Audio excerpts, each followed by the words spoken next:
spark engaging discussions and uncover strategies to deepen audience relationships. Also, it's an influencer marketing event. Of course, we have a hashtag, and today's hashtag is hashtag Impact Digital Influencer Conference. So keep sharing insights with the industry. And thank you so much for being part of this special occasion. But before we begin, we'd like to thank our partners, Gold Partner, Footprint, connecting brands, influencers, content, and campaigns. Digital Growth Partner, Kit Global, performance at the speed of your ambition. Associate Partner, Fix Derma, solutions that are backed by science and recommended by 12,000 plus dermatologists for every skin concern. And here is their quick partner presentation.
सकता है तो लड़के आप आपसे क्यों नहीं खेल सकते?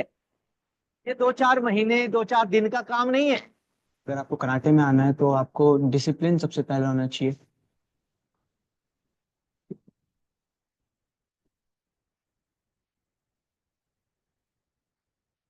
स्पोर्ट्स की और अचीवमेंट की एक बुक है, तो उसके लिए मुझे रात दिन काम करना पड़ता है, तो मैं करता हूँ। ज्यादा ग्रेजुएशन करेंगे और उसके बाद इनकी ब्याह शादी कर देंगे, आप उसमें जा रहा हूँ।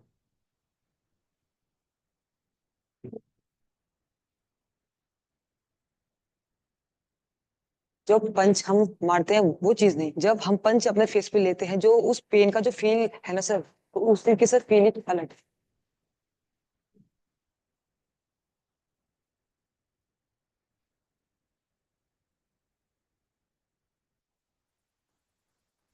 And now, ladies and gentlemen, it's with our great honor that we begin today's session with a welcome address from a visionary leader, Mr. Naval Ahuja, co-founder, Exchange for Media Group. Please give a big round of applause.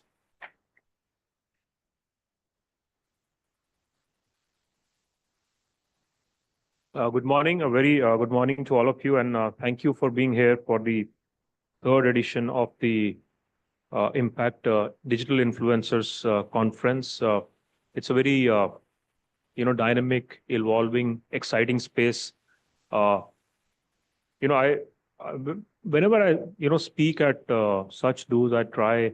I have a friend who used to run India's television audience rating business called TAM. And I used to tell him, LV Krishnan, his name, that I envy you because whenever you come to the table, you come with so much data. It is not just insightful, you know, everybody has a viewpoint on that data and it's always eye-opening. So I asked my team if there is any data in the influencer marketing space and the influencer space, and truly, you know, what is happening in that is amazing. We all know it is growing at a very fast pace, but how fast, you know, only actual data tells you. I'm told reports say that influencer marketing in industry in India is projected to reach 3,300 crores by 2026. Now, that might sound like a small number, but that doesn't include obviously the spend that actually goes on media, which will be, you know, 5-10 times more than that, because, you know, to measure exactly how much is spent on influencer marketing, the media budget is not easy, but it will be easily, you know, 8-10 times of this 3,300 crores.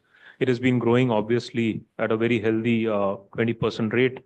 The trajectory of growth naturally is fueled by, you know, growth of digital penetration, you know, the growth of penetration of smartphones and mobile phones, the consumption of, you know, OTT, especially short form.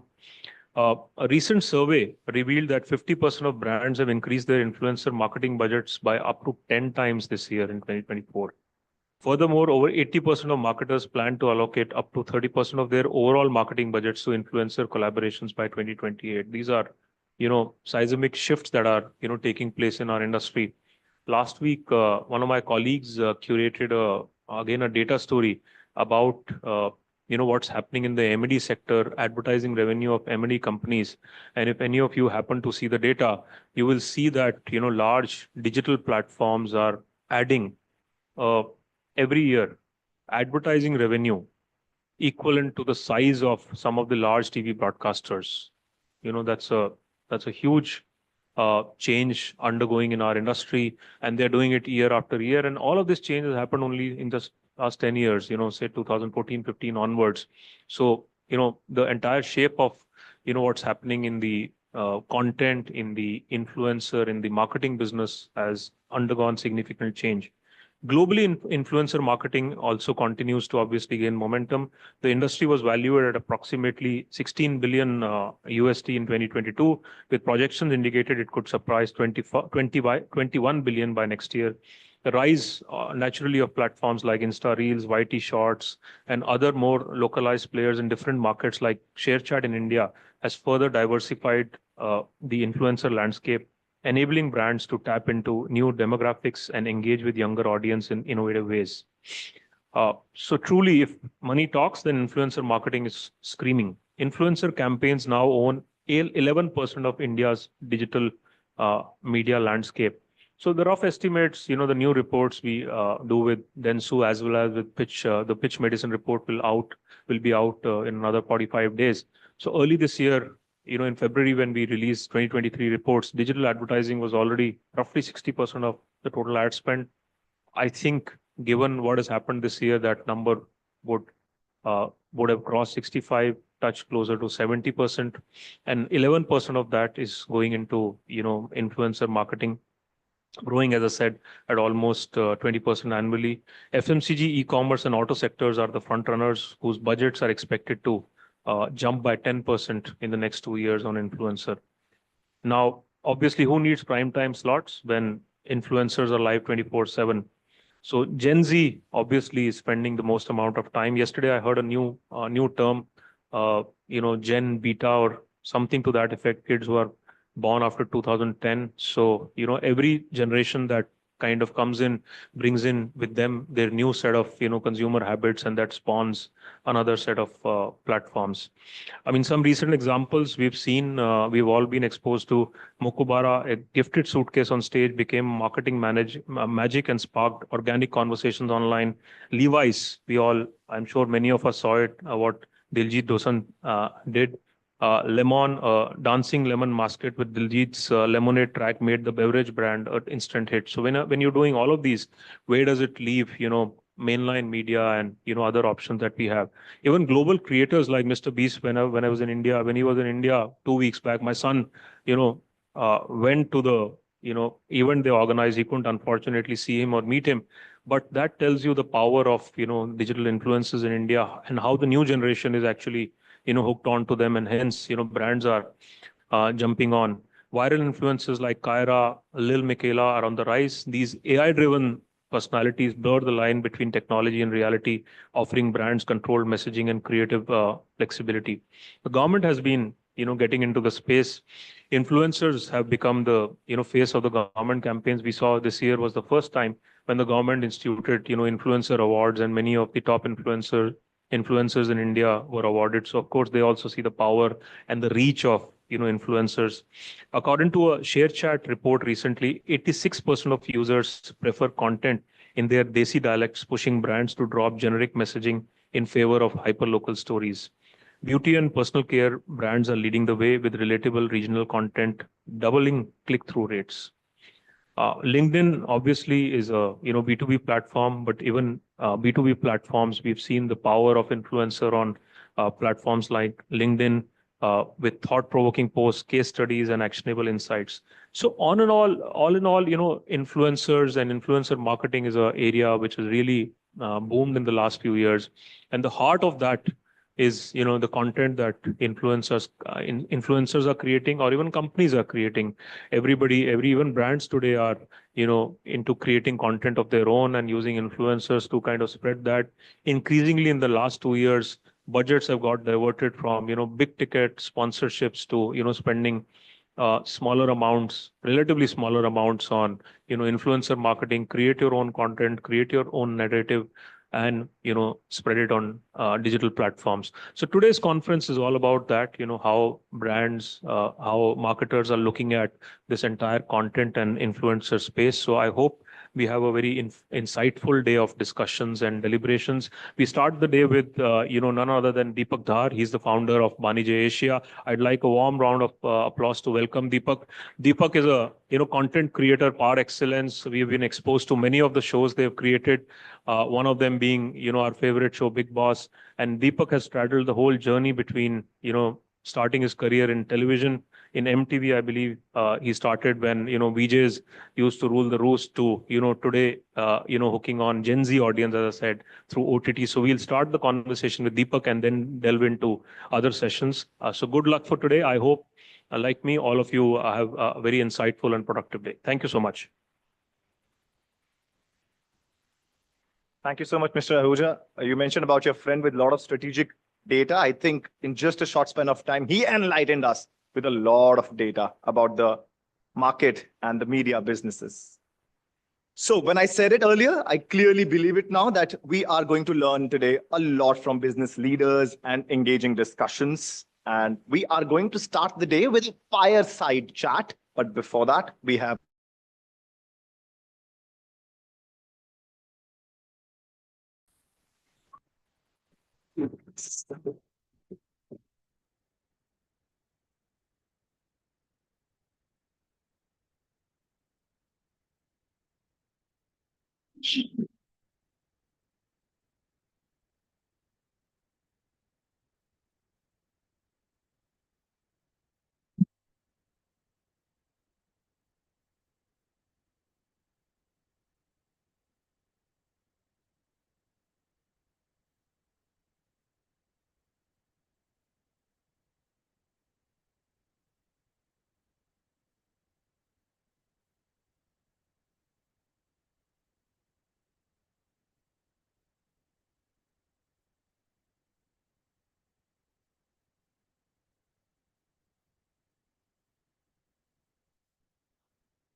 Tea, coffee, or chilled beer?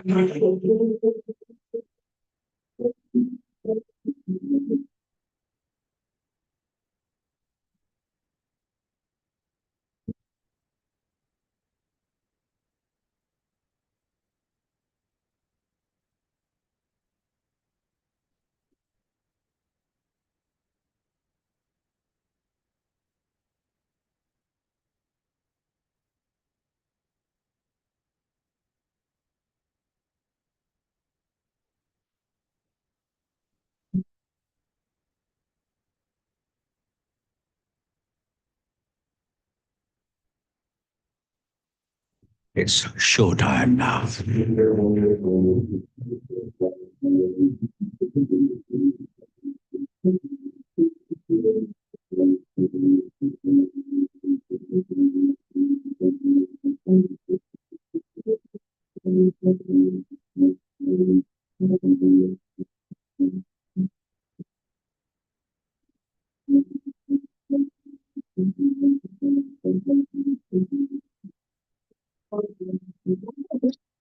या तो ड्रम्पलिंग हो, game किस बात आपके हाथ में।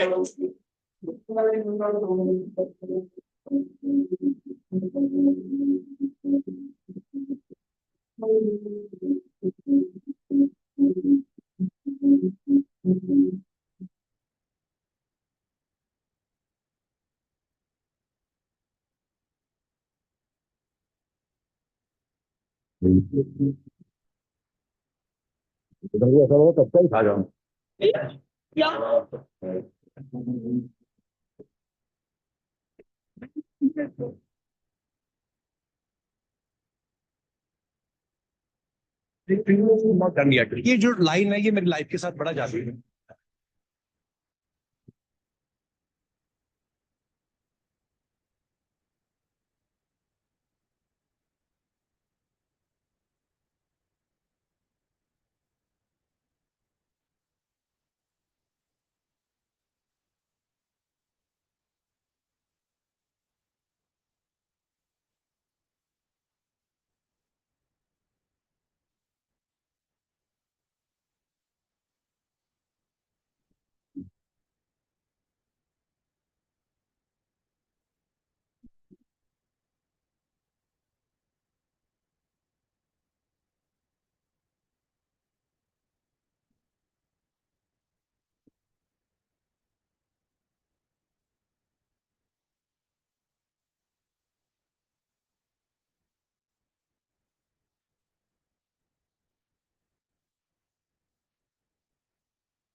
Truly, we have lived, we have enjoyed many iconic shows, movies, and events under the banner Bani J Asia and Endemol Shine India. And as Mr. Anil Kapoor said in The Night Manager, it's showtime. So, ladies and gentlemen, it's time to call on stage Mr. Deepak Dhar, founder and group CEO of Bani J Asia and Endemol Shine India, as he explores content as culture, shaping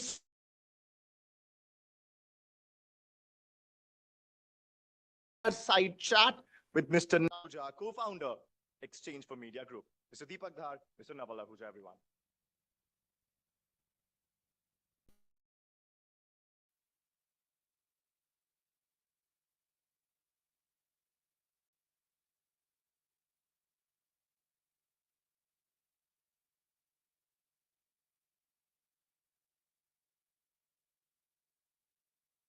Thank you.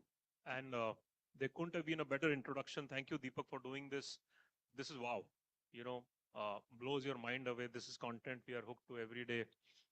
Of course, we can have a long conversation about your interests and how you do this. But right out of the bat, let me ask you, Deepak, how did this journey start? I mean, what made you passionate about content? Well, first and foremost, thank you for having me here. Good to, pause your day and, go back in time. At times it always helps. But yeah, I mean, what started me around was, finished college, finished engineering, looking for a job. Somebody called me and said, "Oh, there's a summer job available at this network called Prime Sports back in those days." I said, "Okay, will they pay?" They said, "No, they won't pay, but they'll give you a cap and a t-shirt of Prime Sports." So the lure of free merchandise got me started. I said, "Great, who doesn't want free merchandise?" I started for free merchandise, and I still love collecting free merchandise. So, Fantastic. I mean, yeah. that's, your next step to get into the content space and become big. Before I came in, I was chatting with Deepak and we were talking about, I don't know how many of you would know, we have more gray hair than most of the people in the audience. There is a building here called Masterpiece. Anybody heard of that? And knows why it is famous? Unfortunately, we are the oldest one in this room. So Masterpiece used to be the, headquarters of Star TV India when they created KBC. And right after KBC, they did maybe 15, 20 shows that ruled the roost for many, many years. And Deepak was a instrumental part of that team that created, I think 2000 onwards till around 2006, the kind of dominance Star TV India had in the content space, it has never been replicated before or after. So tell us, Deepak, about that time that you worked in Star. What was it about? What fueled that sort of, amazing run and that momentum then carried on for many years, right? From 2000, 2001 to roughly 2005, 6, all the content that was created and then, how it ran Star. No, absolutely. I think we're just stone's throw away from Masterpiece. So lots of very, very fond memories, lots of late night, rounds of brainstorming sessions, lots of, chai right across on the Sakinaka Road. So, so very, very fond memories. But yeah, I mean, back in those days between 2000 and 2006, 2007, I think, Star those days to me was the schooling for entertainment. It was really, I would call the kindergarten or schooling of entertainment. I think I was blessed to be with the right people in the right rooms, with the right set of creative minds and business minds. So it was really good to see the kind of energy. And like we spoke backstage as well, those days were what I would call the, fearless days of television. There was no fear of failure. There was no fear of what's going to happen. There was no fear of what could be the business case. But, at that point in time, I think Star was the what I would call the challenger brand and not the champion brand. So as a challenger, you try all kinds of punches, right? And they tried KBC, they tried the K serials, and most of those punches really landed well. And then came a lot of other new punches like which was the alternative programming. We did Channel V Pop Stars, which was That's the right. first of its kind reality show. We didn't even know it was reality television those days. The term was coined many years later that, oh, this is called reality television. Then came a show called the Great Indian Laughter Challenge. I don't know if you remember that. That again was very alternative to Sarabhai. yeah, Famous show, yeah, Sarabhai, and a lot yeah. of the sitcoms. And they started launching a channel called Star One, which was very alternative, which was very metro skewed. So these were lots of different punches. These were lots of different, ideas, starting up new networks, new channels, new demographics. Blessed to be at the right place at the right time, but I grabbed all the opportunities possible that came my way. And, producing came very naturally to me because essentially many years back, I realized that I'm a storyteller. I'd love to tell stories in different ways and means and formats. So yeah, I mean, that was the golden days. And I would say more the fearless days of TV. Yeah, absolutely. We all know, in our own personal lives, you need to be fearless to create something, truly innovative, satisfying, and that's true for businesses as well. And especially when it's backed by a team. I recall right after KBC launched, Z and Sony both sort of, did their own versions of the same format, which did not do, which came nowhere near what KBC did. And then Star was unstoppable, show after show. There was a time when afternoon shows would get a TVR of 20. It was obscene. These days one TVR is considered a success for prime time. Afternoon shows used to do 10, 15, anything below 20 was, did not do well. Yeah, it was not successful. Yeah, I mean, 20 TVRs is, to give you again a comparison, Mahabharat used to be 90, 95% TVR because that was the only show on TV available. Yeah, Right. yeah. No, I remember a little story from my logbook was, the Great Indian Laughter Challenge launched on Star One, which was seeing very moderate ratings. It opened at a rating of 3.13. And, I remember back then my boss called me into the room and he shouted at me saying, "Deepak, what have you done?" I said, "Oh my God, what happened?" So, I said, "Do you know what you've done?" I said, "No, I have no clue what did I have done." "You delivered a rating of 3. I said, "Sir, I come from a background of 3. So I don't know what this 3 means. So he said, it's a great job done. So kudos to really opening up a new market or a new demographic and a new Pandora's box. So, no storyteller designs his story to hit a certain TBR, right? So, I mean, it starts from a basic need of telling a new story and a new format. And I think back in those days as well, there was always this urge to be the first one to capture the ground. There's no point being the number 2 trying to do the same thing, right? And most people after KBC did like a ton of game shows. Most people after Big Boss do a ton of other reality shows. But essentially, we are a network, a group of people who want to be the first to capture new ground. There would be success, there would be failure, but we would be the first to try and at least get there. And I think that's been the schooling since the early days at Star, which we kind of learned, saying that break new ground, get to the new frontier. It could be a success or a failure, doesn't matter. Let's get there first. Yeah, I think television industry, what they created in the 90s, mid 90s, all through the early 2000s was truly path-breaking in India. Homegrown companies, multinationals like Star did that. It was what you call the golden era of content on television. Things have changed in these 20 years, haven't they? Uh, uh, we've all seen the rise of digital platforms, as I spoke about earlier, and a lot of content consumption is happening on OTT. You are primarily a storyteller, but you started your life in TV, and now you're pivoting to also cater to the Gen Z and new age audience, which is on OTT, on digital platform, and so on and so forth. So how do you kind of straddle these two spaces? Because while, as you rightly said, when you experiment, you innovate, that's when you taste success. And that's not happening on TV anymore, right? It's happening on OTT. But audience preferences, consumption patterns on OTT are very different. So how do you kind of straddle both the domains? So, again, Nawal, essentially, we are a group that are language agnostic, platform agnostic, budget agnostic. We straddle across all spaces. So, essentially, for a producer or a creator who has lived a fair amount of his producing days in TV, upgrading to OTT wasn't very difficult, right? Of course, we had to learn new skill sets, new storylines, new narratives, new characters, new trends. But to me, running both these races comes very naturally, purely because for me, the format could be that you have to tell a daily soap, which goes on and on, or you could tell a 6 or a 8 or a 10 episode story. We essentially focus around the characters and the emotions. We focus around the motive of the character as much as the format of finite series, or it could be a long running series, or it could be a reality show, so we go across genres, we grow across platforms, we grow across languages. And essentially that to me is very challenging, and at the same time, a huge opportunity to really break new ground, to try and capture new audiences in different markets, in different stratas.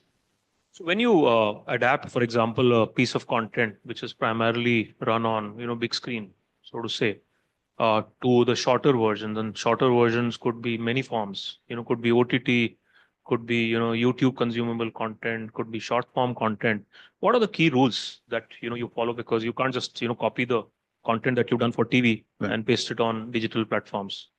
Essentially, it is always about a character that is either black or white or gray, and a story that you can tell around that character. The package keeps changing, the packaging keeps changing, the size and the scale would change if it's OTT or if it's TV. But essentially, it's really about the motive of the character, the storyline, the narrative. So essentially, the idea would be to keep it as simple as possible and as straightforward as possible. There's no point in complicating matters when you're trying to tell a story.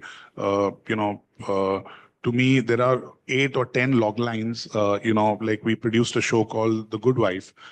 People look at it as a legal drama. To me, it is a storyline of a mother taking control of her life, and really building up her professional life after giving up her the early days after the marriage. Arya, to me was to everybody looks at it as a revenge drama.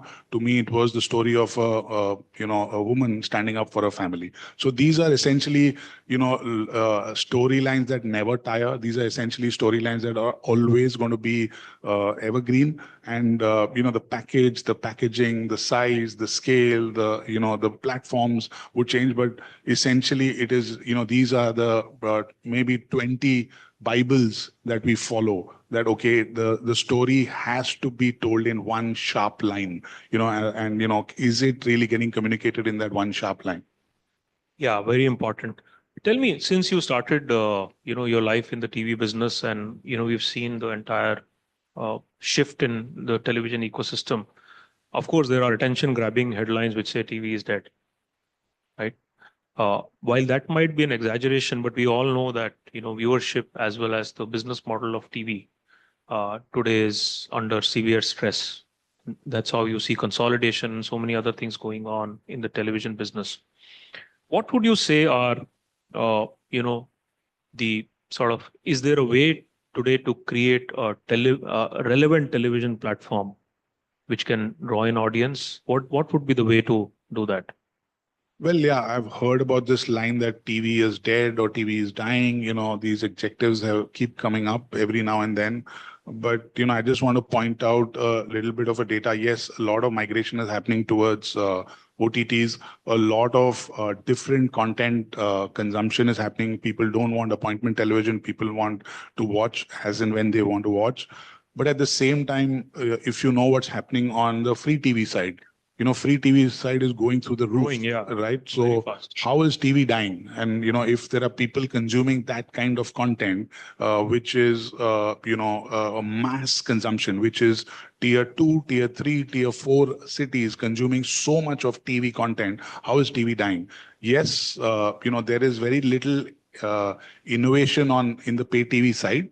That is something as creators, producers, networks, we have to address as we go along and address. Otherwise, yes, we would be, fast tracking the migration to OTT. But I don't see TV dead. I don't, at least in the next 10 to 15 years. Yes, over time, TV could become like print. It's available. Those who want to read will read. Those who want to consume different platforms will go there. So it will essentially remain. If I were to crystal gaze and see what's really going to happen in the next 8 to 10 years, I don't see TV dying. I'm essentially a big optimist of saying that India is such a large country, 1.4 billion people.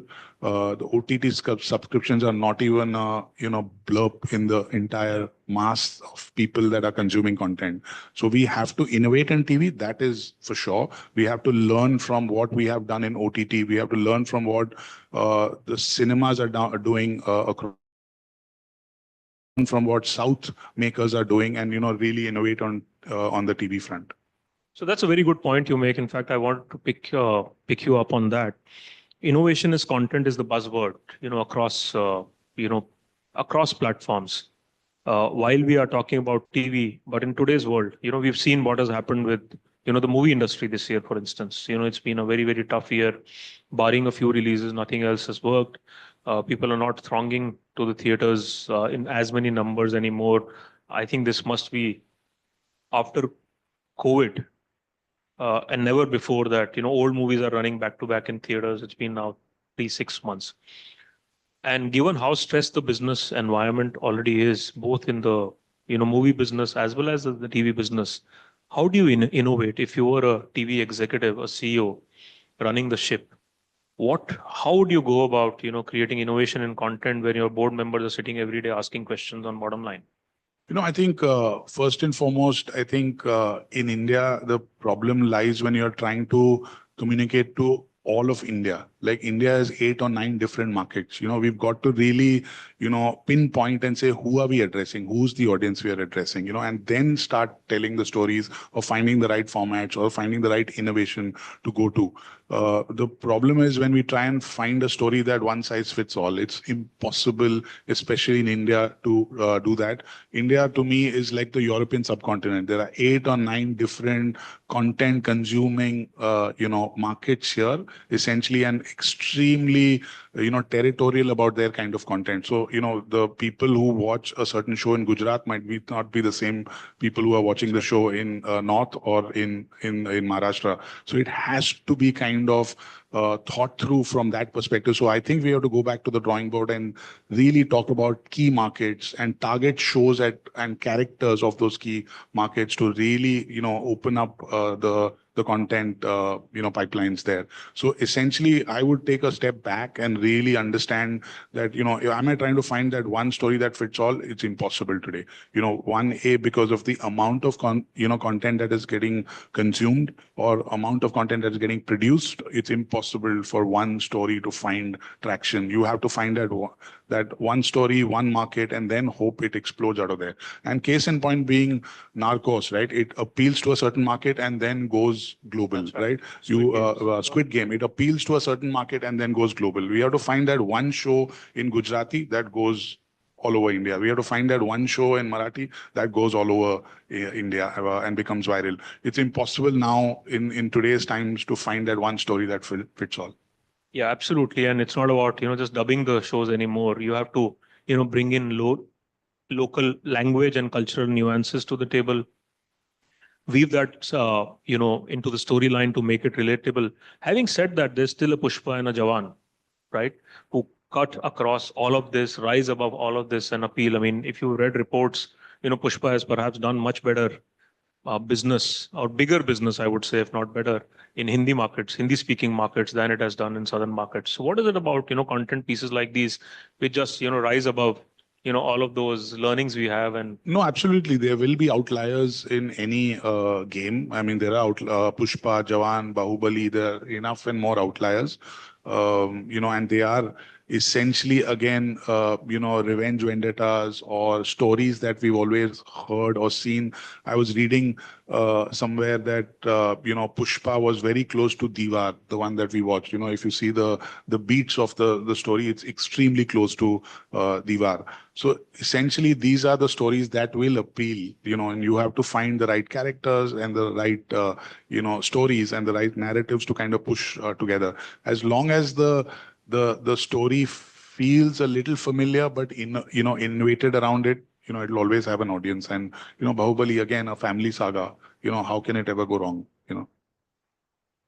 if you, again, let me look at the last 4 or 5 years, because COVID really is the marker in terms of, how content consumption patterns have changed. We've seen this humongous rise of, South Indian content.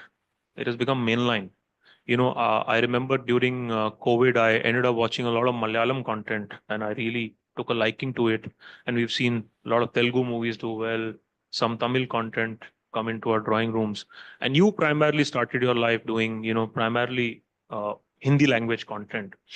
What are the learnings you think that, content makers in, say, North Indian or Hindi speaking market languages have from southern language content makers, because though they seem to have done significantly better in the last few years versus the content produced in the Hindi markets? So first things first, I think COVID and OTT, did really disrupt big time. OTTs, the platforms actually brought audiences much closer. So we were sitting at home during COVID and watching all kinds of content. We ran out of Hindi content and then we were finding new contents in Tamil, Telugu, Malayalam and Kannada and, Marathi and Gujarati, so obviously we started consuming more and more different kinds of, we started consuming Spanish content. We started consuming, Scandinavian content, Turkish content, the Korean content. So I think, essentially we came to get more closer to what the world was doing and what rest of India was doing as well. So I think, they were, looking at stories essentially to keep them very simple. Those are the ones that have worked. Malayalam cinema, if you've seen, is so simple, so clear, so, I would say clean in terms of its narrative. No frills at all. Yeah, no frills at all. It's not about the production value. It's not about the star. It's about just a great story and a great script. Manjumal Boys. I mean, it's a very, very simple story.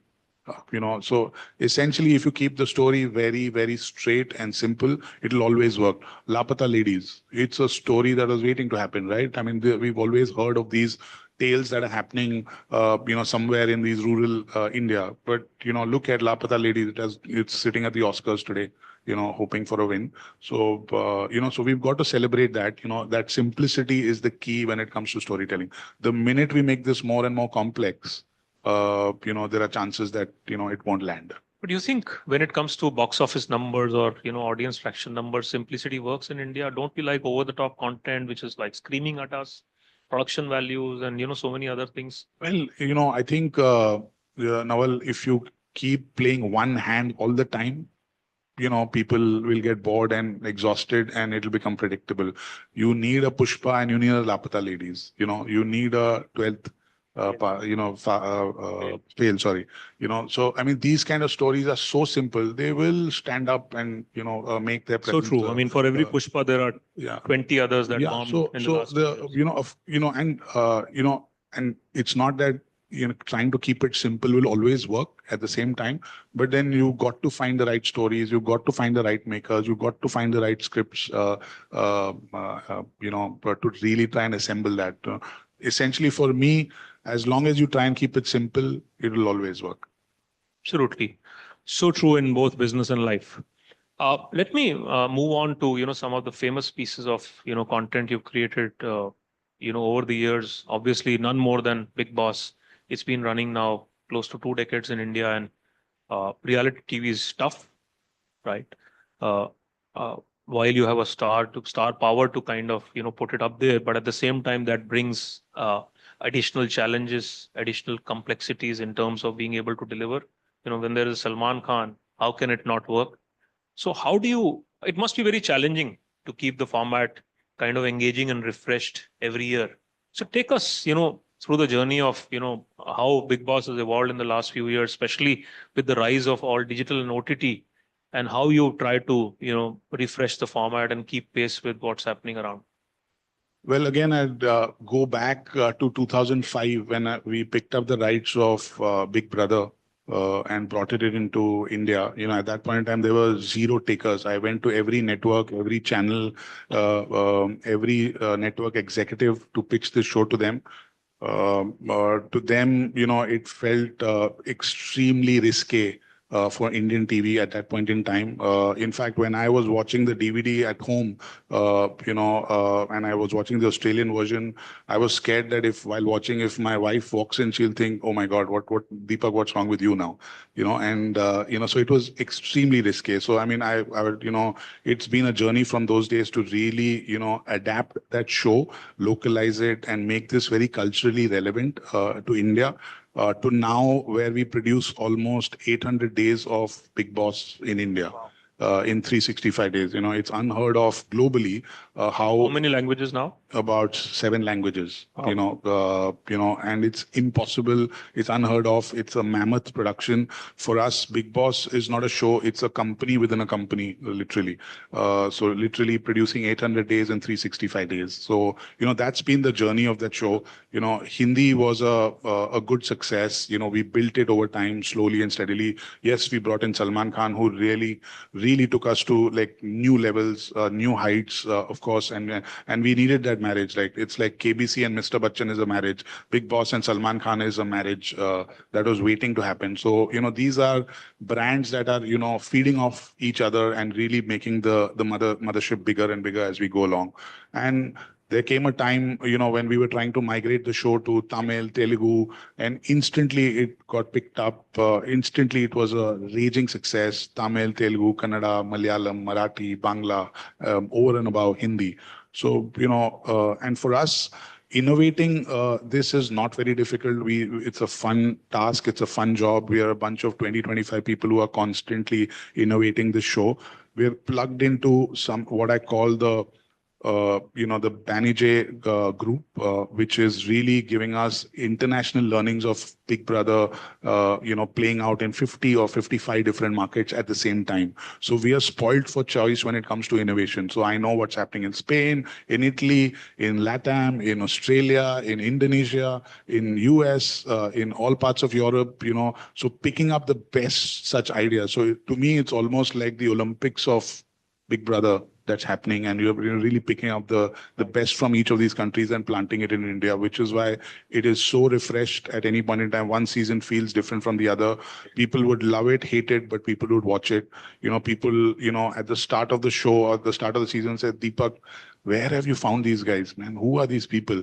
And by the end of the show, people say, man, how do you find these guys? Who are these people? So, that's a journey in terms of Do you reaction. audition the contestants? Yeah, there's a screening process, auditioning. There's a lot of psychoanalysis. There's a lot of sessions in the back room that really the teams put together.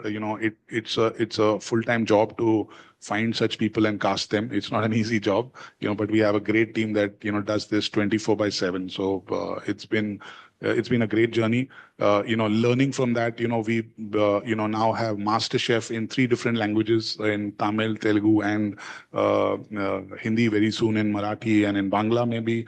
We'll have a similar foray for Fear Factor, Khatron Ke Khiladi, that we are doing. So, for us, we are only looking at India as the subcontinent. It's for us, it's like 7 or 8 different markets. So there's enough and more opportunities here to kind of push. Fantastic. Yeah. I mean, when you keep innovating with format, then obviously, you do well. And that's the other point now. You're not just learning from what's happening within the Indian milieu, but you are bringing global learnings in. And like you mentioned earlier, success of shows like Narcos and Squid Game has really taken content consumption global in a true nature. What do you think is stopping us from having a show of the scale of a Narcos and Squid Game? Well, the now, global stage. I mean, India is a content factory of the world in many ways. Yeah. Number of languages, nuances, cultures. I don't think anything is stopping us, but there is always a time, and the timing has to be correct. There was a time, 15 years back, it was all about Scandinavian content. Then the time was about Turkish content. Then there was a time about Israeli content. Then there was Korean content. Now I think the time is right, and I think the messaging is very clear with Natu Natu going right up to the Oscars, with Elephant Whisperer, with our own Night Manager going to the international Emmys. So I think we are now punching way above, and being very ambitious that it's time that Indian stories now travel globally. Enough of bringing in stories from the other side. There is that 1 or 2 shots that we will also take. I think the timing, there's always a timing to such things. It's now really going to happen, is my sense. You can see geopolitically how India is placed. I think that will be a reflection on the content that is getting consumed. The Indian diaspora is huge. The Indian diaspora is a great spokesperson globally, in every different market, to really be our ambassadors there. So I think now is the time. The next couple of years will be the time for Indian shows to go global. I think fantastic headlines for any of my colleagues who are sitting here, how geopolitics impacts, content popularity across the world. But, having, to add to your point, there's another very simple movie doing well in the global circuit these days from India, The Light. Yes. The Light Inside Us. Yes. Yeah. Unfortunately, it could not get cinema time in India because, Pushpa is such a big movie. Yeah. So exhibitors could not provide it. But that's, again, being Yes. Highly talked about. Very in global appreciative. services, Yeah. global circles. Any other, Big Boss languages planned now? You are already doing 7. We are already doing 7. Where we could have a Punjabi version or a Bhojpuri version very soon. That has to be, if you do a Punjabi version, that has to be, more sort of, I don't want to use the word vulgar, but it has to be, more. No, I was talking to Kapil Sharma, who we produced the show with Kapil as well for Sony, and he was saying, Deepak, आप ये पंजाबी में क्यों नहीं करते? Now Punjabi आपको इतने It's difficult to hold back when you do a Punjabi show. So, the censors will have a problem. So why not? There could be a Punjabi version, there could be a Bhojpuri version. Why not? In fact, we're not stopping there. We could do the Indonesian version of the show in India. Like we've got assets, we've got sets, infrastructure. We're actually wanting to make India as the production hub for this side of the region, really. And you may not know, many years back, we did actually the Chinese version of Big Brother in India.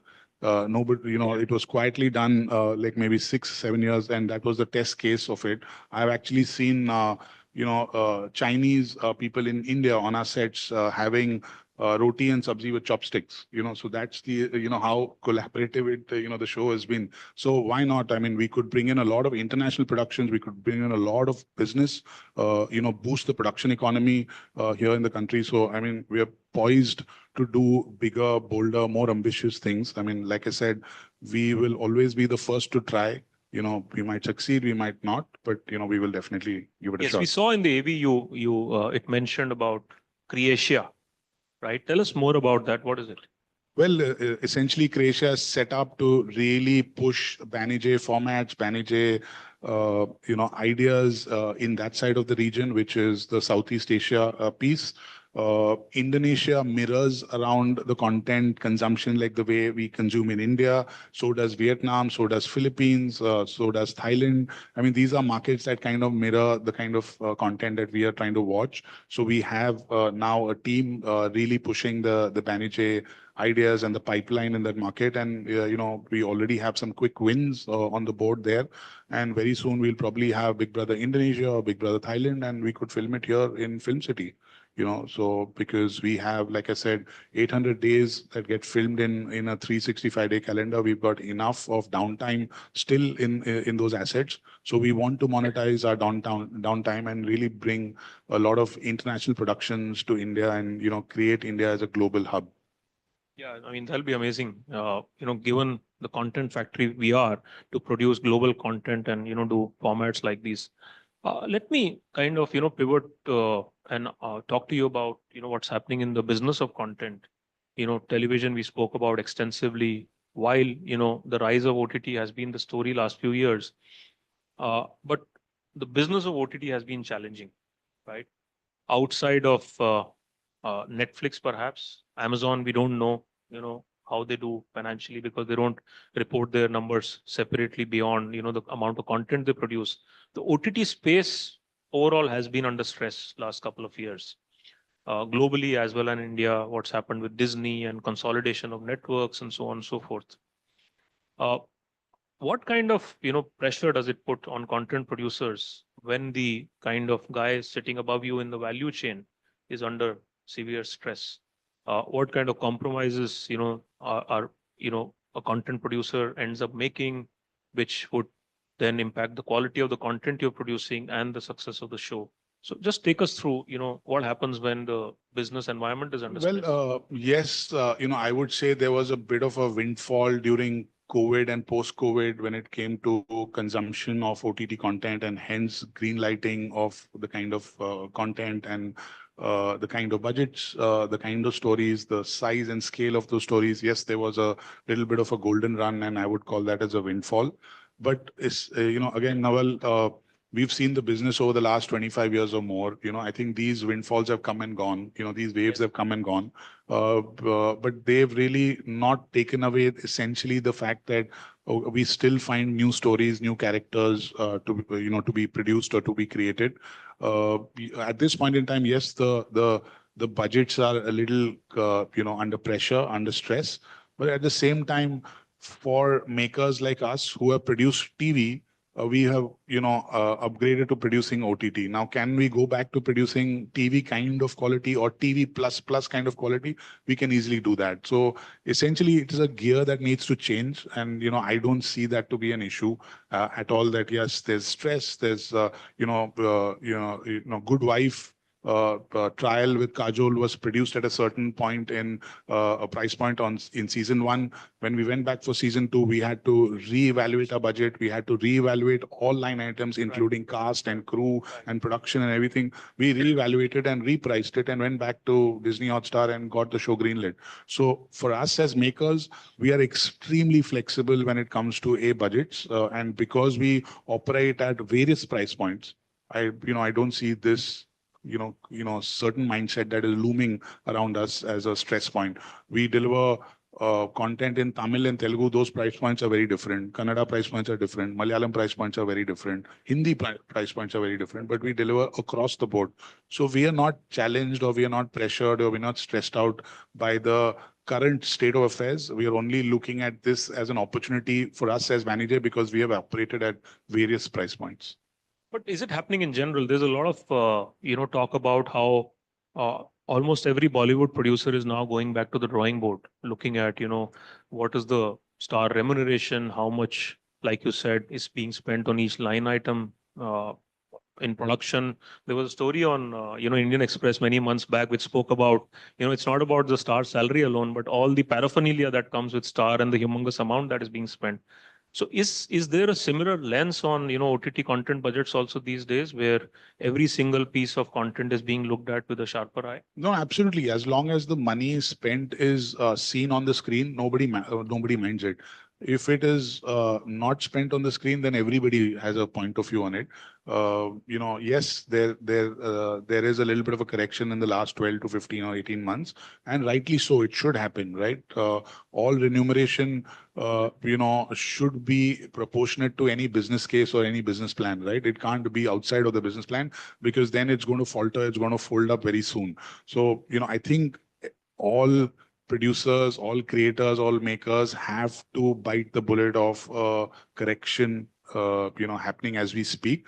And most people who are cognizant of the fact have already done that maybe in the last 12 to 24 months. So, and as producers, we've done that as well. So, I don't see that to be an issue. And, yes, stars or celebrities or big actors are also correcting, and it has to be in line with any business case. If it's outside of the business case, it is not a viable option. Everybody on the table should make some money. It can't be that one person is making all the money and the rest are not. That's no business opportunity. I think that era of star salaries being totally unconnected to what's happening in the larger business environment is over.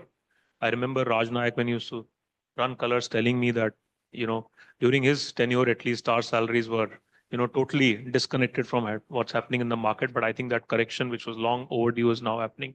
Before we finish, Deepak, I want to talk to you about the new initiatives that, Banijay has announced. You announced a partnership with the Nadiadwala, Grandson Entertainment. You announced a show, about space venture. You're also, we saw in the show reel your initiative on, live entertainment. Tell us a bit more about these three initiatives. What are they about, and how do they take the Banijay story ahead? So, outside of, unscripted and scripted, which is bread and butter for us, outside of delivering content across all languages in India, which is also bread and butter, in the last 12 months, we've been evaluating other growth opportunities and other growth engines. For us, live was a real extension of what we do in the unscripted space. So, we have the skill sets, we have the team, we have the assets to really push forward. With that in mind, we started sometime last year, end of last year, in 23. And we had some quick wins. We delivered the opening ceremony of the India-Pakistan game in Ahmedabad, sorry. We also delivered the Miss World earlier this year, and we will do a follow-up of that very soon in the coming year as well.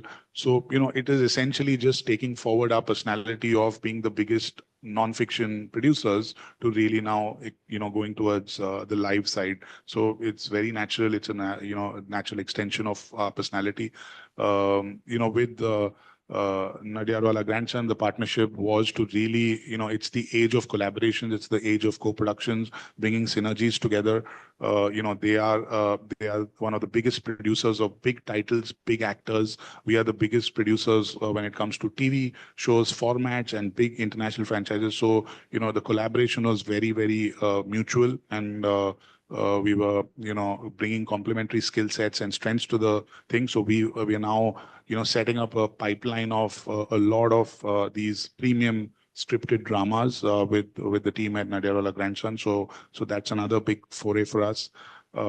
Race to Space again comes from this urge of really innovating and really disrupting the market and being the first ones to land there.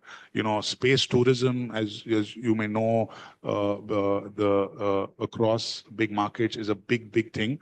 So we said, why not look at a reality show? Let's really find that one Indian who could represent us in space. In fact, I was talking to some of the people that, you know, in networks, and they said, are you serious about this? This is impossible. I said, yes, that's why we want to do this. You know, very soon somebody's going to do this, and we as Manage are taking the first dibs at this. And, you know, very soon, mid next year, the rocket will be going, and we're going to find that one Indian to represent us in the rocket. It's a full competitive reality show of, you know, people participating, competing. I And hope finding Elon us- Musk participates. That will draw an audience. Yeah. So, so I mean, it's, you know, it's really that, yeah, it comes from that urge to really be the first producers, first creators to break that ground, and we want to break that ground away from the ground that we are used to. So yeah, I mean, these are initiatives, these are new forays that we are building off our strengths in the non-fiction and fiction categories, and why not go for more now? Fantastic. That's an amazing story. While you're a storyteller, but Bani J, Asia, and Deepak Dhar's own story is, you know, no less than amazing. You know, the kind of content, the width, the depth that you've done over the last 25 years, and how it has kept us all engaged, and also keep it relevant in today's environment where the attention span we all have is of a goldfish. You know, kudos to you and your team. I'd like a big round of applause to Deepak. Thank you, Deepak. I hope it was an insightful, interesting session for all of you. Thank you so much. Thank you, Naval. Thank you for having me. What a start to the day. Did we have Big Boss Punjabi? Boho Wadiya ji, Boho Wadiya. But clearly a very, very insightful session about how content as culture can shape societies through entertainment. And also some great insights and great movie recommendations. Do watch Manjumal Boys, guys. It's a beautiful Malayalam film. And thank you so much, Mr. Ahuja, for such smart and sharp questions. Ladies and gentlemen, Mr. Deepak Dhar, Mr. Naval Ahuja.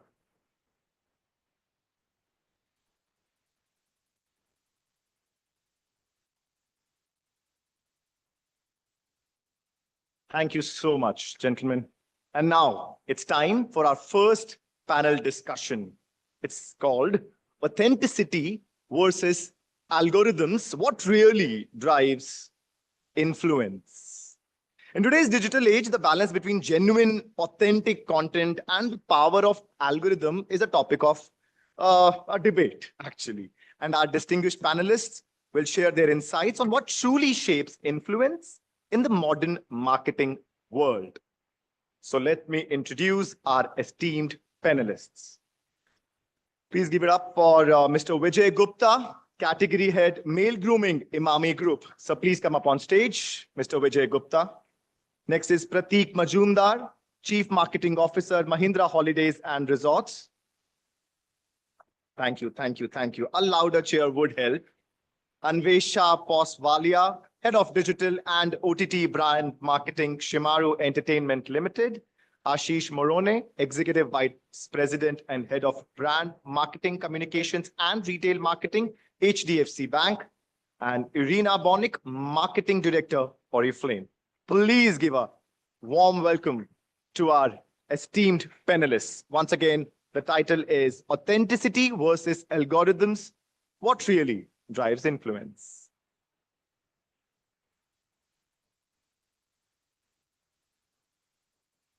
And this panel will be expertly moderated by Rubina Singh, Managing Director, NP Digital, who brings a wealth of expertise in the marketing domain.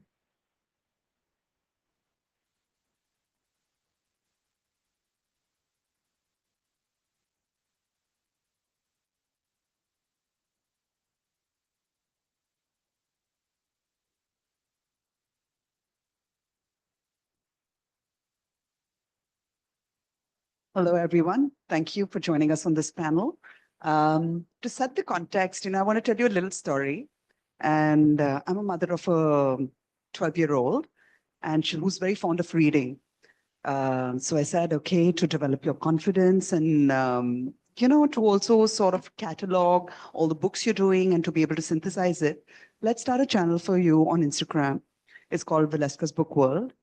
And she started reviewing books there.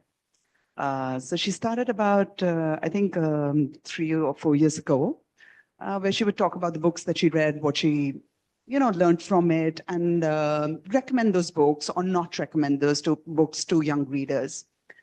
As we grew in that journey, over a period of time, being a digital marketer myself, I started looking at what was trending on Instagram and started making her do reels based on that. And we do this exercise one weekend a month where we try and capture a bunch of videos, and then I edit them and I put it up on her channel. So she came to me last month and she said, Mama, we're not doing content, we're doing too much drama. So I said, okay, what is drama? What do you mean? So she's like, you make me act and do things, and that's not interesting. I said, so that's content also, right? Because you're getting a lot of views here and people love it. So what do you mean it's drama? People like to see all this. She's like, no, people like to get some value out of what I do. And the value that I bring is that I recommend books to them. So let's stick to that, right? And that was an insight of a 12-year-old who doesn't understand, I would say, authenticity of content or algorithms, but a beautiful insight from a young content creator's perspective.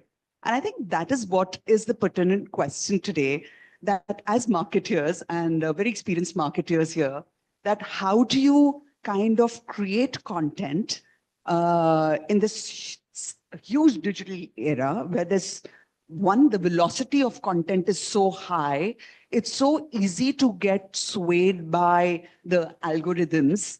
And what channels do you look at? Do you look at the channels which are provided and platforms which are provided by these large platforms, or do you create content for yourself in an organic way in a channel that you own, and keeping, as marketers would love to say, keeping the center of the universe as the customer that you have in mind, and creating content for them in the traditional way of thinking, from top funnel to bottom funnel, which helps you all through the process of discovery, consideration, and finally, maybe inquiries as well, right? And that's what here we are to discuss today. So thank you everybody for joining me. It's great to reconnect some old friends and meeting some new. And I want to start with you, Vijay, and ask you that, we have a compelling theme today. And how do you define authenticity today in this whole world which is led by algos? I think to start with, let's understand what is the role of a content today. For the longest time, for the centuries, one thing that connects two people, and which is the story, the authentic story, the genuine story, and that connects two people. Today, what marketeers are trying to do, they are trying to put that story in the middle of a content, and that becomes a sort of a promotional tool. Now, for a traditional FMCG brand, when the content has become very important, because the other forms of media vehicles are going down, for example, TV is going down, the content is become like the primary source of promotional tool. No matter where you are disseminating that content, whether your own channels or through influencers or some other channel, the role of algorithm will always be there. Now, let's understand the algorithm is always going to be there. I mean, today there may be X algorithm, tomorrow there will be Y algorithm. But what is what brand is supposed to do? It is like shared story versus shared values. When let's say an influencer is posting a content, how authentic that content is. Is it coming across like a forced branded content, or it is seamlessly getting integrated into it? The algorithm will give you, let's say, exposure. It will give you impression. It will show you that, okay, this content piece is performing great on Excel sheet. You got that many impressions. You got those many likes and engagement, etc. It's like, but whether it is creating impact for you, that's a big question mark. How that impact will come? The impact will come when your audience resonate with that content piece. And for that, there needs to be a story, which is a relatable story in that content, and not like a force-fit story.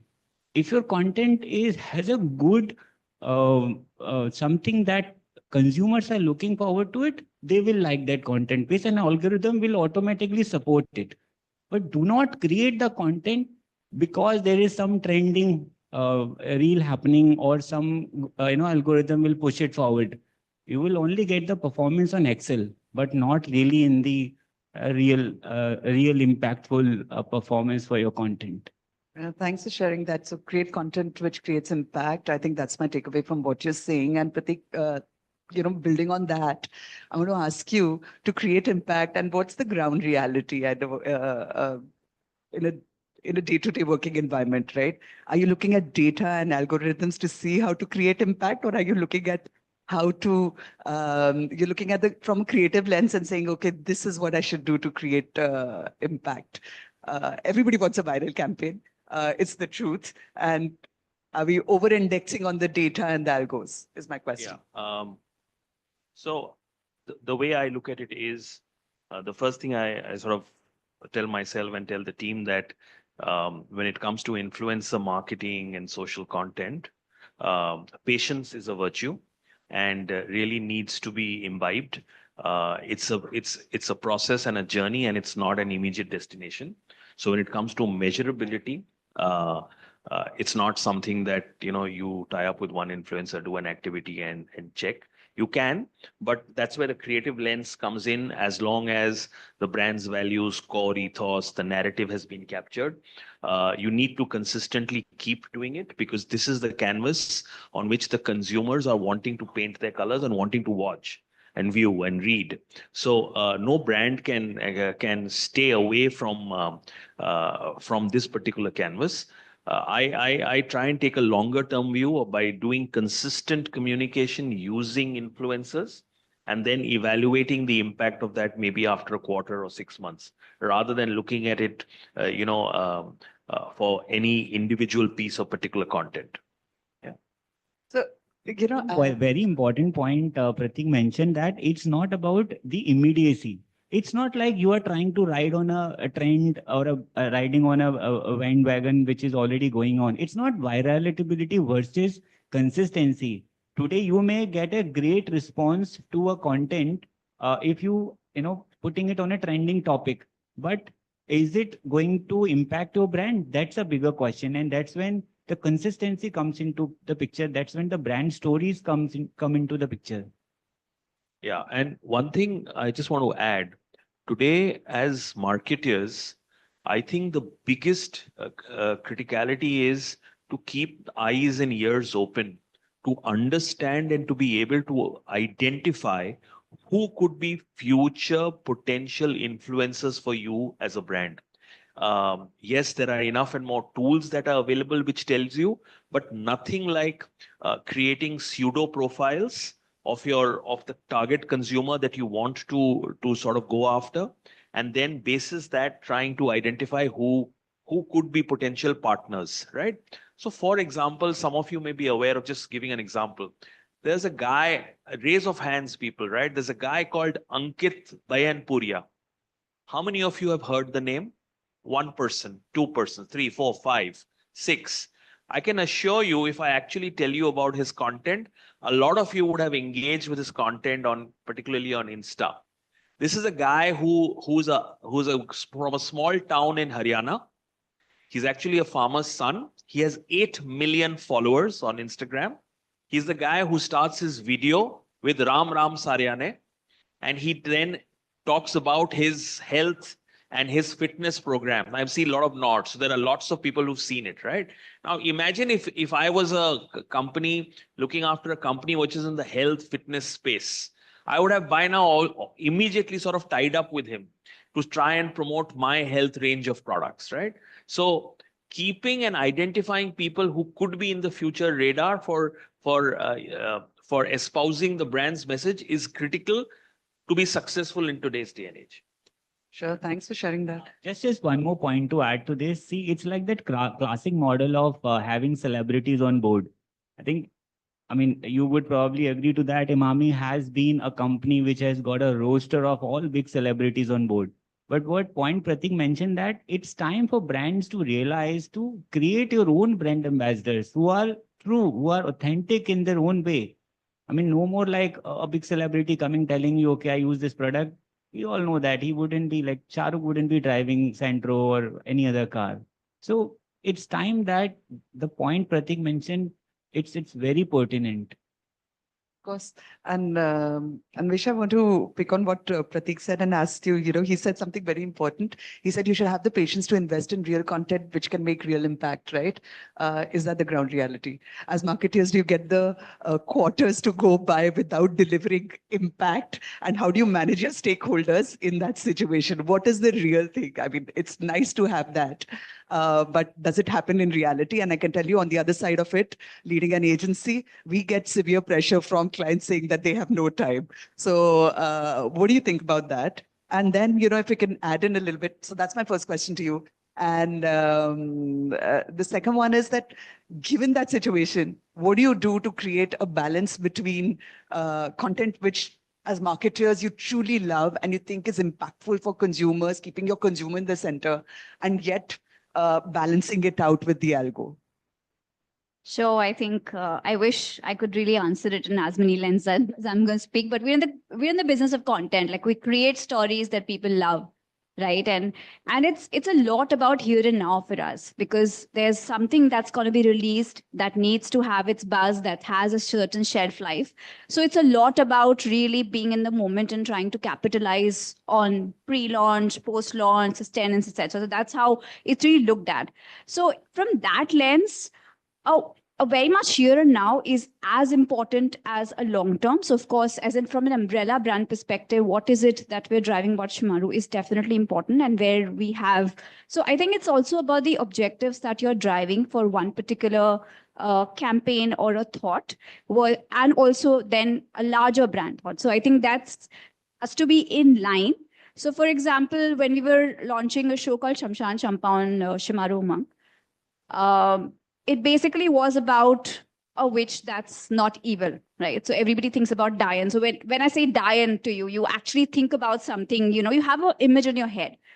So for us, it becomes all the more tricky because, we've already have content. We need to kind of get some people talking about that content. So how do you make the audience a part of that? So once you do that anyways drives, a lot of authenticity, a lot of participation, right? And the algorithm also kind of really supports that. So we just ask the audience saying, okay, what is your image of a Diane? And we asked them to, so they said, okay, sharp nails, long hair. So we created like using AI and then VFX, we created these versions of Diane. And then we said, hey, you know what?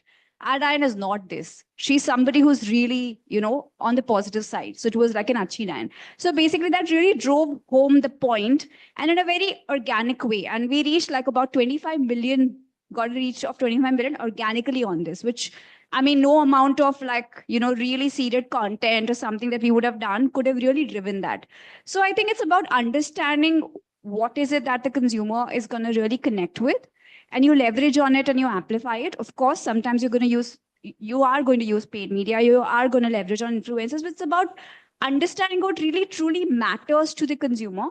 And then you kind of build around it, and then it kind of takes. Then platforms, formats, they are all kind of vehicles of delivery. So I think that's something that a brand needs to understand. Thanks for sharing that. And yeah, I agree. It's about, making it interactive and understanding what the consumer wants also. But Ashish, I want to ask you, in today's day and age, does the consumer want one thing? Like I'm a consumer, one day I want one thing, one day I want another thing, right? Sometimes I like short form, sometimes I like long form, sometimes I like the algos, sometimes I get really irritated with the algos because I think they're trying to, make me think in a certain way or make some purchase decisions. So how do you navigate that space where consumers, do you think consumers know what they want really? And as a marketer, how do you then build content and straddle that space? So there's no straight answer to that. And I think in your question itself, you talked about the fact that today the consumer wants something, tomorrow he or she may want something else, right? So I think it's very crucial to understand what stage of the journey the consumer is in and what is his or her mindset at that point of time. If you were to take an example of auto loans, right, car loans, and for us, for a consumer, the journey of buying a car starts 2 months before he decides on a car loan, right? And the business is influenced a lot by the auto dealers. They have a great amount of influence on which loan you would take. Now, if I were as a brand to ensure that there's high affinity, and when the purchase moment happens, takes a auto loan, it's crucial that I maybe have content which is related to how to buy the best car for yourself, how to buy a better car than what you have planned for, right? And in doing that, based on his life cycle, if he's at or she is at the beginning of the journey, the kind of content that I will want to create is more about how to select the right car for me. And there we need far more authentic content, right? Compared to if I go to a stage in the journey where the person is almost deciding that now I have to take the car loan because I've decided the car that I'm going to buy, right? At that stage, maybe algorithmic might work better because at that stage, he's looking at interest rates, who's the best, who will do it the fastest for me, who will have the least amount of documents required. So in that sense, I think really based on the consumer life stage journey, it makes a difference. The second aspect is if you look at it from our perspective, right? And as a marketer, I might have multiple objectives at different points in time. And if I have to create brand love, I think authentic content plays a huge role in doing that, right? And somewhere we were having a discussion, and Prateek mentioned the way the world is moving. Creating your own authentic influencers may also be a thing of the future, right? We did take a stab at it. We have created Vigilante, which is a social media influencer we have created and we own.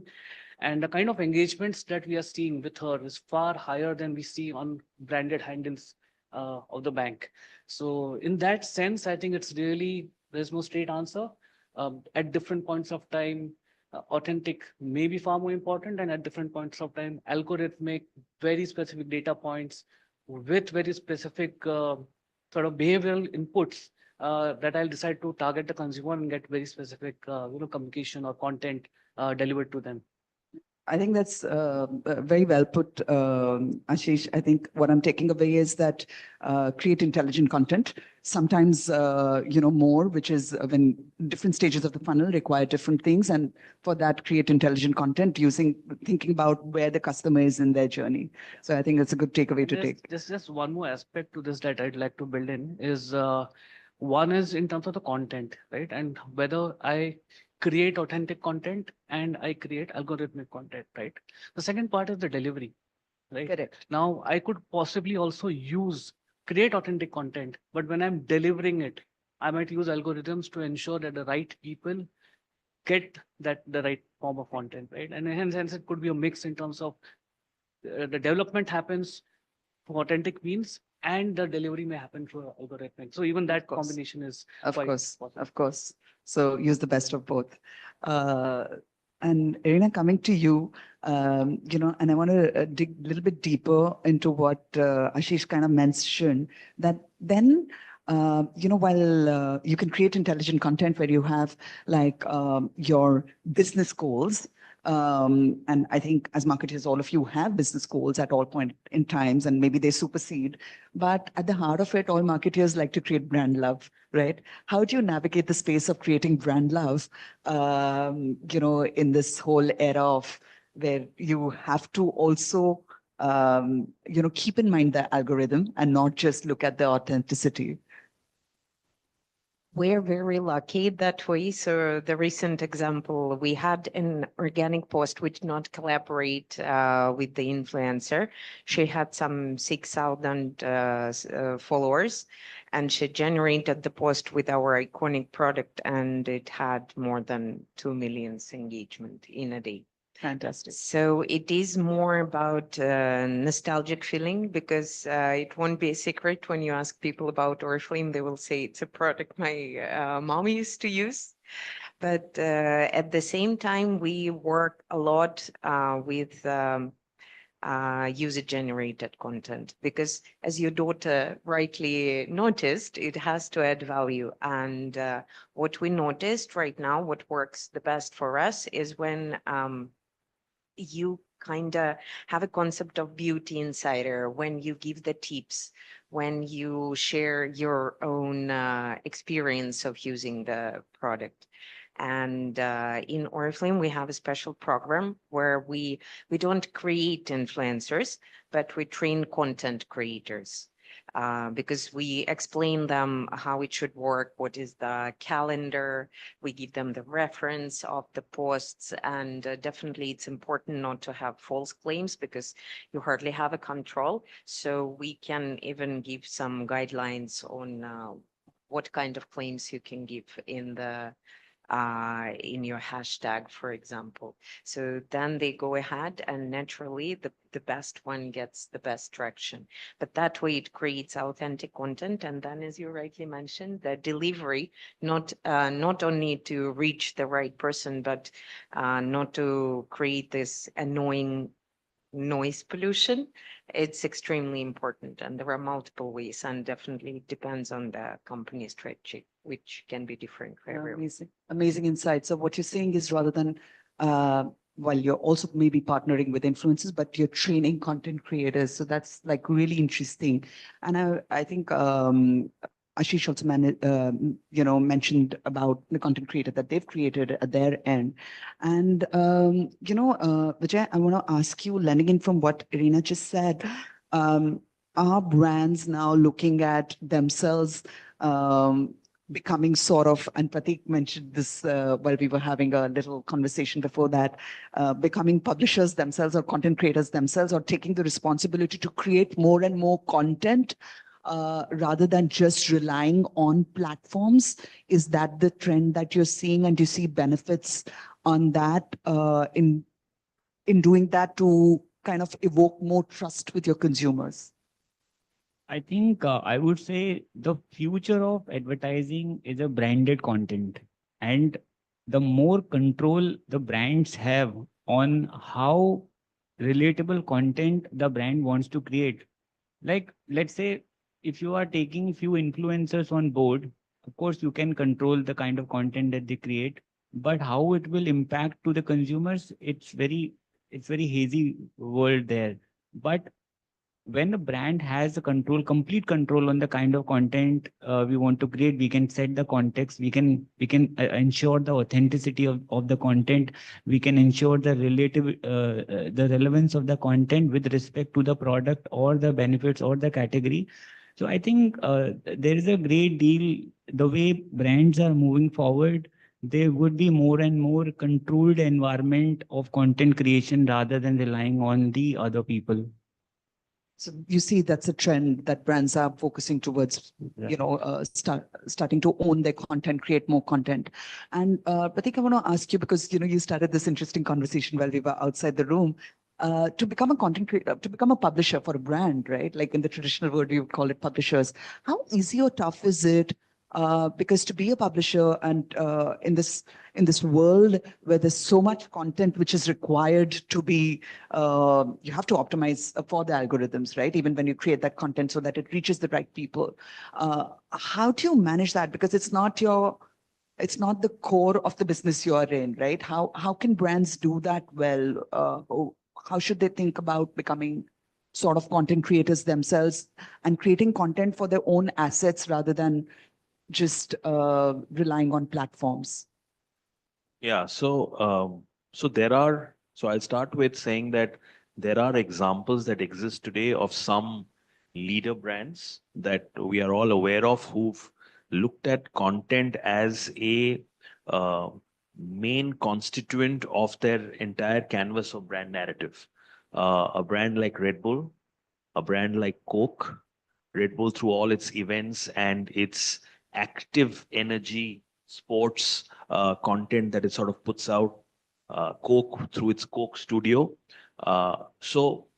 Spotify with some of the content it does as a music platform. So for any other category, for any other brand, I think they need to look at three things. First, who is their audience? What are the types of content or what are the areas that their audience would want to be associated with for that particular brand, where the brand's message can be painted as a brand on the canvas. And third, either build a content team in-house which is an integral part and not a support function, or partner with somebody externally, some of the best agencies that are available, and set up a in-house content studio, and then test out multiple platforms. There are half a dozen or a dozen platforms that exist today on social and digital.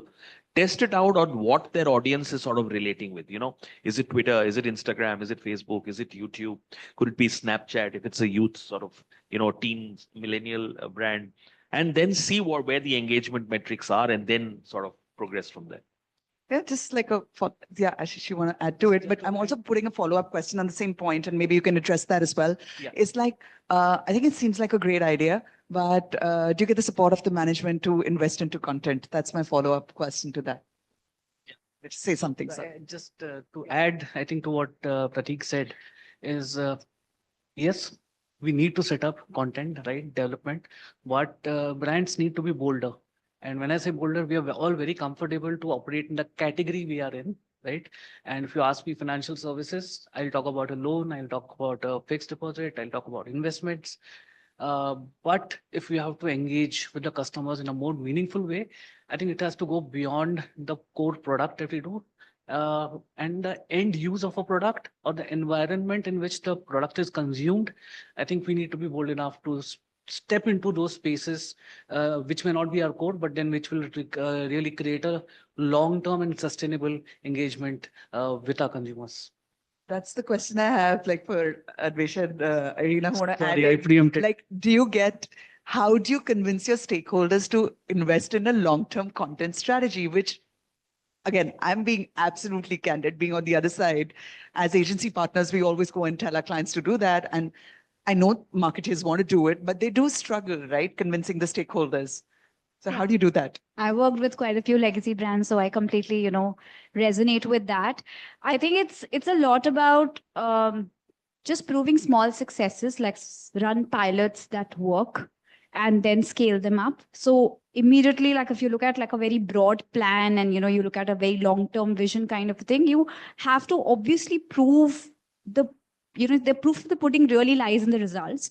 So as soon as you start proving those small pilots that work, then that trust slowly builds in. And then, of course, it is also about understanding finally how is it going to contribute to the business. So how are you building that correlation? So if it is, say, content, then how do we set up those long-term brand tracks to kind of at least understand how's the needle moving on mind measures, right?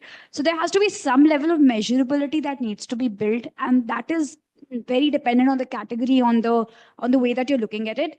But yes, it is baby steps. It doesn't happen overnight, but I think it's a process. And sometimes you get there, sometimes you don't. But of course, I mean, if you don't take a stab at all, then, you anyways are not doing much. I completely agree with you. India in general is an extremely sophisticated market when it comes to communication, and it's always about strategy, it's about targeting, and it's about ROIs. And then what might work in one region might not show the results in another. So what we do, because unfortunately we also don't have unlimited marketing budget, I wish, we also do small experiments, and then we see how it performs, and then build a strategy basis the real results. And even algorithms changed in the last 3 years, demand change, and things are so dynamic that you can't stick to one strategy for like several years in a row. You always have several months. Yeah, you always have to come up with something new to be in line.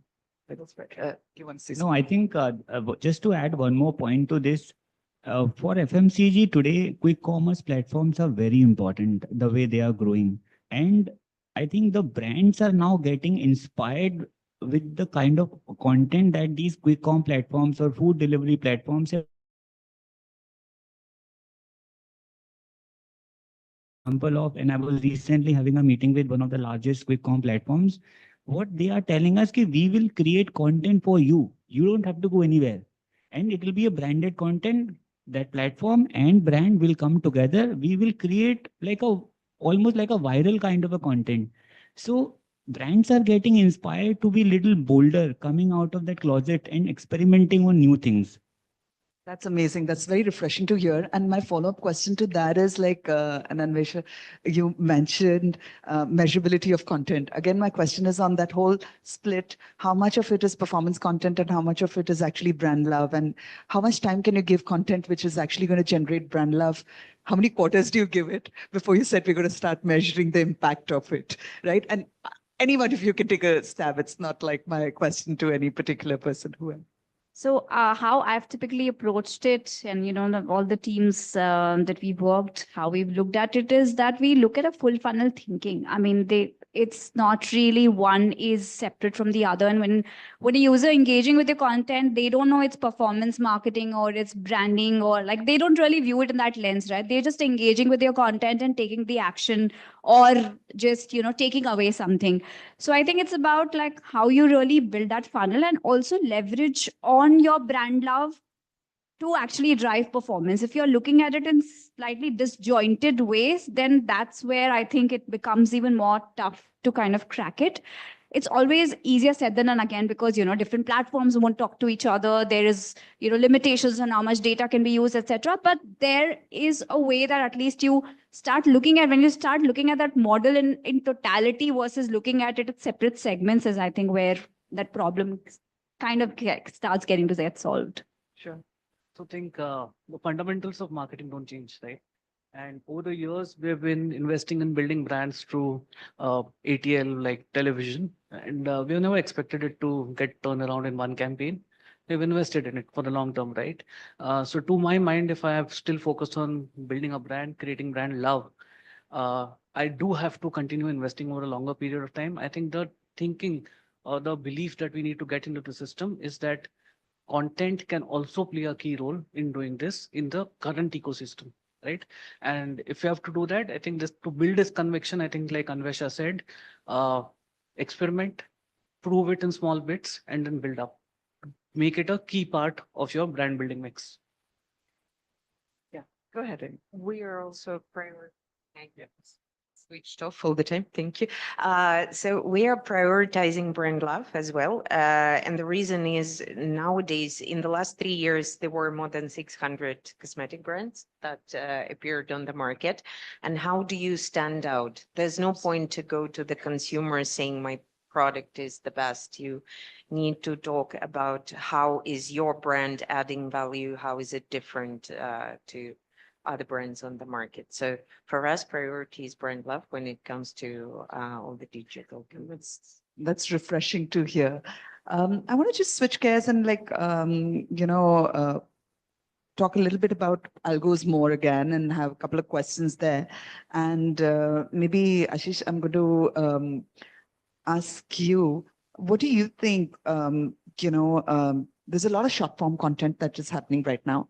All right. And my personal view is short form content is like putting a billboard in the woods, because there's so much, unless you kind of promote it, nobody notices it. And it's sort of a cycle, and it's a tough one for marketers because it has more engagement, the algorithms promote it. And I mean, it's all very complicated and convoluted, if I can just say. So how do you kind of navigate that space? How do you think about making, have you seen areas where this kind of strategy has backfired?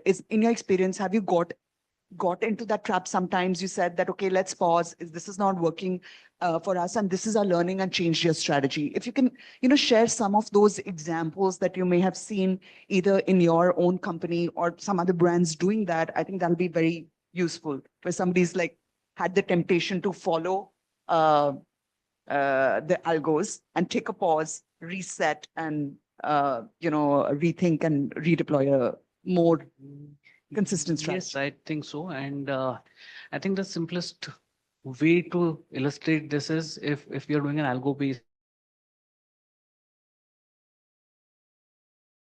identifies who's the TG and how do I reach them, through which influencer or through which channel, right?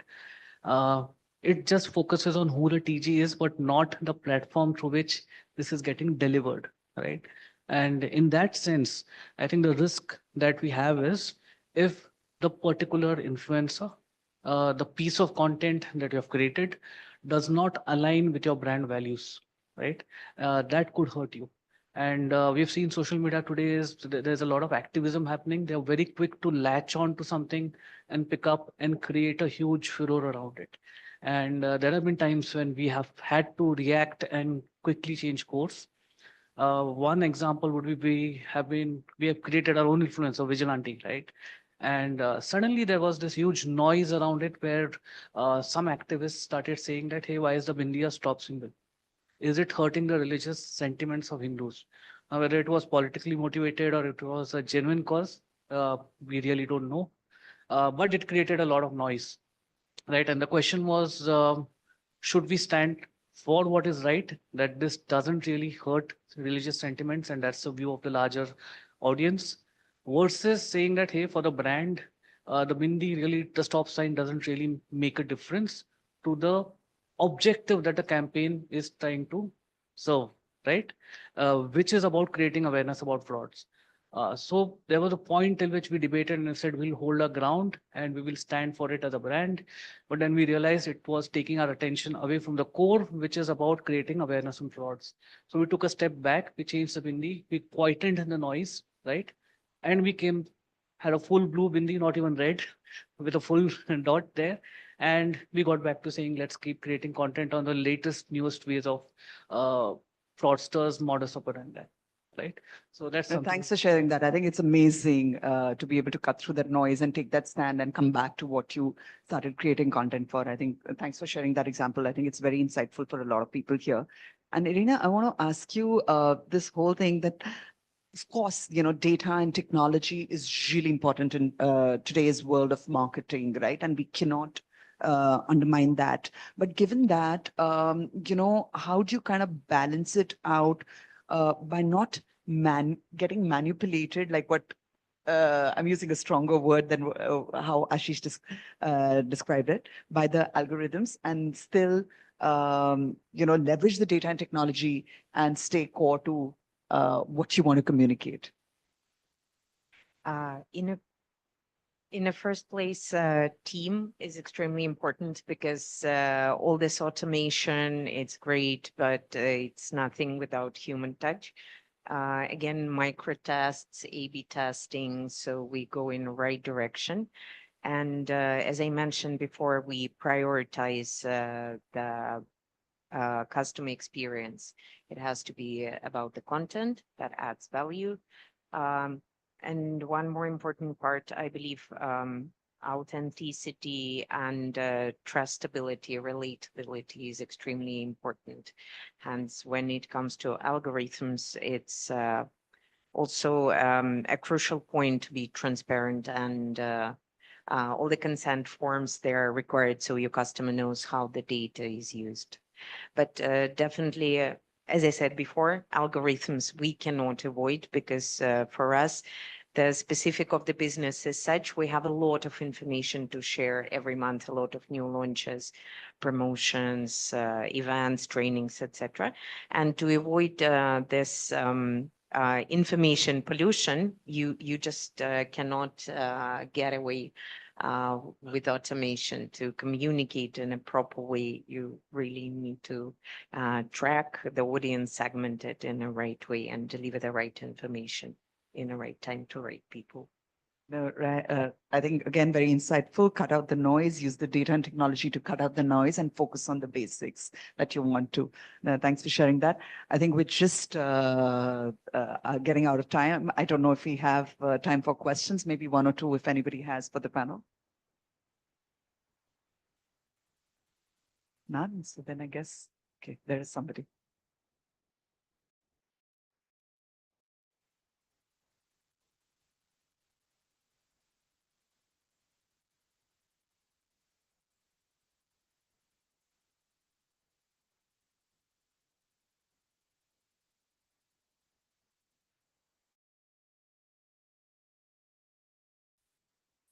Thank you so much.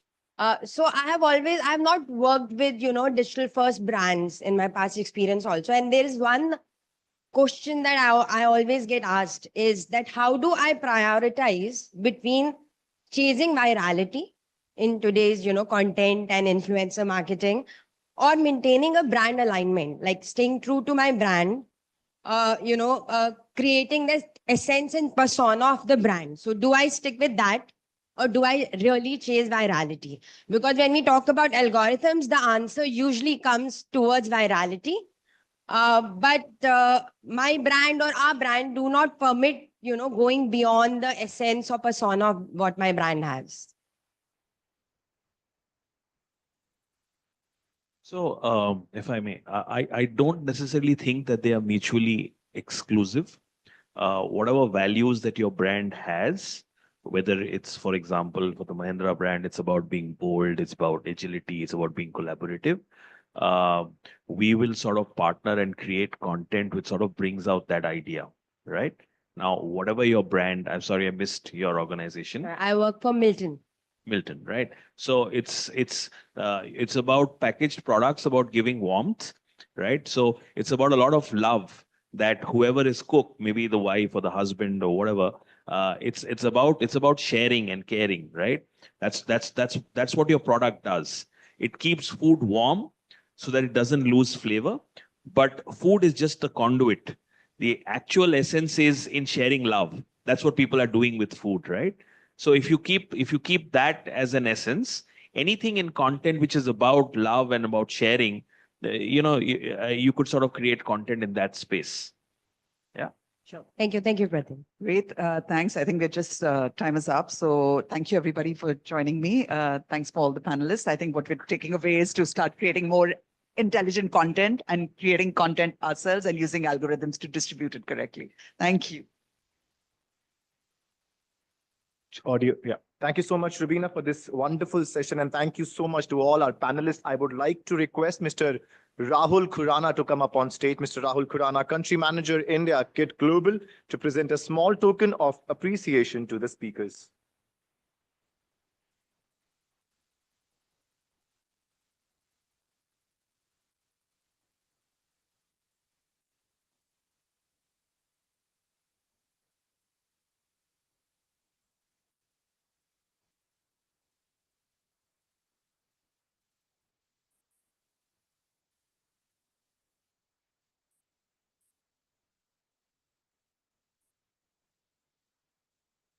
Also, ladies and gentlemen, let's get this excitement going on social media. Also, our hashtag for the day is hashtag Impact Digital Influencer Conference. So please keep posting and don't forget to tag Exchange for Media on Facebook, Instagram, LinkedIn, and X.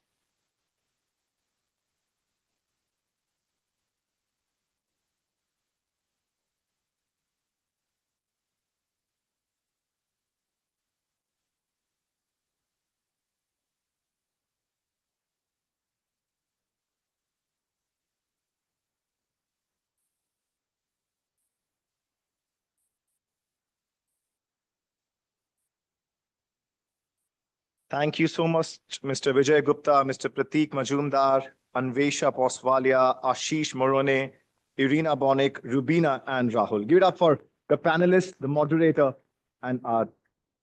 Now we heard it from the brands, and now it's time to hear it from the influencers. Ladies and gentlemen, moving on to the next session of the day, we have an exciting panel discussion. The title is The Power of Content, Connection, and Community in Modern Marketing. In this discussion, we will hear from some of the most influential content creators who have mastered the art of building authentic content, forging meaningful connections, and cultivating loyal communities. They will share their insights on how these elements are driving success in modern marketing and how brands can collaborate with creators to enhance their reach and impact.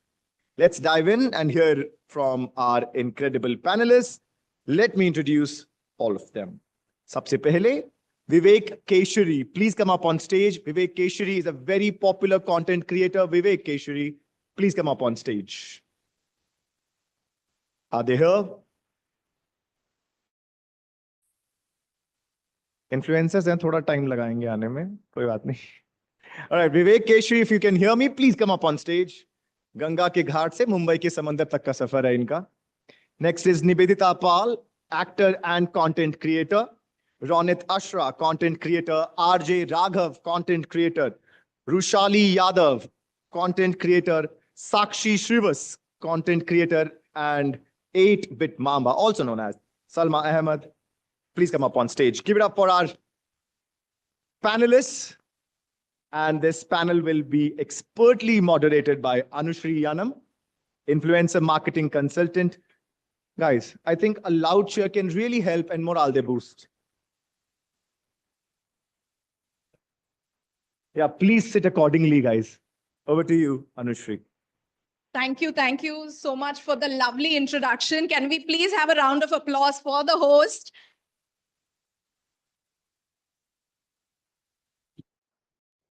Good afternoon, everyone. Welcome to today's panel discussion on the power of content, connection, community in modern marketing. I'm absolutely thrilled to be here and all of you as we dive into this exciting and ever-evolving topic. Marketing today is no longer about just selling products. It's about building genuine relationships, inspiring communities, and creating content that truly resonates. In this digital age, where connection counts, these elements have become the backbone of successful marketing strategies. I'm Anushri Annam, your session chair and moderator for this discussion. Having worked with intersection of social media, influencer marketing, and community building, I've seen firsthand how content and connection are powerful catalysts for trust, loyalty, and growth. So I'm incredibly excited to have this panel with me here today, and let me introduce them right away.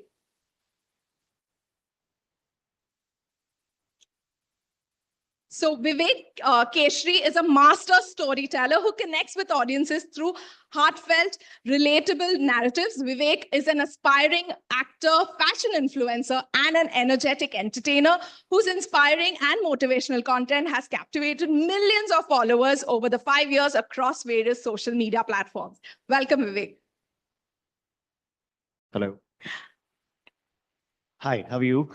I'm good. I am going to introduce our panel today one by one. Next, we have Nivedita.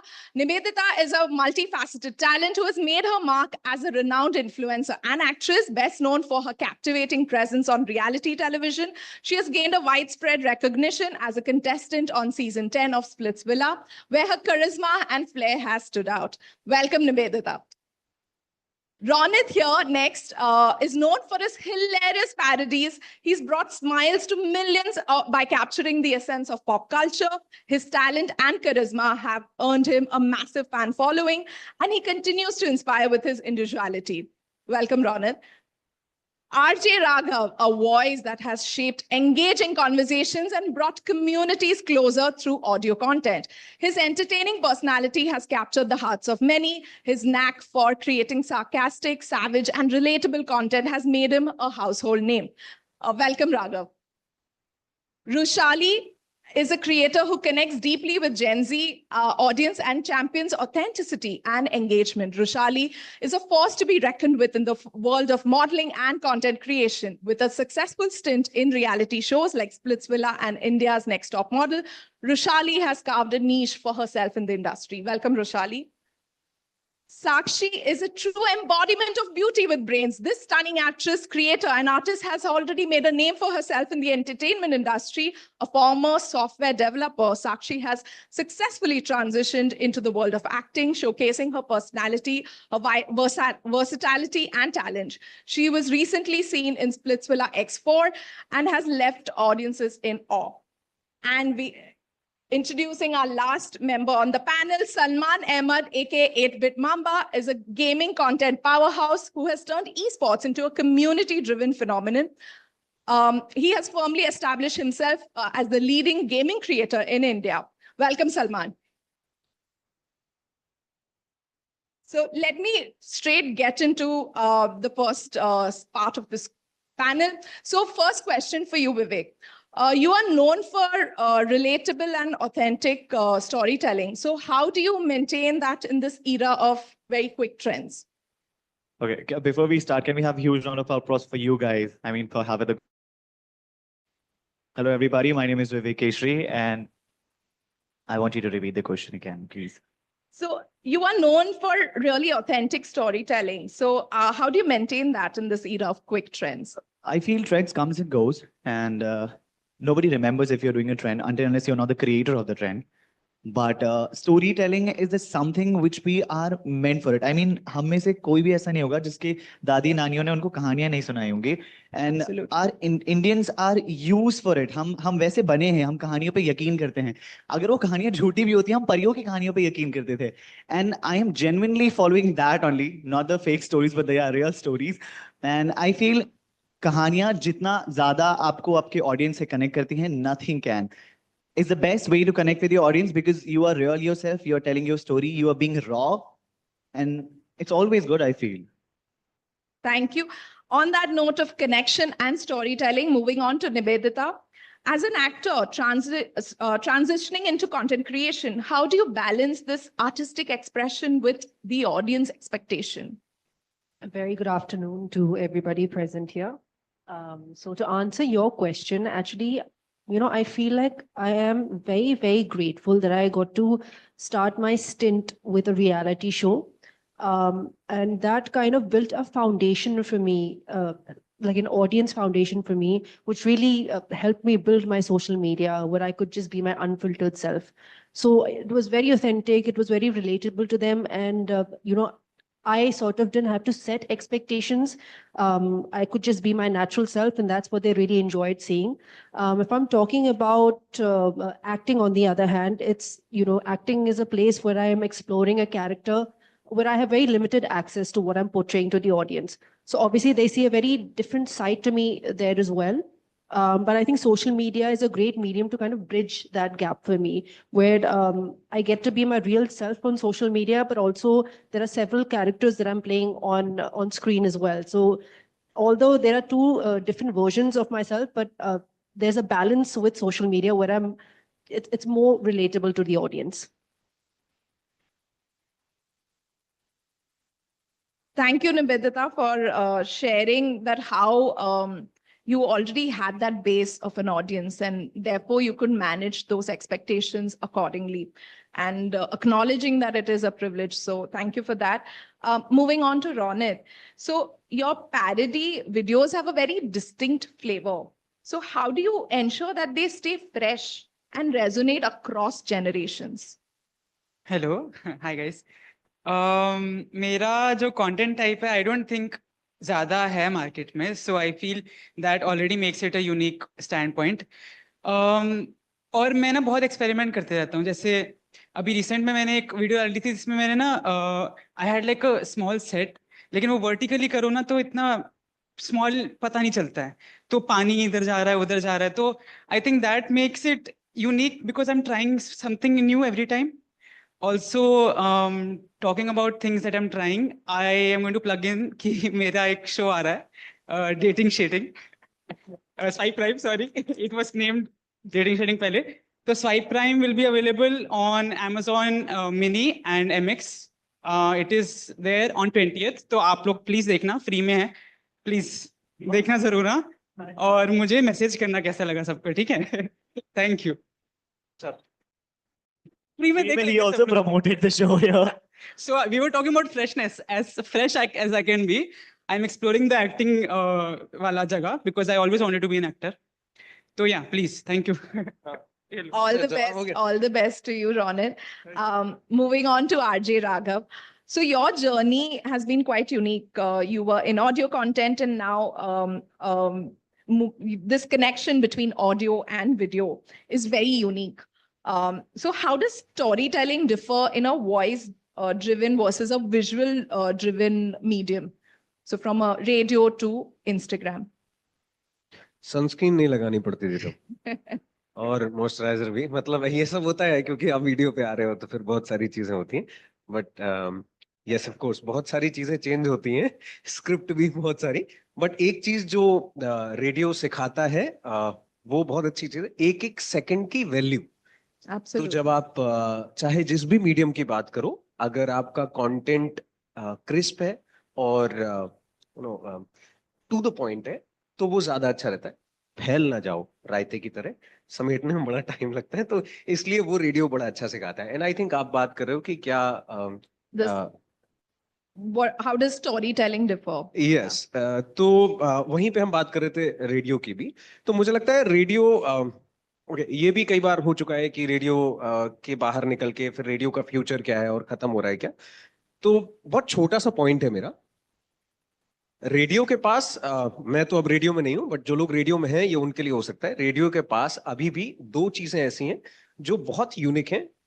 एक है surprising factor. I think मैं और आप, कोई भी हम में से जब गाने सुनते हैं तो हमें पता है मेरी प्लेलिस्ट। आपको इनफैक्ट 2-4 बार आप दोस्तों से मिलने तो आपको आपके दोस्त की भी प्लेलिस्ट मालूम चल जाती है और वो फिक्स रहती है। ठीक है, हम सब में से सभी के साथ यही होता है। But radio will surprise you every time. हाँ, आप दोपहर में जा रहे हैं, आप ऑफिस से निकले, शायद आप लंच टाइम पे निकले, अचानक से आपको कोई 90s का या उससे भी पहले का गाना मिलेगा और वो भी एक अच्छी बात के साथ, तो आप रिलेट कर जाएंगे। That's the radio. वो हमेशा है और रहेगा भी, क्योंकि वो किसी और कोई और ऐप या कोई और कंटेंट क्रिएटर अचानक से आपको नहीं दे पाएगा। The second point is local, and I am not talking about local like ऊपर ऊपर से, I am talking about micro local. Suppose आज आप बॉम्बे में उतरे, तो बॉम्बे में आज आप आए हैं, तो आज अभी बॉम्बे में क्या हुआ है, क्या कोई भी हम में से कोई भी कंटेंट क्रिएटर अपनी स्टोरी में सब कुछ कवर कर पाएगा? नहीं। क्या कोई न्यूज़पेपर उतना कवर कर पाएगा? शायद वो एक दिन पुराना है। कोई और मीडियम है क्या? नहीं। केवल और केवल रेडियो है जो आपको आज और आज सुबह के 4 घंटे की अपडेट दे सकता है, एंड दैट्स अमेजिंग, क्योंकि वो क्वालिटी किसी के पास नहीं। तो ये जो क्विकनेस है जो आप कह रहे हो स्टोरी टेलिंग में, कहां से आती है? ये शायद यहां से आती है। पल पल अपडेट रहना चाहिए। Absolutely. क्या क्या हुआ है? So thank you for at least throwing this light that each medium is different and we need to use the medium accordingly. Exactly. Yes. And moving on to Roshali, as someone who resonates a lot with the youth, what strategies help you build a loyal community rather than just followers? I think I'm new to this influencing world, but I'm trying my hands into it. So coming from a fashion background, I always was taught ki theek hai, post your work pictures, your fashion photos, reels and everything. But when I came into this influencing world, I understood a lot of perspective to know the audience, to be the authentic you, to understand what they want or what they can relate to.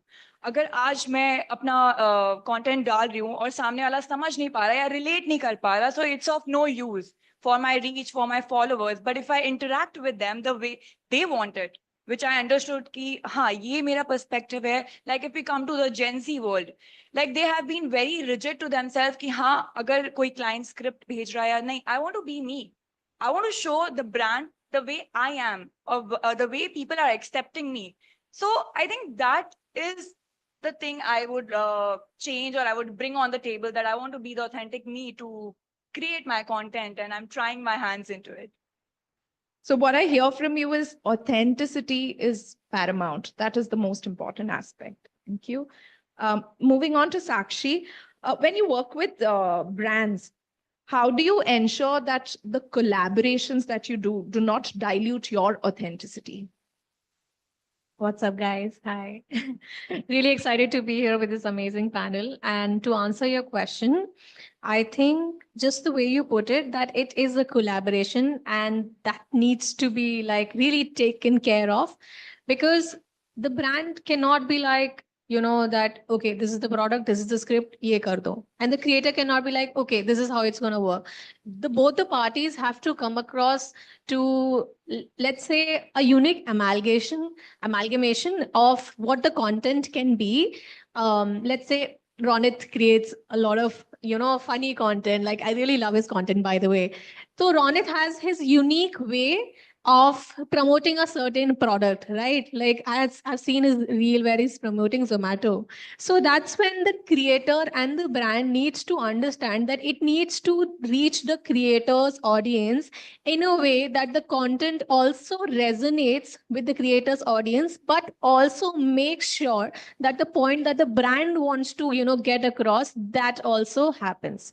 So yeah. So there has to be a mutual understanding between what the objective is of the brand and the creative freedom by the creator, right? Salman, I want to ask you this, that gaming and esports are really exploding industries. So how do brand collaborations in your niche differ from, say, a very traditional market? Hello, everyone. Thank you for having me here. So basically, if I consider myself, I have worked with many sort of brands, be it skincare, healthcare, and tech. में ज़्यादा we work because I'm obviously from the gaming side. So basically जो एक age group है जिसको हम deliver करते हैं, जो हमें डेली बेसिस पे जो हम लोगों का कंटेंट कंज्यूम करते हैं, ranges from 16 years of age to 28 years of age. Basically वो एक एज होती है 16 इयर्स जो एक इंटेंट रखते हैं टू स्पेंड, टू 28 इयर्स जो एक्चुअली हु कैन स्पेंड. तो बहुत ही ये स्ट्रॉन्ग एज ग्रुप है जिसको हम, एंड इट्स नॉट लाइक कि बहुत सारे जॉनरा ऑफ कंटेंट क्रिएशन होते हैं, but gaming is like I stream on a daily basis. So the people who actually and strongly follow me, they consume my content on a daily basis because I stream daily. Content wise, I try to diversify, but daily I have made this habit कि मैं daily आऊँ. So एक बहुत ही अच्छा सा connection बन जाता है जिसकी वजह से ये बहुत ज़रूरी होता है कि जो भी brand मैं pitch करना चाहता हूँ अपनी audience को, उनके साथ वो connect रहना चाहिए उस age group के साथ. So I think वो वाली एज ग्रुप बहुत ही स्ट्रांगली मैं उनको डिलीवर कर पाता हूँ उस वजह से. Yeah, the kind of audience that you cater to, I think 16 to 28, right? That niche will not even look at traditional marketing. So that's what you bring on to the table when now more and more brands are looking at gaming and esports as a niche. Because traditional markets can't even reach these audiences. हाँ, वो tapping ही नहीं हो पाया वो वाला age group है अभी. So that is the beauty of being in this niche in this time. Correct. So thank you for that. And now I'll move on to the second part of this session with the second question. And I'll start with you, Salman. So what is your advice for creators or brands in this content and community ecosystem? Basically I would suggest, मैं brand perspective से बात करना चाहूंगा because यहाँ पे हर कोई इतना diversified panel है, तो क्रिएटर्स का पर्सपेक्टिव तो हर किसी के पास है. I would like to suggest something to the brands की. एक चीज ये होती है कि ब्रांड्स के साथ हम खुल के काम करना चाहते हैं. There might be some brands, उनके अपने एक सर्टेन स्ट्रक्चर होता होगा, उनको ये रहता है कि stick to the scripts. We want to exercise कि हम लोग जो अपना क्रिएटिविटी है उसको एक्सरसाइज करना चाहते हैं बिकॉज हमारी ऑडियंस को उस तरीके की आदत होती है हमारे डिलीवरेंस की. और अगर हम लोग सडनली अपना ऑरा चेंज कर लेते हैं and we start saying something which we have recited, तो वो थोड़ा सा मतलब कनेक्टिंग नहीं हो पाता. And we want, I personally want कि whenever I'm addressing something to my community, जिनके साथ मैंने इतना टाइम स्पेंड करा है उसको बिल्ड करने के लिए, तो मैं उनको जो प्रॉमिस कर रहा हूँ कि हाँ मैं आपको ये चीज से रूबरू करा रहा हूँ इस ब्रांड के साथ, एक स्पेसिफिक प्रोडक्ट के साथ, तो ब्रांड वही प्रोमिसेस को डिलीवर एक्चुअली कर रहा है जो मैंने अपनी कम्युनिटी से कर दिया है. Because then it becomes a one day one show thing कि फिर मेरी community will not be able to trust on me आगे के किसी भी scenario. So what I hear from you is that the advice that you give to brands is to respect your authenticity as your niche and your community. And when brands offer products or services, that they need to deliver on their promises. And that's when what you promise to the community stands true, and the community then trusts the brand, right? Moving on to Sakshi. So what advice would you have for creators or brands? My advice is definitely for the creators, definitely for the ones who are starting out. I would suggest don't get too worked up with the numbers, because sometimes from the brand's perspective, they are looking for creators who have authentic and engaging audience. And it's okay if you don't have millions and millions of followers. There are creators who are mini creators, nano creators, maybe 100K or even lesser than that, who are still actively working with the brands. So one point would definitely be with that you should work on delivering high quality content, and the engagement will come. Eventually, it will come because content creation itself is a journey and it definitely takes time until and unless you're doing roadies or splitsvilla, जिससे आपके followers जल्दी बढ़ जाएं.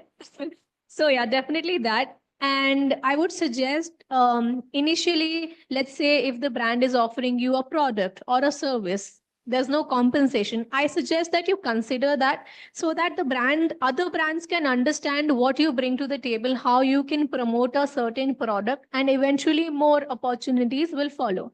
And you should also focus on building a very good relationship with brands. Let's say delivering your content on time, understanding their expectations. So that helps you in maintaining a professional relationship over time, which also helps you in getting more and more opportunities.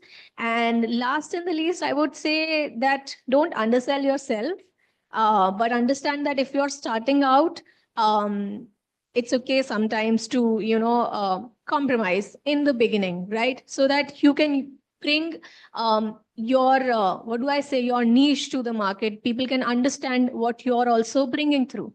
So I would say content creation is a journey and you have to be consistent at it. Consistent आप हर creator से सुनेंगे तो आपको definitely उस पर ध्यान देना चाहिए because it is all about being consistent, keep up with the trends, be educated about what is happening in the marketing in the market, and also work on your skills, maybe video editing or how you can make your content, better eventually with time. So yeah, that's it.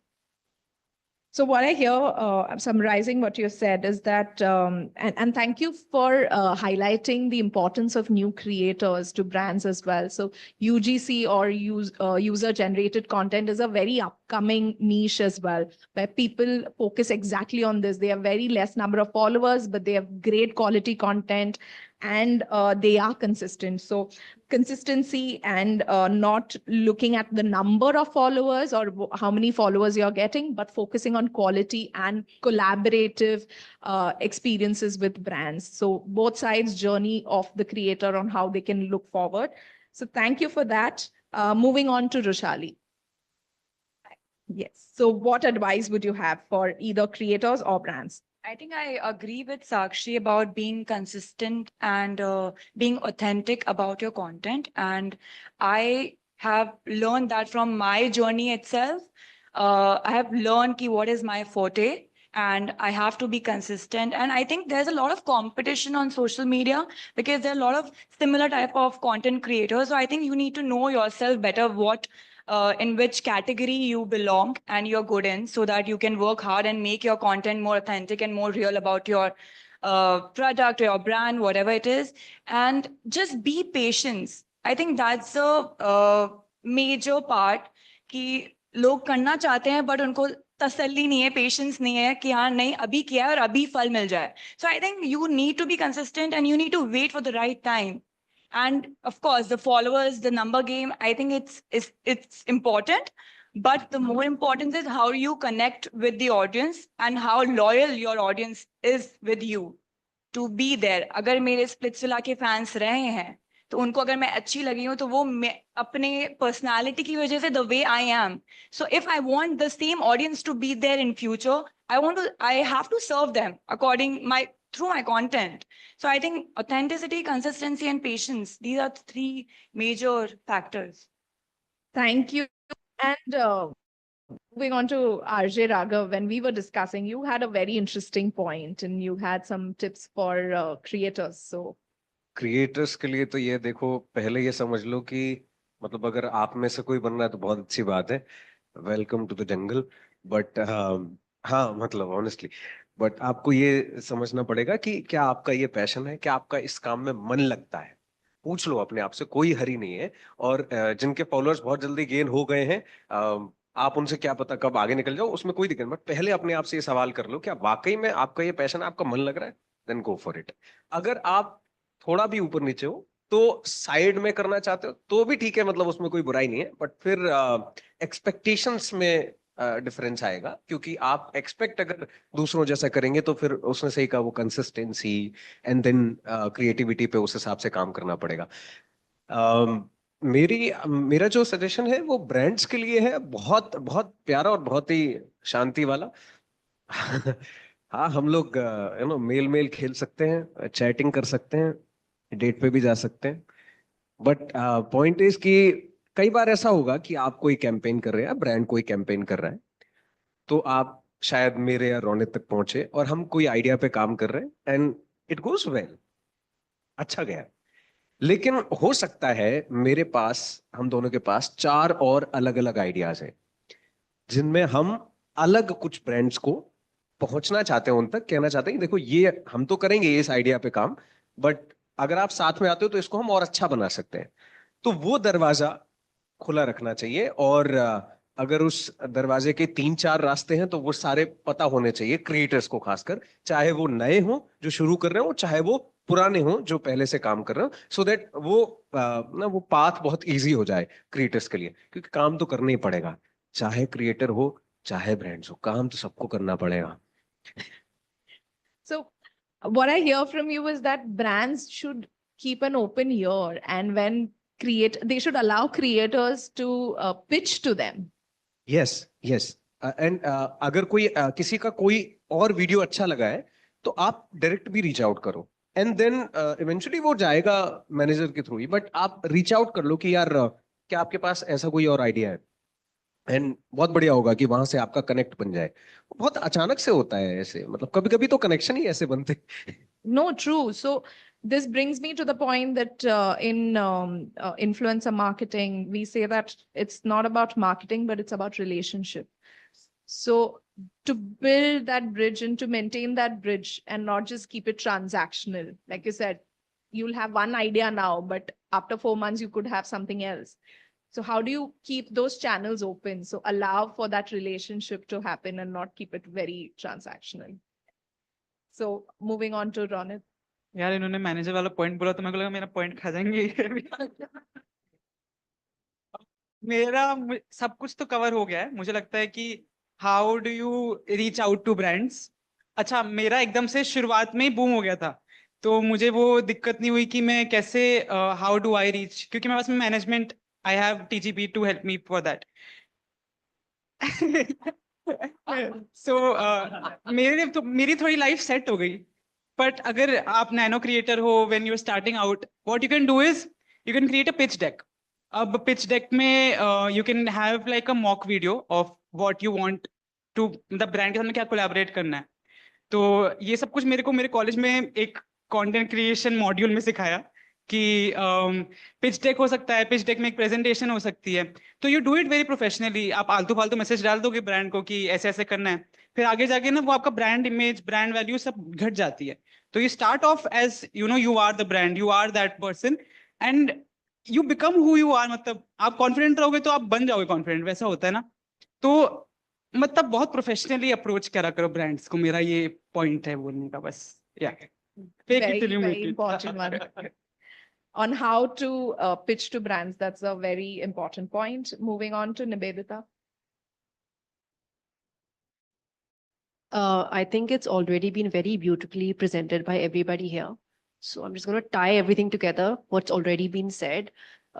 As important as it is to stay authentic, see what comes to you naturally, honestly. When you are starting out as a creator, obviously it takes time. It's a patience game, and you have to be really patient when you are starting out as a creator.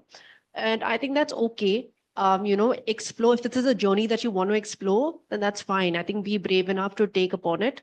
And when we are working with brands, obviously that's also something that will take time. And it's okay. And I know that sometimes you're restricted as a content creator about being creative with brand campaigns. But what I would suggest is just maybe subtly try to bring like yourself into the campaign, see what you can do differently. Even if it's subtle, that's okay. Eventually, maybe you can come to a mutual agreement with the brand, because I know sometimes content creating with a brand becomes very restricted and you have very limited access. And I think it's okay. Be as authentic as you can, be confident about it. And, eventually you will find your niche. You will find an audience that will resonate with you and your content and will eventually connect to you. And there's another point that I would like to add to this as well is, be authentic, be relatable with your content, but also don't be afraid to experiment and explore.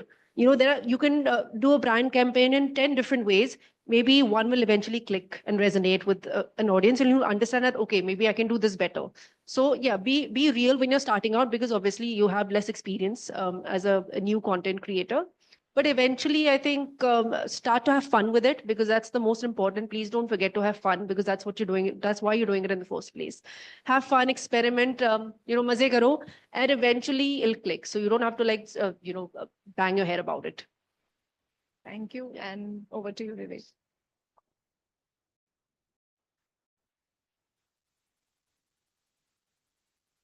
Okay, I think same, everybody have covered most of the thing. But I would give something suggestion, maybe not suggestion. I would be about to say for the brands, ki brand should definitely give liberty to the creator, because creator knows what to create, what to not. कभी कभी ऐसा होता है कि brands put lot of principle rules कि ये चाहिए, and then मेरे साथ भी हुआ था अभी recently. And then creator thinks like कि अब क्या करें हम, because they don't have any other option. Now they have to follow according to the brand, but the creators knows because he's been creating content since 10 years. But when this happened with me, there was one branded content which I did according to the brand, everything according to the brand. I closed my eyes and made a video and sent it to them. It got approved. Okay, whatever, the video didn't work, honestly. But when we had a proper discussion, Zoom meeting, and I shared my idea, brand shared their idea, we did brainstorm together. We both shared each other's idea. And then I said, okay, if you want to add something, add in between this, because I know this is definitely going to work. Add whatever you want. And that video went so well. So I think liberty is very important for the creator. And sometimes if the creator is very new, just jump to the content creation journey, creator do not know it. Maybe brand are very professional. They have worked with many creators. Sit with the creator, talk to the creator, explain them, make them understand. Creators should not do any brand under pressure, not for the money. Unless you don't want it, don't do it. Absolutely right. Giving creators the freedom really helps. And this takes me to the next, and I'm mindful of the time, so I'm going to ask all our panelists to make it really quick to the third part of the session. And I'll start with you, Vivek, because you spoke about your creativity in the fashion space, we see that a lot of long form storytelling is also making a comeback on Instagram, but short form is here. But what do you think about this, and how do we balance this? And just taking a quick time check. So we have just about 40 seconds. So okay, even 30 seconds is enough. I'm a real content creator. Okay, so basically I prefer short form content is really more people consume, because nobody have a lot of time enough. Now everybody wants to scroll. So that's why YouTube also launched shorts, live example. So I think, why I prefer fashion for short content, because fashion is everyday thing. हर दिन कुछ हो रहा है, हर दिन किसी को नया कुछ पहनना है. They don't have time कि अच्छा इस कलर के साथ क्या मैच होगा ये. Nobody have this time to watch long format content. I feel long format is also important at the same place. Maybe short format can be the teaser or trailer, but sometimes teaser and trailer can also make you understand what is movie all about. If you don't have time, go for short content, and I would prefer short content. thank you. My question to you, Nivedita, is that how do you differentiate yourself as a creator in a very saturated content market? See, I think that's already been said by you, that it is a saturated market, and there's no need to really differentiate when you know the market itself is saturated. And I think content creators also understand this. And as a brand also, you're very aware that the market that you are in is very saturated, and everybody is using the same medium to promote the same brand, same products. And that's completely okay with it. I think the digital space has now become more of like a chain system, where you're kind of just adding to it. Obviously, you're trying to relate to it as an audience as well as a content creator, and you're just adding your take to it as a content creator. See what you can bring to the table. It is saturated, and I think that's what's lovely about it, is that you know that everybody is consuming the same content, same brands. So it does become easier for audiences to accept what you are sort of adding to the space. So that's completely okay with it. Your own take can also be present. So adding yourself, but making it relatable and accepting. I think this is a very important point to absolutely. brands here, that accept that it is a saturated market and we may not always want to just stand out because everybody else is also trying to stand out. Absolutely. Moving on to Ronit. So parody often walks a fine line between humor and criticism. So how do you handle sensitive topics? यार मुझे लगता है कि you should always make content that makes people comfortable. If you're going to talk about criticism and humor, तो वो obviously नहीं comfort दे रहा है आगे वाले को. तो what I do is I have not done this, touch wood, कि मैंने किसी को uncomfortable feel नहीं करवाया. करवाऊंगा तो मैं accept कर लूंगा, sorry बोल दूंगा. I don't want to anybody to feel discomfort या ऐसा कुछ. तो humor अपना मुझे लगता है आता है from the fact that you're not roasting anybody. Criticism वहां से आ जाता है कि you are trying to put somebody down. So yeah. Thank you. So RJ Raghav, with so many platforms available, how do you decide which medium best suits your content? Time कम है. Instagram. Simple, huh? Thank you. Rushali. That was direct. What is your take on mental health for creators and how do you maintain that balance? I think they say when you experience it, then you get to know the real meaning of it. And I think I've experienced that trolling a few months back. And then I realized that, yes, social media affects your mental health a lot. It can be competition, it can be bad trolling comments, it can be anything. But how you can move forward from that, which I've learned, yes, it is difficult, it will take time, but you need to focus on your growth, your positive side of social media. अगर आपके पास 10 comments आ रहे हैं, इसमें 7 negative हैं, 3 positive भी हैं, take them. It can be anything. Chandigarh का चिंटू क्या बोल रहा है, आपको क्या पता? You need to have your own people. आपके पास आपके खुद के रिव्यू देने के लिए आपके मॉम डैड हैं, आपके फ्रेंड्स हैं, just ask them for the reviews. It doesn't matter कि सामने वाला जो social media faceless person who doesn't know, he is abusing you, he is trolling you for nothing else. So it doesn't matter. So I think be on the positive side and just grow in your life. On this point on focusing on the positive aspect, I asked this question to Sakshi, that what advice do you have for creators who continuously face criticism? Time to khatam ho gaya yaar. But see, I feel there is two kinds of criticism. One could be constructive criticism and one could be destructive criticism. Firstly, you have to understand what kind of criticism or trolling you're getting. Right. And I feel very lucky being one of the content creators who do not get a lot of hate on my videos. But I feel like, just say, I recently launched my show with my boyfriend. It's called The Saxton Show, and I'm promoting that very openly. But for that, na, हम लोगों ने बहुत मेहनत किया. जैसे we put a lot of money, our heart and passion, everything into it.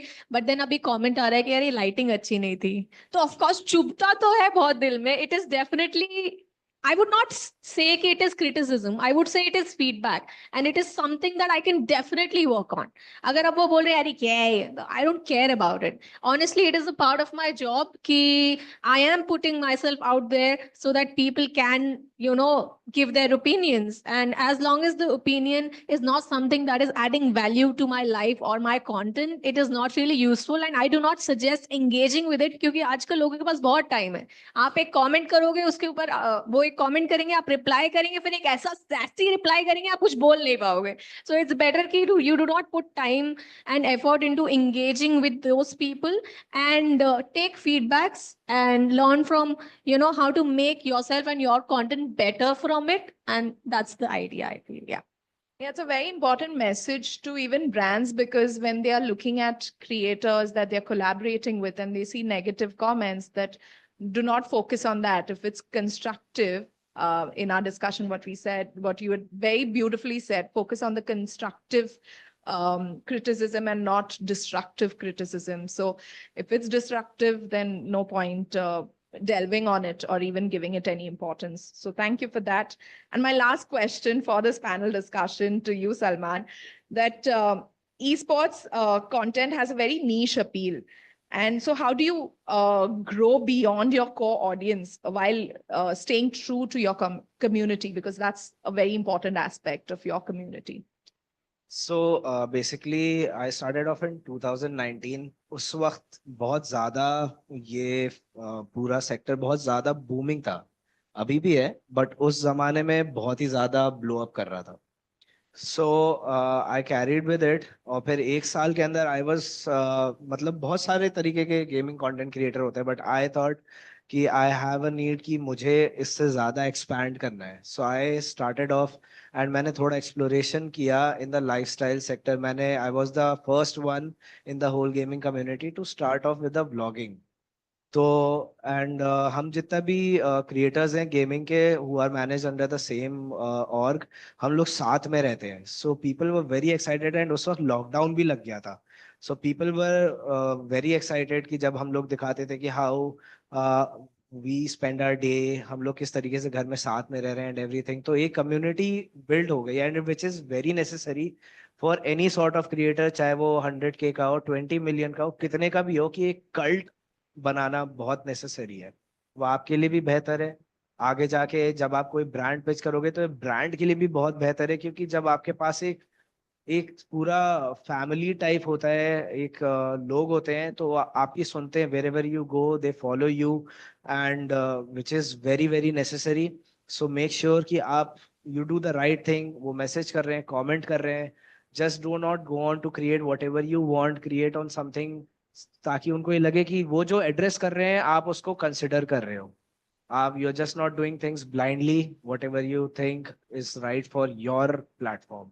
सो इसी तरीके से कम्युनिटी बिल्ड हुआ, एंड मैंने अपने गेमिंग के बाहर भी एक्सप्लोर करा, एंड एक बेटर कम्युनिटी को फॉर्म करने में it help me a lot.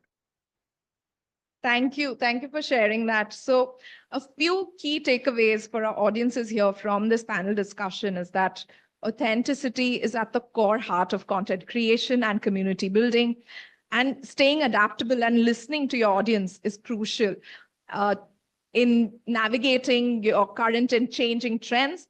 And finally, success is not just about numbers, it's about meaningful connections that bring and create long-term impact. If we have a few minutes for audience questions, no? Okay, so then I will end this session. A huge thank you to our amazing panelists for sharing their insights, and thank you all for being a lovely audience. If you have questions, we are here. You can meet us and we'll answer the. Yes. Also, before we guys let you go, just a 1 minute question here. You know, we talked about the authenticity, patience, consistency, but I want to highlight on the factor which is मेहनत, क्योंकि आप लोग बहुत मेहनत भी करते हैं. एक सिंपल सा सवाल आप सभी से, किसी ब्रांड डील के लिए, ब्रांड कैंपेन के लिए, एक छोटी सी रील के लिए भी कितना समय, कितना वक्त लगा है? I'm going to start with Vivek. Maximum time, huh? Quickly. For the shoot or entire deliver करने तक. एक हफ्ता. 1 week, yeah. और वो shoot का time? Is shoot time, sometimes it takes 1 whole day, sometimes it takes 2 hours, depends on the brand. Okay. Yeah. Nivedita? Vivek, I'll have to say firstly you're very lucky कि आपका सब कुछ एक हफ्ते में निपट जाता है. यहाँ तो brand approval लेने में 1 महीना चला जाता है, because it's really hard to come to terms with what they want to sort of pitch for their campaign and what you want to share. Right. तो वो करने में ही brief approval लेने में ही कभी-कभी 1 महीना चला जाता है, but obviously the execution part is in a week's time. Ronit, I'm sure बहुत सारे wig पहनते हो आप. No, I don't want to say. कितना time लग जाता है? 4-5 दिन बनाने में लग जाते हैं वीडियो. एक 30 second reel. Come on, guys. All right, Raj Raghav. Okay, मैं कोई भी फालतू की होप नहीं दूंगा. सो इट्स ओके, कभी कभी बहुत ज्यादा टाइम लग जाता है, पर कभी कभी बहुत जल्दी भी हो जाता है. So it's real. बट ऐसा किस किस को लगता है कि क्रिएटर्स जो है बहुत इजी मनी बना रहे हैं? ऐसा अगर किसी को लग रहा है, इसीलिए मैंने ये सवाल पूछा, क्योंकि मैं आपकी मेहनत भी दिखाना चाहता हूँ यहाँ पर. ग्रीन बहुत इजी बना रहे हैं.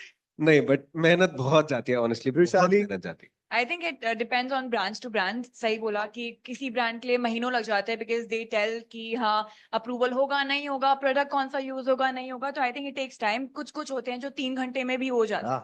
तो I think it depends on the brand to brand, product and reach. Yes, it takes 2-3 months also sometimes.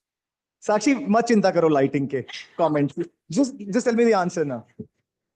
I think बाकी सब तो मेरी मैनेजर संभाल लेती है, सिर्फ शूट का बोलो तो मैं 2 घंटे में हो जाता है. Brands. Fastest shoot, Sakshi is here. And lastly, Salman. या सो शूट करने में बेसिकली मैं लॉन्ग फॉर्मेट कंटेंट में ज्यादा डील करता हूँ, ज्यादा शॉर्ट कंटेंट नहीं होता मेरा. सो 90 सेकंड्स का जब भी होता है कोई भी इंटीग्रेशन, तो एक टाइम मुझे आता, बनाने में ज्यादा टाइम नहीं लगता, लेकिन 17 टाइम्स चेंजेस आए थे तो उसको प्रोसेस होने में बहुत लग गया था इन 90 to 100 second. I hope the brands are listening to this. Thank Only you thing so I much. want to tell the brand, let creator give the liberty to the creator and listen first and then do everything. 17 times I can imagine the pain, bro. देखिए बहुत सारे जो brands हैं वो बाहर हैं, representatives बाहर हैं, आपसे जरूर मिलिएगा उनसे. Thank you so much all the influential creators. I had no idea. Brands are the best. Thank you so much, Anushri, for such smart and sparking questions. And I would Thank like you. to request on stage Mr. Anand Thakur, co-founder Footprint, to present a small token of appreciation to our speakers. Come on, Zat. बहुत मेहनत जा रही है sir में. Please तालियां बजाएंगे तो बहुत अच्छा लगेगा.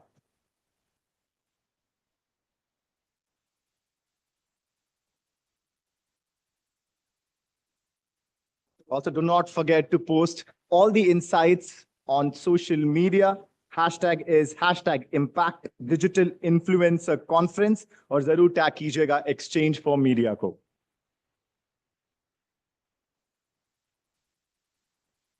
Vivek to Vivek.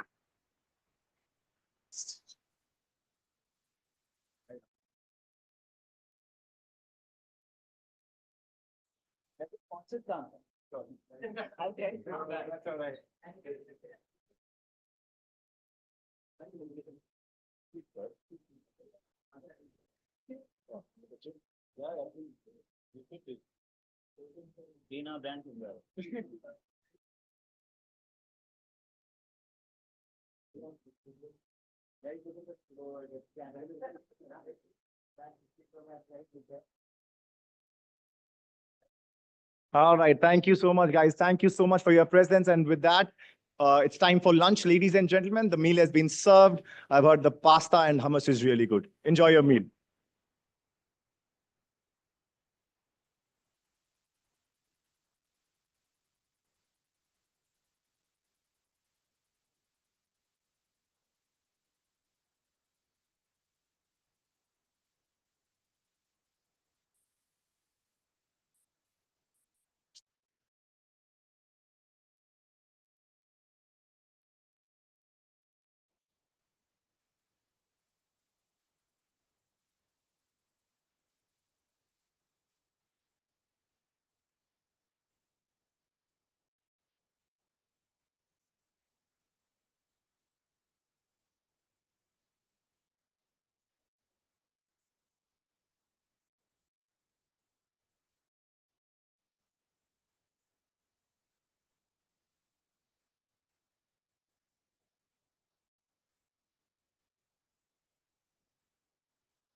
with the wedding.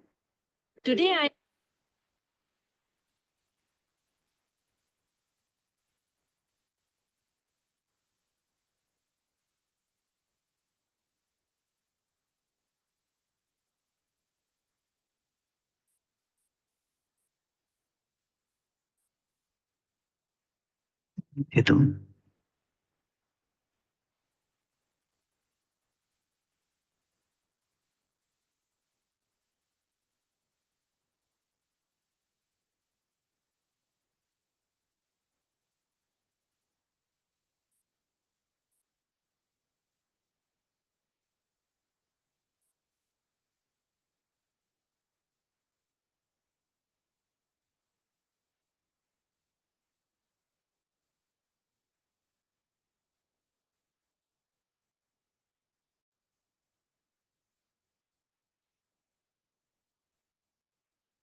Indian Marketing Awards seek to celebrate, as I said, the best work that's happening across sectors in the marketing space.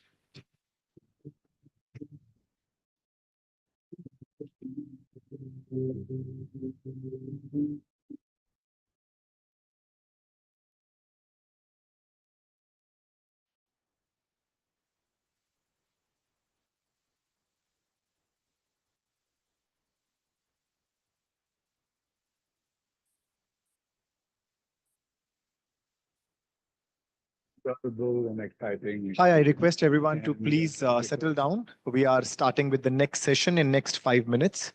So please settle down and grab your seats.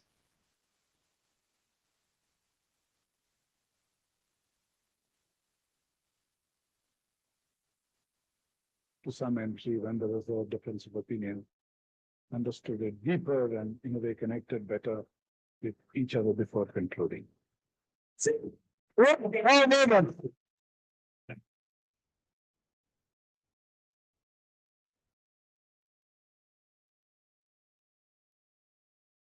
I am humbled and honored by the Lifetime Achievement Award, which has been conferred upon me today. I would like to convey sincere gratitude to the organizers of the Exchange for Media Indian Marketing Awards, to Dr. Anurag Batra, Mr. Naval Ahuja, to members of the jury for having honored me with this recognition.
Check. All right, everybody, please settle down. We are starting the next panel discussion, and it has been a great day so far. We have learned a lot from the business minds, sharp minds, and great discussions which we had. But now, before we move on to the next session, I would like to thank our partners. This event is powered by Footprint, connecting brands, influencers, content, and campaigns. The digital growth partner is Kit Global, performance at the speed of your ambition.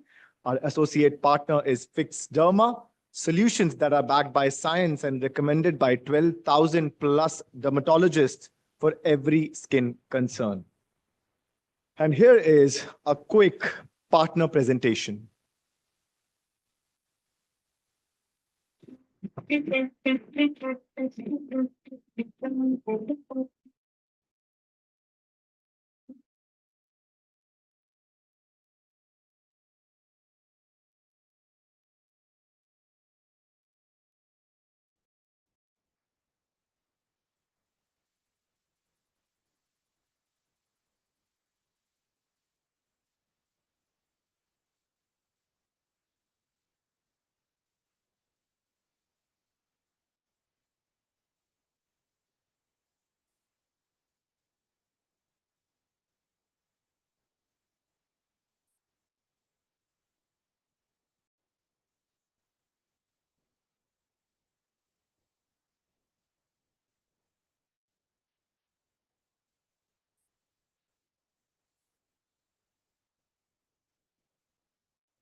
खेल सकता है तो लड़कियां boxing क्यों नहीं खेल सकते?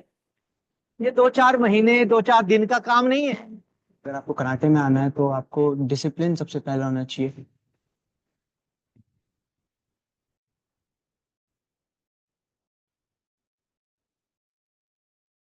Sports की और अचीवमेंट की एक बुक है, तो उसके लिए मुझे रात दिन काम करना पड़ता है, तो मैं करता हूँ।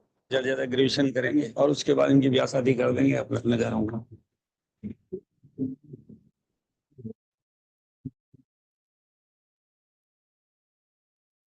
जो पंच हम मारते हैं वो चीज नहीं, जब हम पंच अपने फेस पे लेते हैं, जो उस पेन का जो फील है ना सर, तो उस फील की सर फीलिंग अलग है।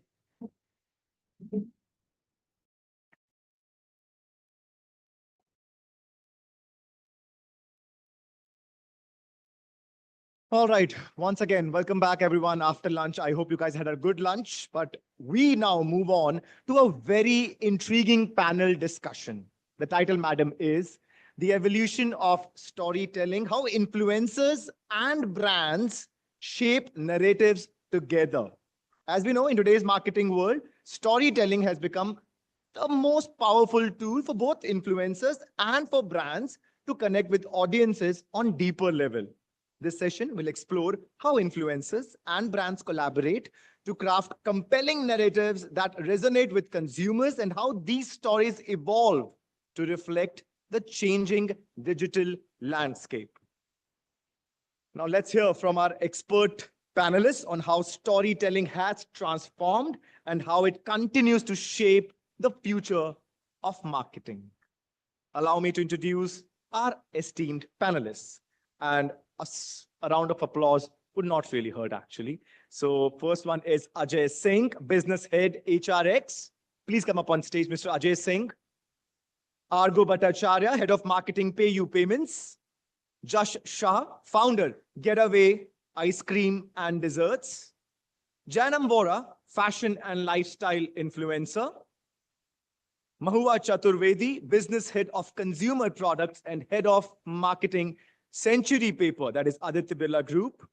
Raksha Hegde, Associate Director of Brand Communications, Pilgrim. Monish Shah, Founder and CEO, Illuminati Media. And lastly, Abhishek Mehrotra, Creative and Content Head, HT Brand Studio.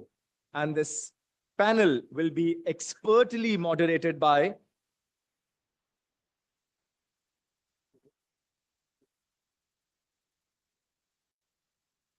one more name?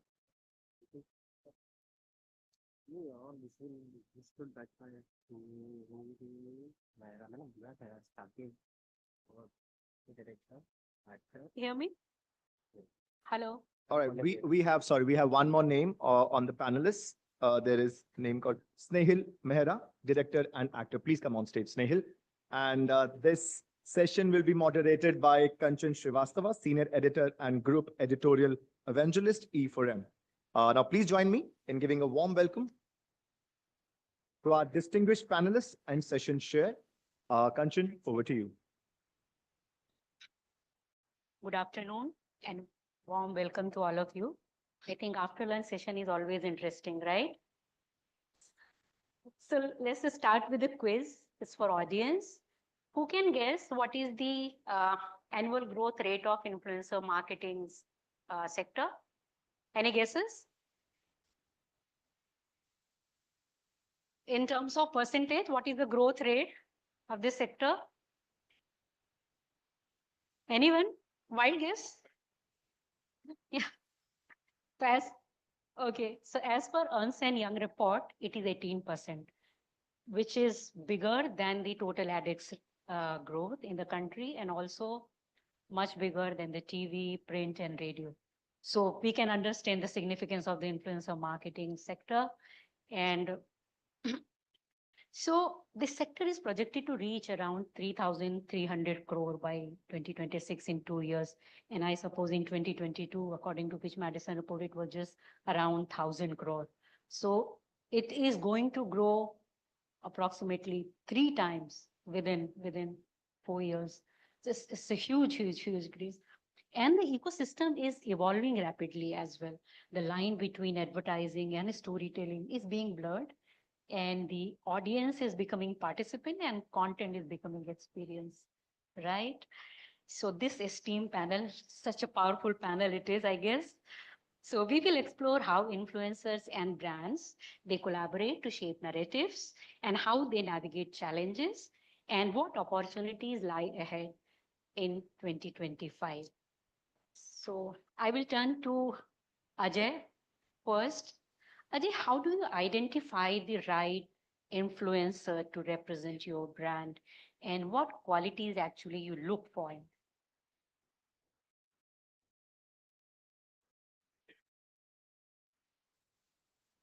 Just working, I guess. Hi, hi. First of all, thank you for having me here. It's a pleasure and an absolute honor to talk on behalf of HRX and to talk about one of my favorite topics, influencers and content creation. Um, Kanchan, basically, we are a fitness brand, right? So we have probably world's biggest fitness storyteller already, who's the face of HRX, who's also the founder of our brand, Mr. Hrithik Roshan. So the pressure to work with the right mix of people is far more immense than any other, brand, I would say, because then everything that you do needs to make sense to what the brand's identity is, because we are literally a physical manifestation of what Hrithik Roshan believes in, and the kind of life that he lives. But that's a good pressure, right? And when we are working with these, with the creators or with these storytellers who are so creative and so like unique in their own ways, we have to keep a few things in mind. There are three things that I typically, or I would, as a brand, we keep in mind is one, um, what is their own story? Is there a story that they have gone through? Is there some part of that that we can provide, that which for which HRX can become a platform and they can come out and share that story, which can be helpful or inspirational to other people? So that's one thing.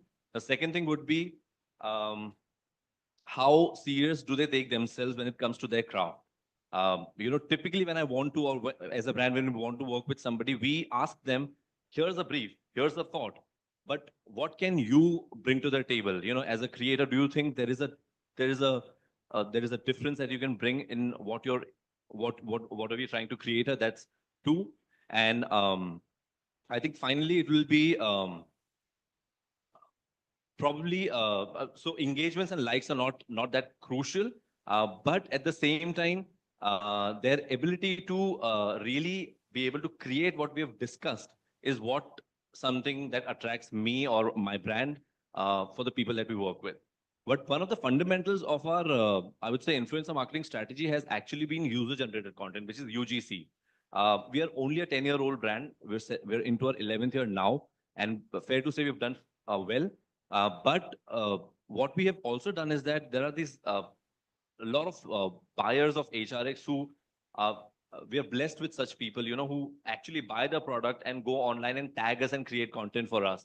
So over a period of almost a decade, what we've done is we've reached out to these people. Of course, we can't work with everyone, but there's a group of such people who are consistently creating content for us, because they're already our customers. What this does for us is this gives us access to authentic, very reliable, and very honest piece of content. And that is one way of very uniquely saying that, this is the platform that is going to recognize you and provide you an opportunity if you want to take your journey ahead as a creator or as a storyteller. And there are a few examples within our ecosystem of people who probably started as nano or even like smaller base, but are into a very big fitness influencer today or lifestyle influencer. I'm very proud of that overall approach. So that's the story that I think we work with. Wonderful. I hope creators in this room are listening to Ajay, right? So now, Agu, what was the biggest challenge which you faced, while promoting your digital payments platform? So Kanchan, I'll break it down into two parts, right? So basically a BFSI fintech category or digital category and influencer marketing in itself. So the first thing I would like to put out, right, it might be a bit controversial. I do not believe there is anything called influencer marketing. I will tell why. See, when somebody asked me around 8 years back or 7 years back, कि आपको digital marketing आता है क्या? So I told that there's nothing called digital marketing. And that time it was controversial because I told it's marketing in a digital world. So similarly, now influencer marketing has become so mainstream for brands, right? It is part of the marketing mix, right? Does it fall? You have to realize what your brand wants or what your brand needs, and influencers and content needs to be integrated backwards. So from a brand point of view, you do not, as you do not break marketing and digital marketing, you cannot now break influencer marketing as a separate element within your marketing reach. It has to be integrated in your brand thought, in your brand storytelling, and how and where you look forward to the brand. So that's the first part, right? And the next part is not only for the BFSI or digital sector, there are two things which are extremely difficult in this cluttered market, right? First is building trust. Second is creating differentiation. So whenever you're marketing or you're doing your own storytelling, or you're giving the onus of the storytelling on somebody else, right? The content that you co-create with these influencers should be extremely clear. Is it going towards building building trust for your brand, or maybe cultivating some amount of differentiation, right, for your brand? That's how when we do marketing, if we have to select influencers, right, that's how we select them, right? The the whole transaction is just not monetary in itself, right? It has to be seamless. The influencer should fit into the brand should fit into the influencer, right? And any relationship, he is what to say, an example of it has to be long term. You, if you want a one shot story, yes, that's different. But for BFSI, for fintech, right, stories are built over, say, 6 months, 1 year, 2 years, 5 years, and you need to come back with your partnership or collab with that influencer, with that person of interest over and over again to make an impact. Yeah, very interesting perspective indeed. I think influence has to be a long-term thing, of course, for any brand. So now, Josh, I come back to you. Uh, how important storytelling has been, in building your brand?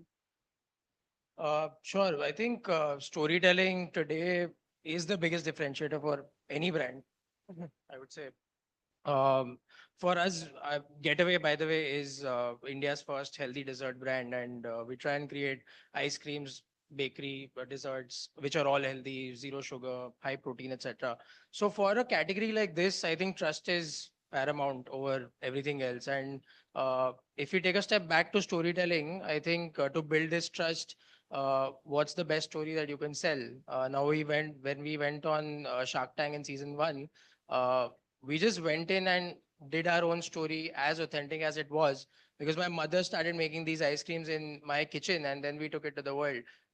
So I think that trust got inbuilt there, and because we saw that response on Shark Tank, the way people liked us and celebrated the story, it was very essential to keep tying to that story every now and then, because if a mom is making products for their kids, it's always going to be healthy. And I think that is the essence of storytelling, that whatever you're doing, whatever industry you're in, if you just stay true to what you're doing and build something around it, there will be a great story eventually once you succeed. So for us, that's I think something that's always worked, and it came in naturally. We didn't have to kind of have a mother who's making food for her kids, but yeah. Yeah, right. So, Janam, how do you view narratives into, content to make it, engaging and memorable for your clients? And you already heard three brands. Hi, good afternoon, everybody. So, apart from being a content creator, I have been into marketing and PR for the longest time. And the one thing that I've learned in my career is दुनिया में सिर्फ 3 चीजें चलती हैं, entertainment, entertainment और entertainment. And this has been my motto, because lockdown ki pehle, before the lockdown, the content span and the consumption span of each of the audiences was TV. Then it shifted to films.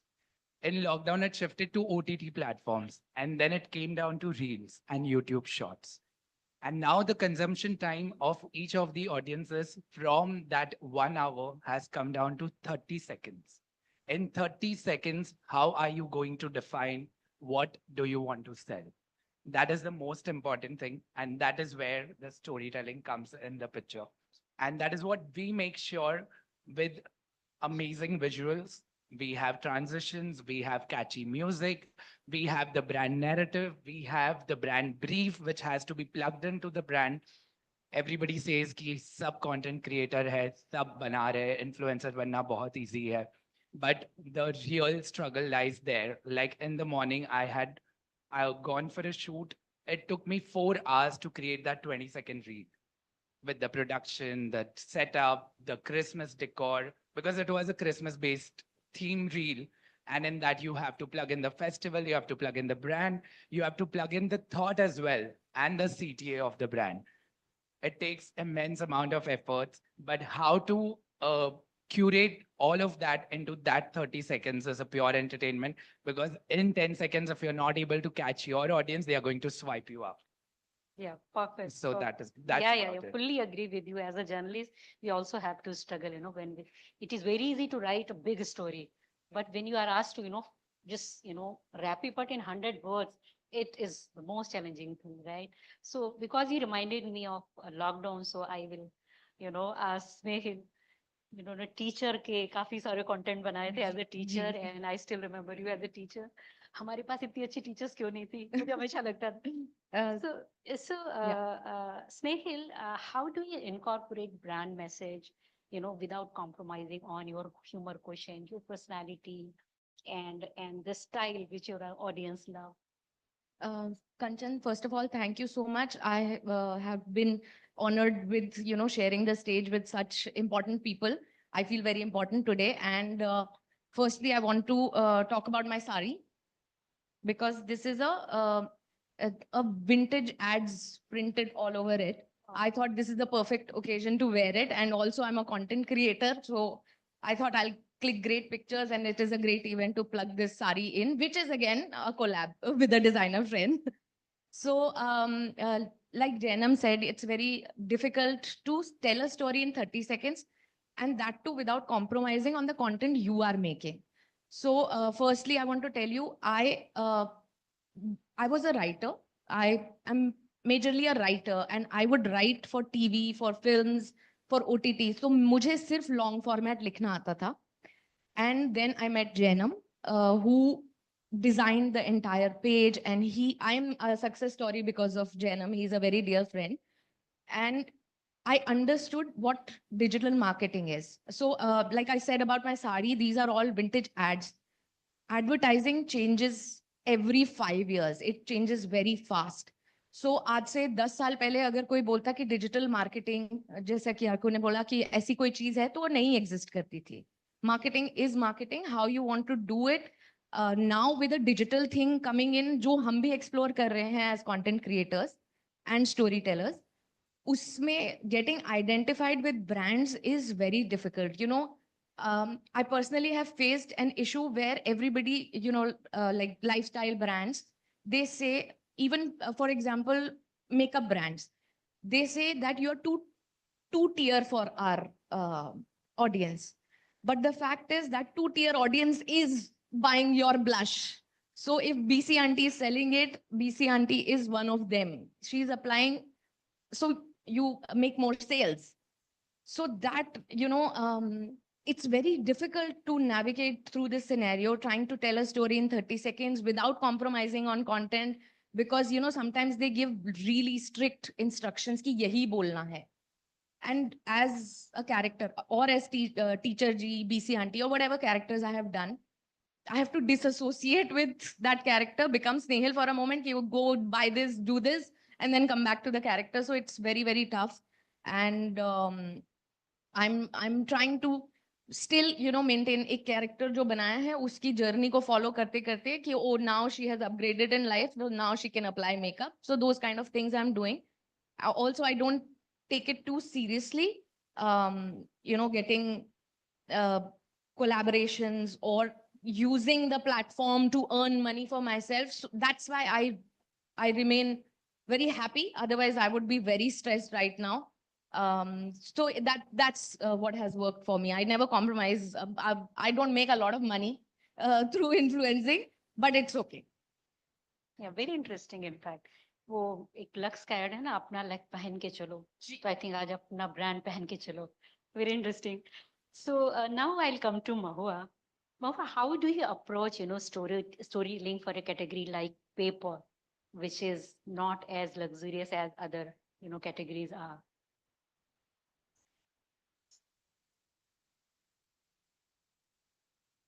Hello. Yeah.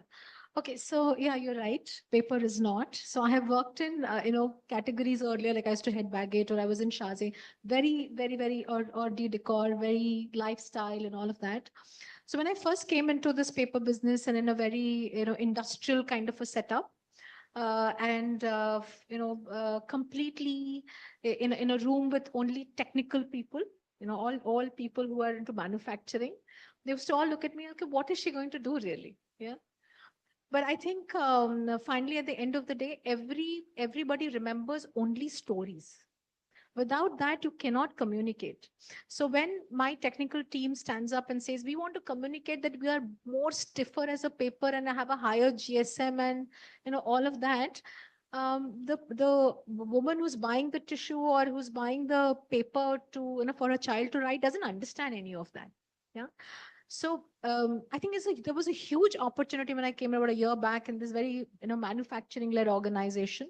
So my mandate was to transform it from a B2B business to a B2C business and launch products which are relevant to consumers, and both in tissue, notebooks, and also packaging products. But also to communicate. First, start building a brand. First, start communicating. And I'll tell you some examples. So the first, we often think today that paper is really not that relevant, right? Because we're in a digitized world. But actually, can you imagine a life without paper? So for instance, if you're talking about storytelling, we were looking at what do we do in Diwali, and you realize that in every aspect of Diwali there is some bit of paper. So right from the lantern, the paper lantern, to the box which your gift comes, to the mithai ka dabba, to the little bonus letter you get for Diwali, to a wish that you give out, to every small aspect, to some floral decorations you're doing, there's paper in every bit of it. So there's storytelling, and if you weave it in that context, suddenly paper becomes relatable to the larger audience, right? Or for instance, when we're talking, we're now selling, we've now started branding Century tissues and we're selling it in the business, in the market to consumers. And a tissue is just a tissue. But if you were to put a story and an emotion behind it and say, hey, whenever there is it's a symbol of care. So somebody has, got a mascara wrong, another woman wiping it, or somebody's a little, sad and you're wiping, giving her a tissue, or somebody's just laughing and tears falling down her cheeks and you're giving her a tissue, or you want to put a lipstick mark of a kiss and give it to somebody. So in any which way, there is always a story and an emotion behind it. And I personally feel so, I started off my journey with De Beers, which is the diamond company. And I was told in the beginning of that journey that, a white stone is not as beautiful as a red stone. It's just the story they built around the white stone. And it is a symbol of eternal love, which made it what it is, right? So the more undifferentiated your product, the bigger is the opportunity for a story, because that's what then differentiates it. So products nice story matter करती है, right? Yeah, thank you, Mahua. So now I'll come to Raksha. Raksha, how do you ensure that influencer collaborations, do not look, forced or overly kind of, transactional, and it looks authentic? Sure. Thanks, Kanchan. So I represent Pilgrim. It's a beauty brand, and we have wonderful skincare, hair care, and makeup products. So I just want to take on, I guess where Janam and Snehal, they mentioned. So we've been doing influencer marketing forever. We've been there from 2019. But I think the biggest shift in thinking and also our business happened when we realized that the strength of the influencer matters. So we've started leaning in onto their strengths. So if a Snehal is playing a character, if Janam is very good at delivering in a certain manner in 30 seconds, we are capturing that. So they become our faces for content or storytelling in every platform, whether it's social, like social media, even sometimes when they themselves use the product and then they probably, tell the message to other people. The other thing I wanted to say was, I know you guys have talked about 30 seconds, but like for a brand of, for us, it's the 3 second. It's even lesser. It's like, they've got to scroll and it has to be thumb stopping content in the first 3 seconds and they're gone, right? So the 3 second thing is actually the most important thing for us. How do you make it organic? Kanchan, I'm going to be honest. I don't think we're in a place where, we should be talking about looking organic, because I think the public, the people have moved beyond that. What they're looking for is to be educated and entertained at the same time. You hit that point right, you've hit it home. You've got your content home. So whether it is HRX doing it through UGC, she doing it through for paper, me doing it for makeup, the content creator, once they get that balance right, the consumer just, they stop, they listen, they consider your product, and hopefully they buy it and enjoy it. So I think I would move away from looking too organic. I would say if the content is still king, and I think it will always be, I think it's the quality of the content creator, the influencer herself or himself, which actually really matters. Yeah, very interesting. And Monish, as Raksha mentions, consumers are becoming more and more aware. And because you deliver, tailored solutions to your clients, how challenging it is. I mean, at one side, consumers are becoming more and more intelligent, and maybe influencers have their hand tied, how to convey the message, brand message, how difficult it is.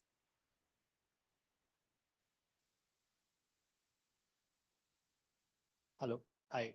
Thanks for having me here.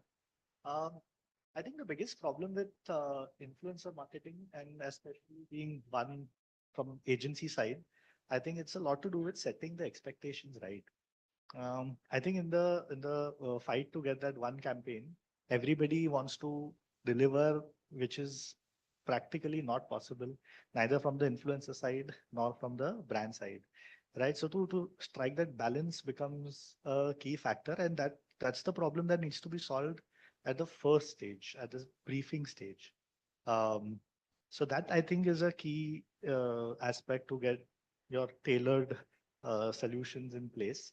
I mean, nowadays brands are looking at more and more unique problems to be solved using influencers. To give you an example, we had one of the campaigns where we had an IT company which had great employee policies, great HR policies, and they wanted to showcase that to potential recruits. I mean, who would have thought 2 years back that you could use creators to showcase a HR policy or good work culture in the IT industry, right? So these are some of the unique problems that can be solved using influencers. It requires a lot more long-term thinking as well. I mean, nowadays with all various aspects of marketing converging towards one very specific objective, right? To get understanding of overall 360-degree marketing and putting that thought using influencers becomes key. So yeah, I think setting expectation is the biggest part in getting your campaign correct. But I guess that's true for life as well, right? Yeah, very interesting perspective, in fact. And you rightly said that brief has to be, very, very sharp and very focused. And it is very interesting to know that influencer agencies are now having a proper HR policy, right? It's good for creators, I guess.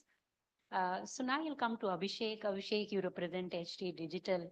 So how do you ensure that your storytelling, your platform's storytelling remains fresh and it aligns with consumers' interests? Hi. Thanks for having me. So I have a very interesting situation. I'm competing with a lot of people in my own ecosystem. I'm competing with other publishers. I'm competing with my own editorial. I'm competing with my brand's competition. So for me, my effort is always 5x because I have to find the right insight. I have to do the right research. I have to ensure that the brief is right. And more importantly, my content has to stand out from the editorial content because at the end of the day, I am putting or placing my content next to the editorial content because I'm taking the responsibility of cracking the brief for the brand, showing them what the solution is, guaranteeing them some output or some outcome, and also keeping my editorial folks happy because I'm trying to tell them, "Look, I'm not sold my soul. I'm still doing what you're doing, but I'm just doing it for the brand. I'm still trying to solve the problem for a customer because at the end of the day, for brands, they're customers. For us, they're audiences. And they are coming to our platforms for information. Why they come? Because we are a news platform. We are credible. We are authentic. Information is ratified, vetted, and then it's being circulated. Yes, we are in the attention economy, if I can say so. I heard 30 seconds to 3 seconds. I think we'll go to fraction of seconds very soon. So I have to ensure that I'm available to my audiences at every given point of time, whether they're scrolling their feeds and trying to catch up whether India won the match today or did Ashwin retire today. What was Kohli's reaction? I think did more trending today than Ashwin's retirement. And Akashdeep is probably the next big thing. So that, as an I follow cricket, so this is what stayed with me this morning. But at the end of the day, audiences are coming to news channels to consume content in different ways. If I want long format, I'll come and read an article on the website or I'll read the paper. If I want quick shortcuts, I'll probably just look at the social media feeds and see which are the top 5 headlines that are trending on social media and get up to date. Those are my intervention points for brands because that's when I tell the brand, you know what, if you're a breakfast brand, I'll do this content for you. I'll talk about healthy breakfast, but you have to post it in the morning because that's the ideal time, or I'll post it at a time when they're snacking it. So I have to give them those kind of insights. And at the end of the day, what am I giving to the audience? What am I giving to my reader? How am I giving them content that's different from what editorial is doing is the challenge for me. So that's how I have to keep myself up to speed and keep researching and keep looking at all those parameters to ensure that at the end of the day, the audience wins. If the audience is happy with the content I'm creating, the organic traction will come and rub off on the brand automatically. So that's the steep battle I guess we are fighting. Challenges of digital media, yeah, and so many competitors you have. So now we will go to the second round, and I have this question for Ajay, but I would also like to ask you first.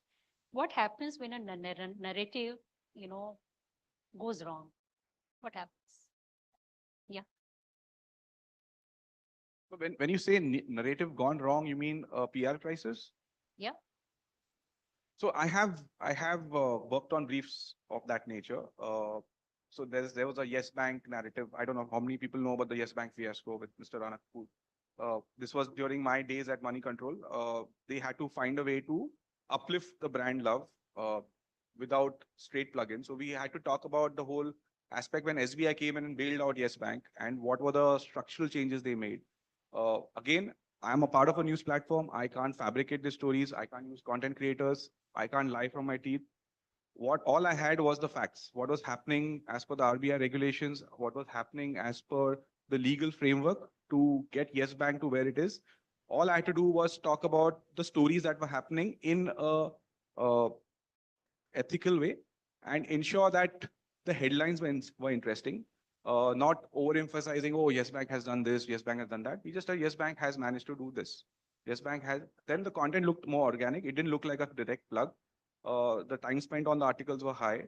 And we also created video content on explaining how the restructuring is happening. So there the audience was getting something new. Okay, it's all over the news, Economic Times, Mint, Financial Express, all are talking about the Yes Bank issue, but here at least Money Control is explaining me how this whole restructuring is happening. And that's when we saw things getting better, as in sense, the positive comments started coming on social media. That's where we found out, okay, chalo, the stories are working, the content is working, people are reacting, they've understood what we're trying to tell them about Yes Bank, and that worked.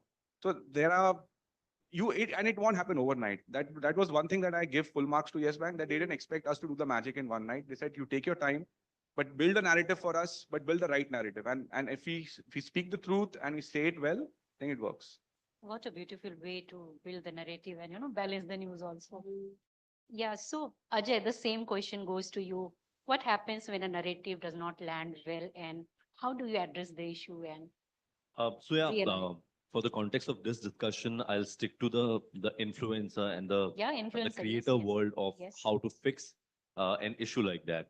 Um, First of all, it's important to admit that something has gone wrong, and it's completely all right in our business to sometimes think in our head that this is great, but when the output doesn't match the expected output, then it's first things to just admit that something has gone wrong.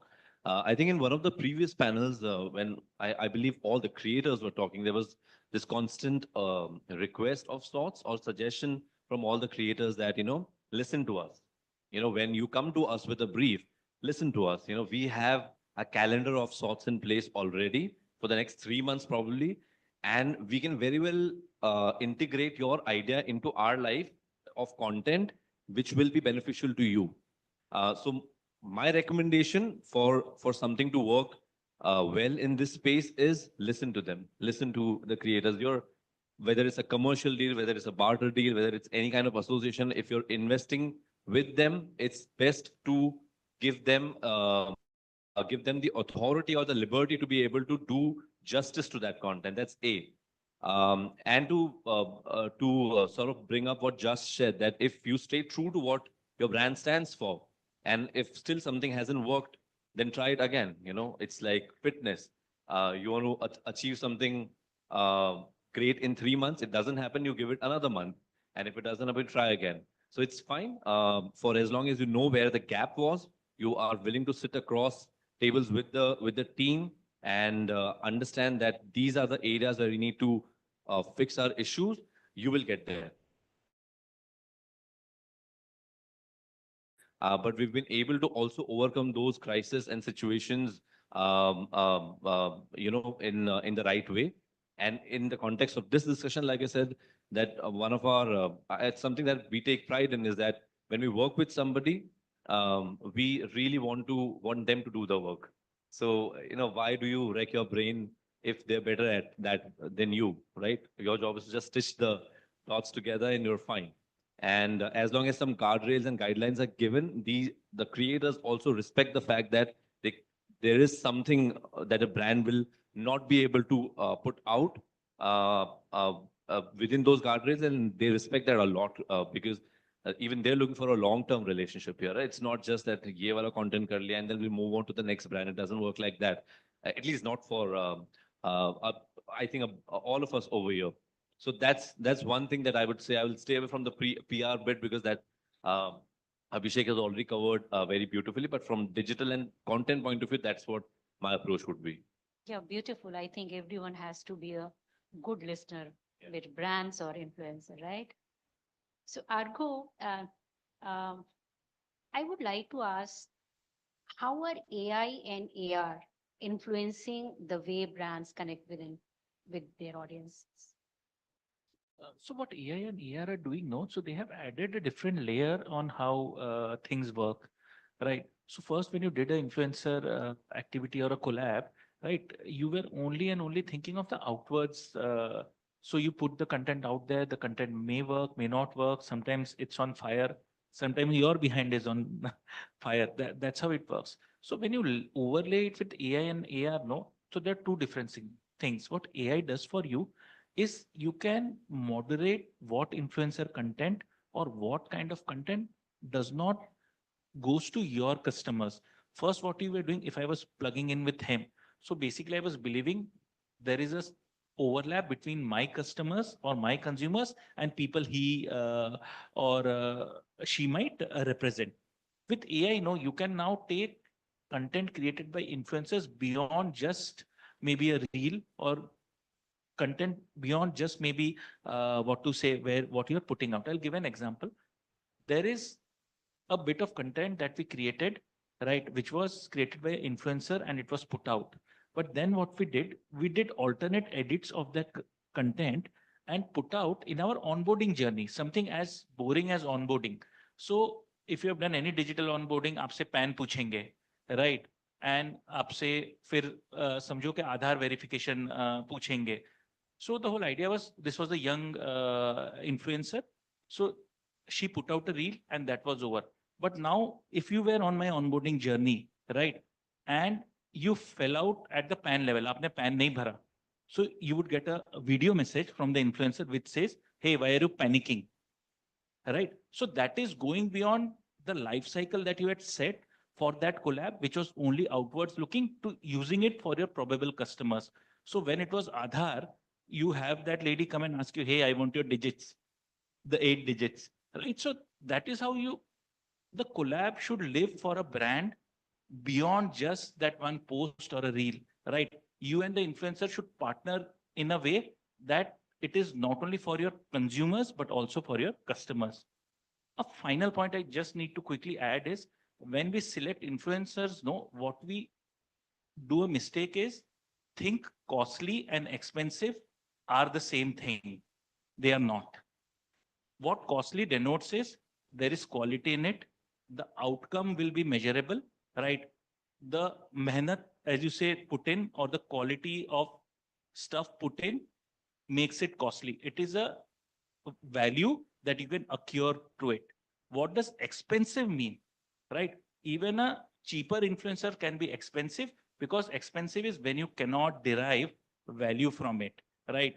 When you have paid for something and it does not live up to your expectations, does not do for you what it does, right? Then it becomes expensive. So somebody who is charging maybe 50 lakhs and is costly might still be inexpensive. But somebody who is charging you 10K, right, might be expensive for your brand. Very interesting insight, Argo. And now I'll come to Josh. Uh, just can you share any case study, where an influencer partnership has delivered exceptional results? Yeah, I think Malaika Arora has, been an investor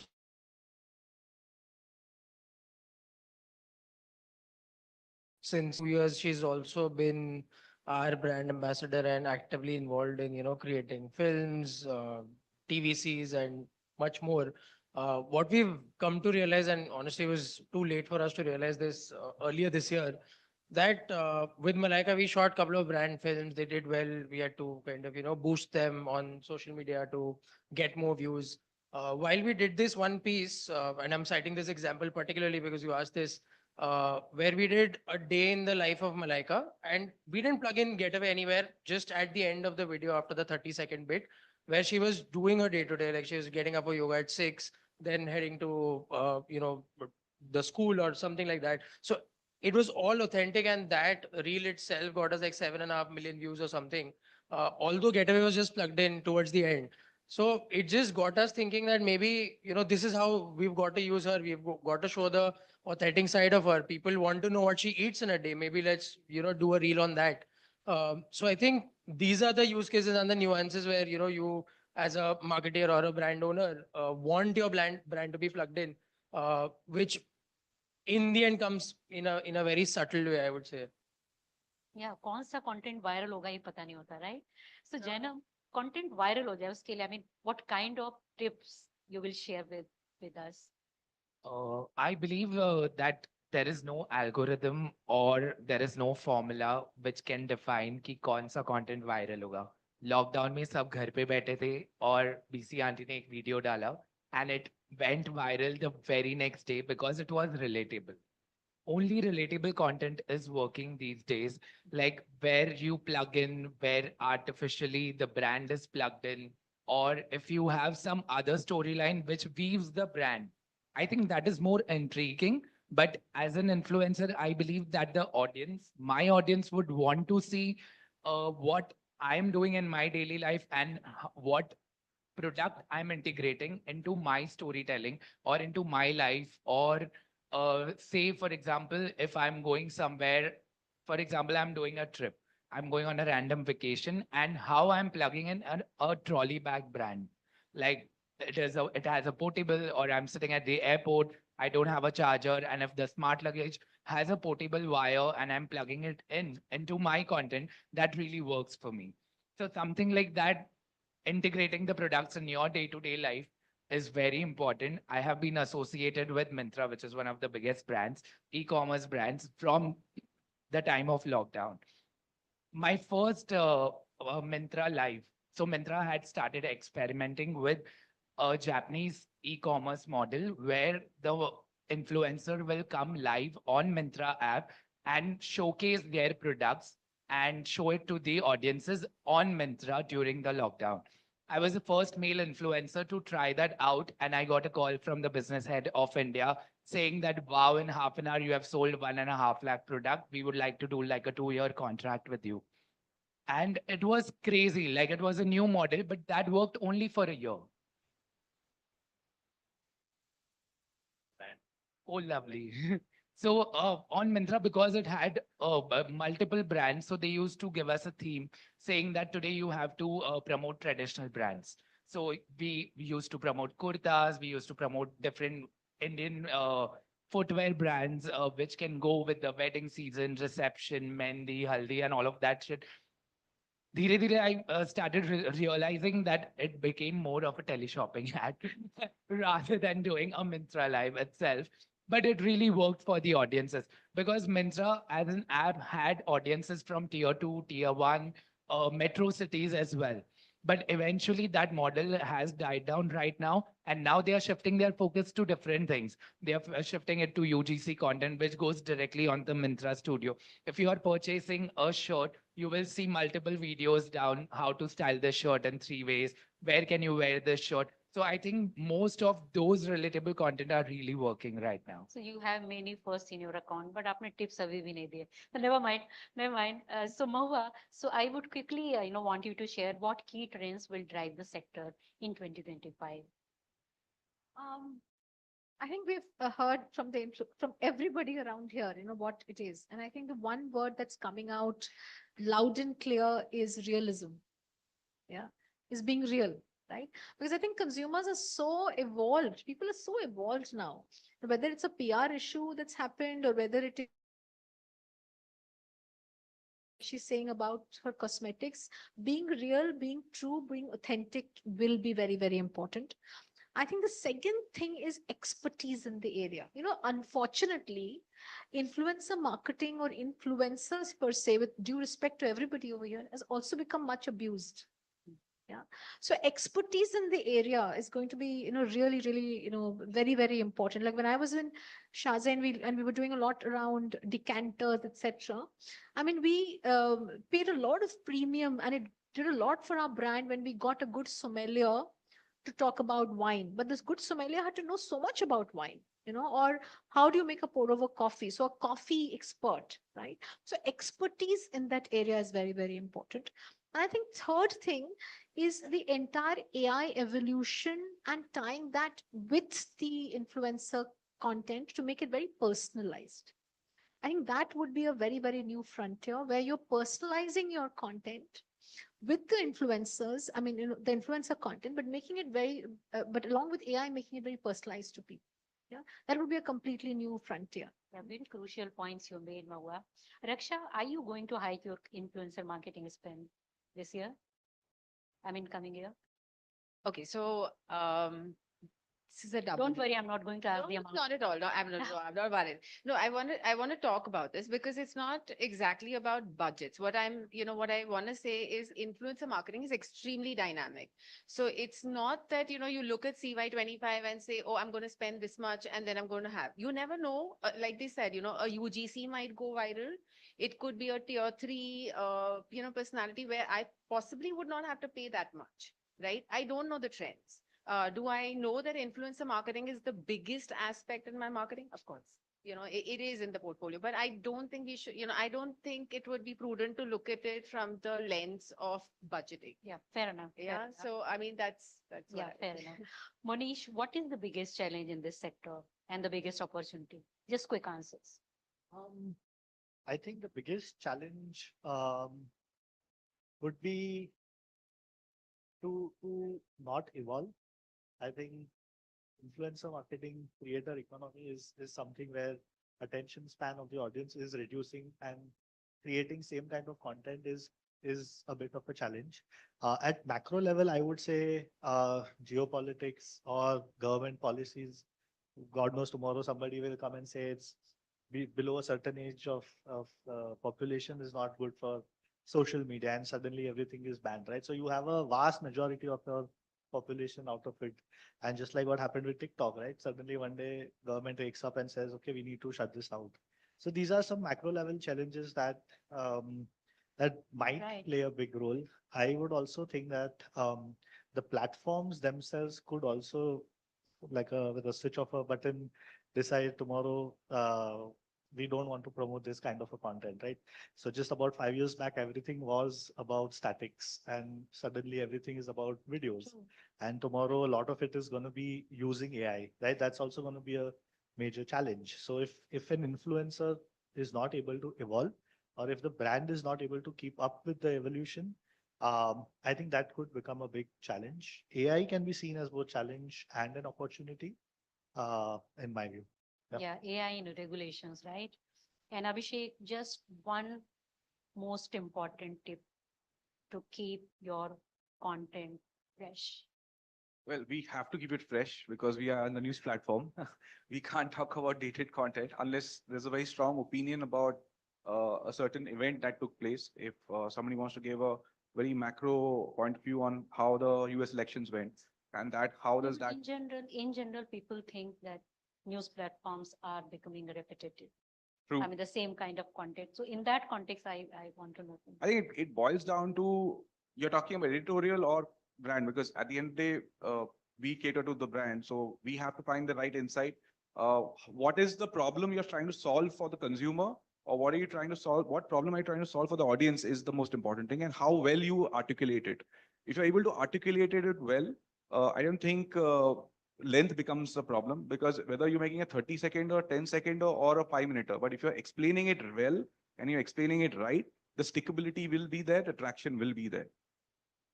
Right. And I think it's not about the number of followers or the number of views. It's the depth of the content. That's what I'm trying to get to. So Snehal, now you have to wrap up and find new ideas. Just most important tip, I think every creator or every person who's on social media, Yeah. wants to know. So the freshness and being relevant are the two things that every content creator needs to really work on. And the only way to do that is if you are a comedy content creator, observation. My biggest strength lies in observing people. And the more you observe, the more characters you get. That's how I function. And a lot of fashion influencers and lifestyle influencers uh, are following the footsteps of international influencers. Kim Kardashian being the guruma of all the content creators. So my thought about that is, if everybody is trying to be Kim Kardashian, then what is the point? One has to find themselves and keep writing what is authentic to their journey rather than trying to ape what others are doing. And the more authentic you are, the more people love you. Like Janam said, I made that teacher video on a whim. I used to do movie reviews. That was my source of income. And, I had my expertise in it. I would talk about movies. And one fine day, I just made a content about a woman who's a teacher and who's calling out names like COVID Avasti and all those things. And suddenly, that got picked up because everybody related to it. And it was something so fresh that nobody else was thinking about. So, and then, I did a series of it. Uh, Even big leaders, political leaders, actors, everybody's sharing. I'm getting great brand endorsements. But then I exhausted it.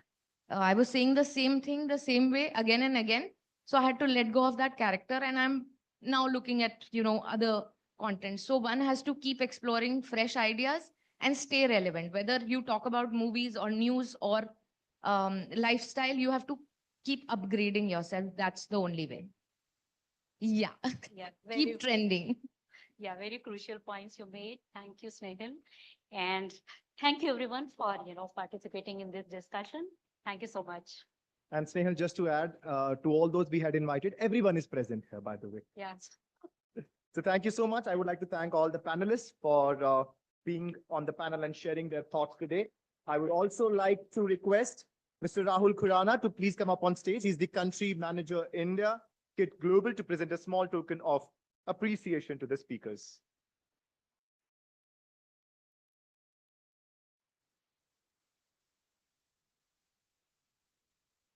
And a big thank you to Kanchan Srivastava. Great session there, Kanchan. Thank you for all the insights. Thank you.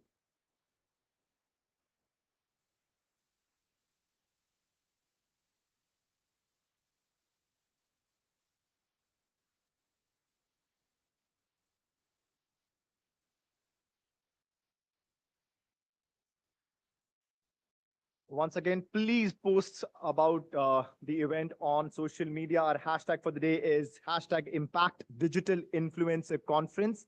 And do tag Exchange for Media on Instagram, LinkedIn, Facebook, and on X. We have one more panel discussion, but before that, we have a spotlight session.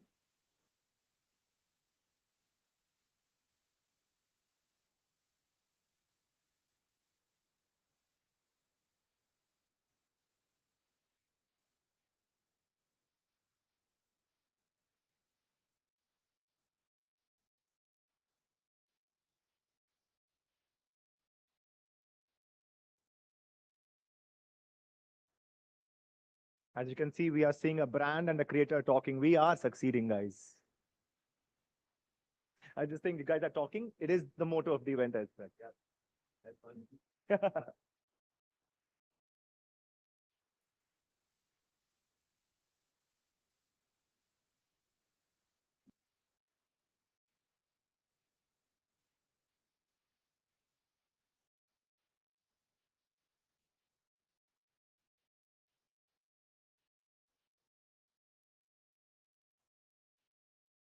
That was the session, the evolution of storytelling, how influencers and brands shape narratives together.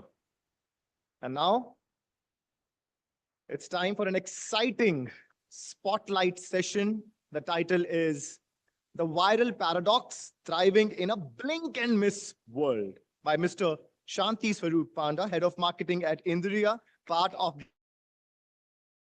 will explore the paradox of viral content, how brands can thrive in an era where trends come and go in the blink of an eye.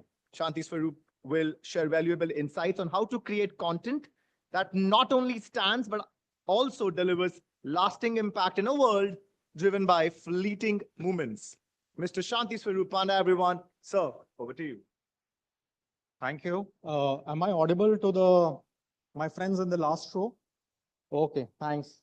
Good afternoon, everyone. And very interesting session before. Should I get closer? Should I make it lower? This works? Thank you. Yeah. So very interesting session we had before. And I have been given an equally exciting topic, which is how do you stay relevant in a blink and, sleep world, I would say. All right, people move on.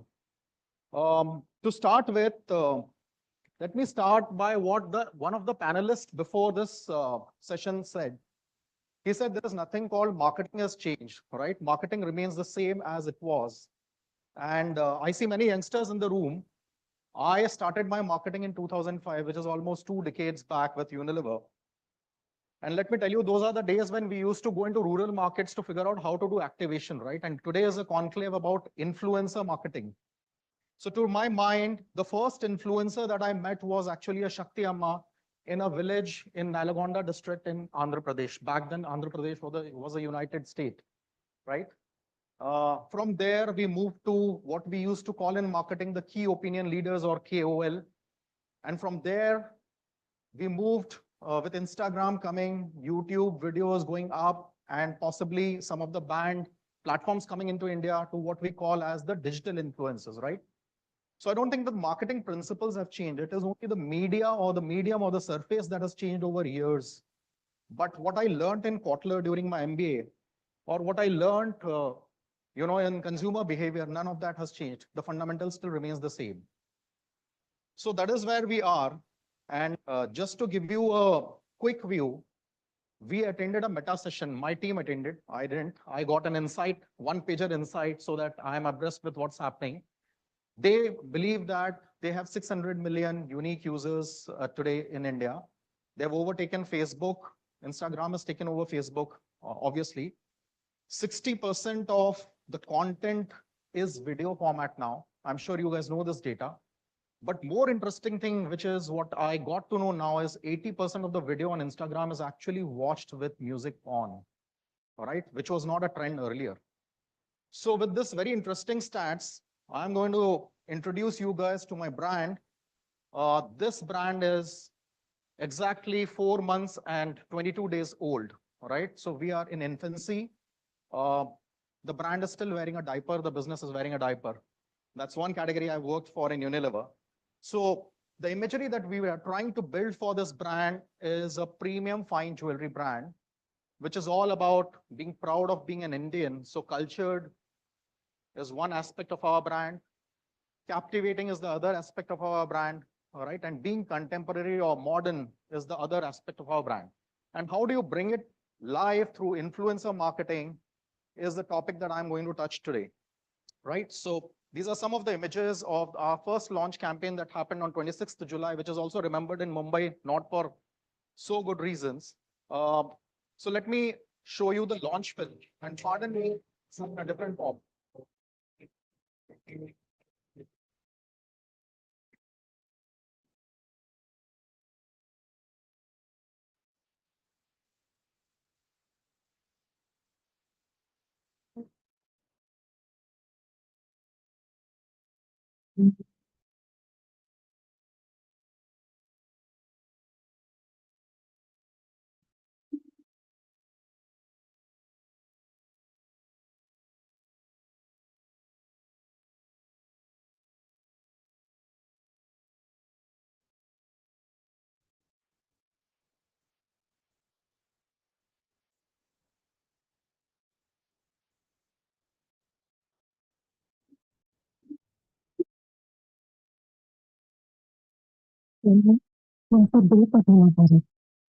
India, Aditya Birla Jewelry. So thank you. We launched our brand with this film, and of course, it had a vertical format for Instagram. So who are brand? And you will see that in the content that you are going to see in the next couple of slides. We don't believe we make women beautiful by giving them beautiful pieces of jewelry. No, women are already beautiful. There are enough beautiful women in this house, right? Neither do we celebrate women's achievement. No, they have arrived in life. Can they afford their jewelry? Are they dependent on the men folk in their family? We are not about that. We are the brand who celebrates women's deep love for jewelry.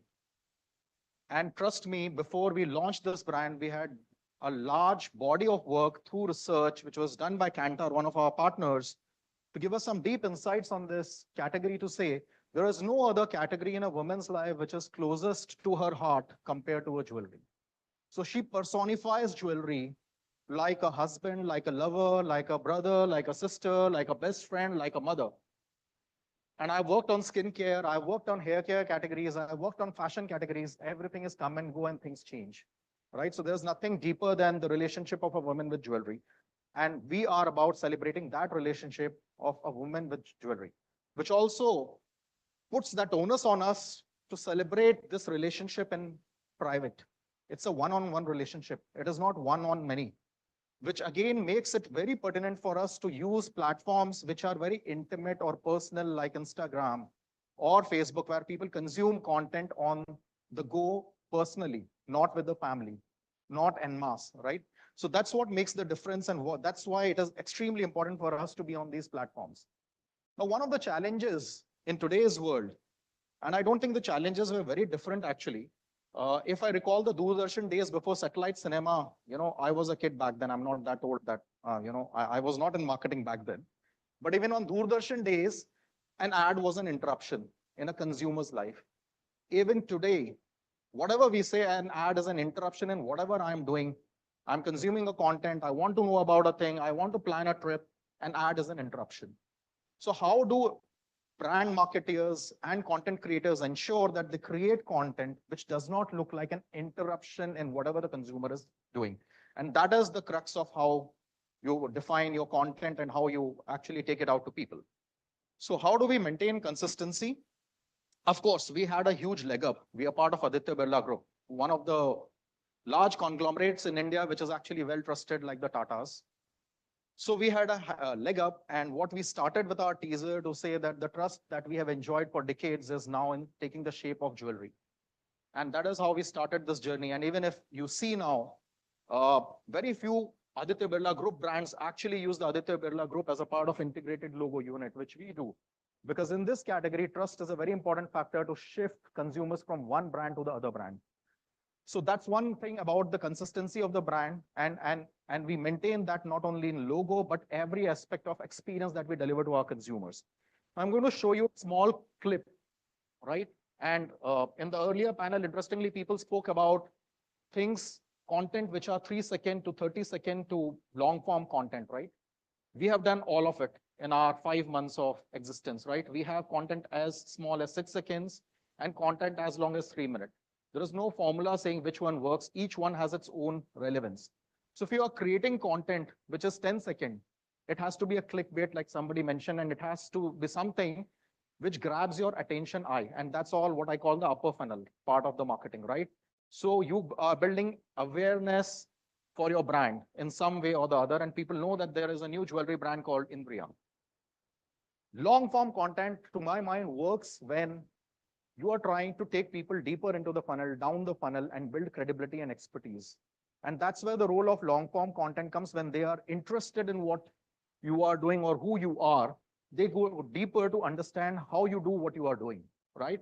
So that's what I'm going to play. This is a very interesting video, and I'm sure all of you in the audience would have seen more than enough of making of videos, right? I have done that at Raymond. I've worked in Raymond. I have done that at Raymond for shoes, for me to measure jackets. I have seen enough of Glen, single malt being done. There is enough of Bulgari Katia that we did a PhD on before we launched our brand. But this is very unique and different because we just flipped the story to say, we will not start with inspiration, go to the material and the palette, design, go to the workshop, create it, and then go to consumer. So we just reverse the entire thing on its side and say, we start with the consumer first. And interestingly, what we used here is we used 3 influencers. All 3 are of very different followership. And it was an interesting mix because we wanted the youngest influencer to use a gold jewelry, which is possibly not what youngsters are looking for, and the other 2 to use studded jewelry. But all of them are from 3 different spaces. And the reach for this video and the cut downs were actually 18 million plus. So I'm just playing it for you to know how this worked for us. कि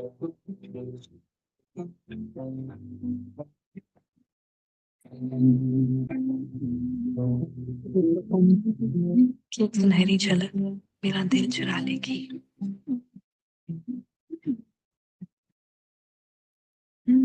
कभी सोचा न था कि मेरी सारी मोहब्बत सोने के नक्शों में बंध जाएगी।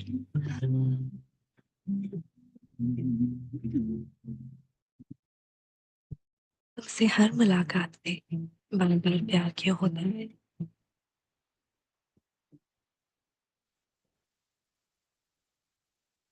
तुम्हें जब जब हाथ तराशते हैं, तब तब धड़कन तेज क्यों होती है?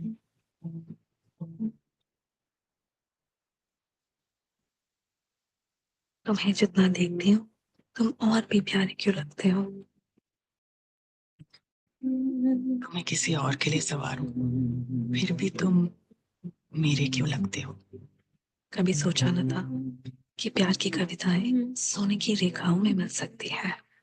प्यार का बना, मोहब्बत से तराशा, दीवानगी में ढला, भला उन हाथों में जो पहचाने सोने का हर अंश, चमक से लचक तक, पहलू से रूह तक, उठा उन आंखों से जो हर बारीकी को जांच ले, हर नाप को माप ले, हर तोल को भाप ले, उगा ऐसी कल्पनाओं से जो भारत की मिट्टी, इतिहास, प्रथा और नए अंदाज को नए आफताबों में सजाए। बेहिसाब मोहब्बत की कारीगरी, उनके नाम जिनके दिल कभी भरेंगे नहीं। कभी सोचा न था कि बेहिसाब मोहब्बत एक खूबसूरत नीले बक्से में बस सकती है। इंद्रिया, Aditya Birla jewellery. So we have shown 3 pieces with 3 different influencers. Actually, one of them is Rukmani. If you identify, she is a Bharatanatyam dancer. and we also took her for who she is, right? So this, again, there are subtle ways of branding. It's a long form content, but we got 18 million plus views overall on this one. Did we boost it? Yes, we boosted it. But we believe that there is a trade-off between boosting and engagement. So we always keep monitoring that in terms of, are we going below the engagement level of a certain influencer? If it is dipping below 20, 30% of her or his engagement levels, we cut the boosting, because then the content is not working for us in terms of boosting. I'm adding a new audience without engaging with them, and it doesn't make any sense for me to put further media money on that. So these are some of the principles that we use when we use influencer content. Of course, the face of the brand is Aditi Rao Hydari, as you saw in the first one. I'm showing a second video, which is about content tonality. So you observed some tonality. People who understand Hindi, for others, there was subtitles in English. But we are also about poetry. One of the key pegs of our tonality is being poetic.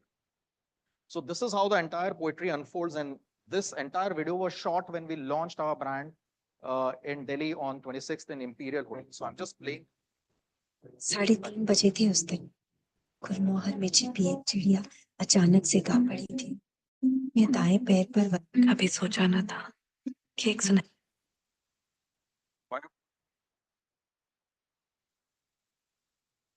Can you play the second one? 3:30 बजे थे उस दिन गुरमोहर में छिपी एक चिड़िया अचानक से गा पड़ी थी। मैं दाएं पैर पर वजन डालकर खड़ी थी, ये सोचकर कि ऐसा क्या ही होगा इस बक्से में जो मैंने पहले देखा ना होगा। तुम्हारी पहली झलक में वक्त, सांस, सोच, होश सब रुक गए। शायद वो जानती थी कि मैं इस बेहिसाब मोहब्बत को अपनाने वाली हूँ, क्योंकि तुम्हें जितना देखती हूँ दिल यही कहता है कि दिल अभी भरा नहीं। So this is the content tonality that we have been using. But of course, one part is consistency. The other bit is how do you make it relevant for the audiences, right? The second video of Aditi had about, I think if I remember it right, 8 million plus views. To build relevance, format has to be the experience. And interestingly, if you are a physical retail, which we are, we don't have any e-commerce today at all, zero e-commerce, which means every content piece that I'm putting out, the upper funnel has to work extremely hard for me to drive a footfall or a click to WhatsApp chat, or to use a meta conversion API finally for me to be able to monetize that asset, which comes at a certain CPM, CPC, right? So we created content formats, which was pre-decided. Like, for example, we wanted to use the entire launch event to ensure that we get more and enough PR, if I may say, including social PR, so that people around know that a brand got launched. We did something very unique, at least, the one example that comes to my mind is Nykaa, which beautifully did it, is use influencers to your advantage, even in your events, which could be corporate events. So what we did is, amongst the guests, which were 250, 280 odd guests, we had 40 plus influencers invited for this event, where we unveiled the brand, and there were members of press, about 40, 50 members of press who were there. All editors for all significant press outlets were there.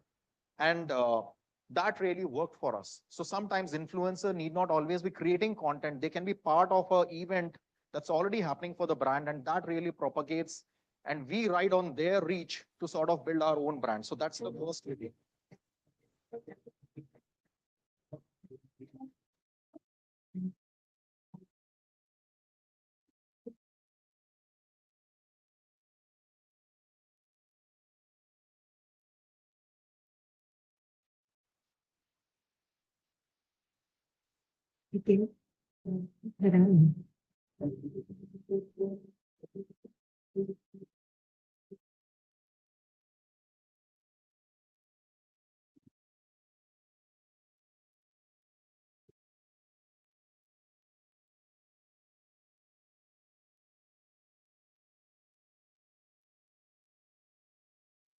Yeah, so that was the experience bit. The second learning that we have is timing is everything, all right? I remember the days when we used to do TV planning and people used to say weekend are better spots. 7 to 10 p.m. is the prime time. So take your spots there. If there is a cricket match, I have been guilty of buying all cricket match spots for all ICC events when I was at Raymond because men was TG. Here, timing works a little differently. Our understanding is weekdays are more important than weekends, and certain time bands in weekdays are more important than other time bands. Possibly when people are in transit is when their engagement is high, or possibly when people have had their dinner, the engagement is really high with the surface. So timing or release of your content is extremely crucial when you are trying to build both reach as well as engagement of your content.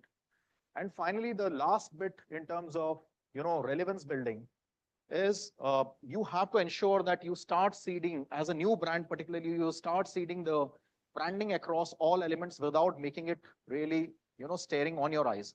So everything that you show in a video has to connote somewhere. And a beautiful insignia, which is the gazelle, which actually symbolizes the beauty and grace of Indian women, rather than having a English letter I, right?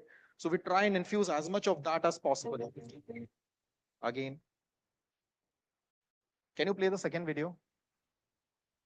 So if you see, it's just a story. Jaipur's newest fine jewelry haven, where each piece is curated with a lot of love and attention to detail. The collection that truly caught my eyes is the Garden of Emotions, where each piece reflects the beautiful hues of flowers that evokes an emotion that adorn them. Today I'm wearing this stunning bracelet and ear cuff. It was truly love at first sight. Whether you seek a piece that speaks to your heart or a gift for loved ones, India has it all.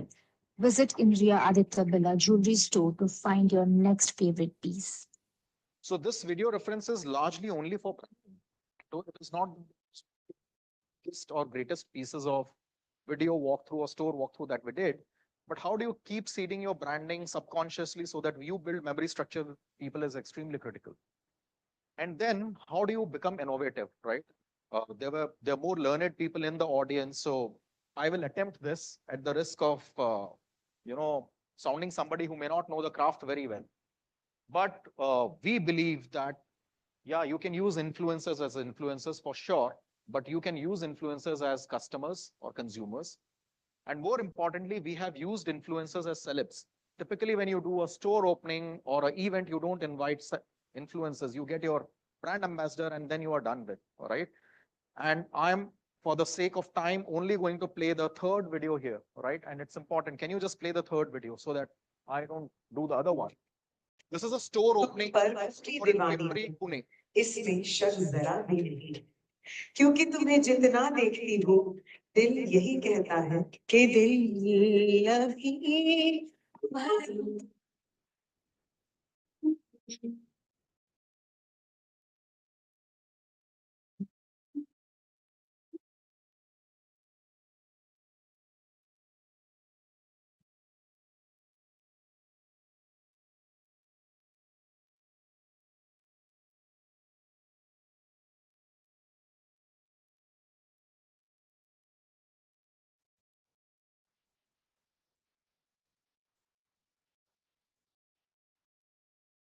Yeah. So she has biggest followership in Maharashtra. A large followership is in Pune. She's Amrita. And the reason she was, by the way, also in the launch event, the reason we got her to Pune Pimpri is we believe that she will be the crowd puller, and she was. All right. So this is how we have sort of shifted gear there to say it's not only always a celebrity in true sense and spirit, but somebody who is also a community celebrity, if I may call an influencer, works beautifully for us. And we have used them across multiple store of ours. And they actually invite more people than needed on the day when we unclasp and open a store for us. I'm going into the next section,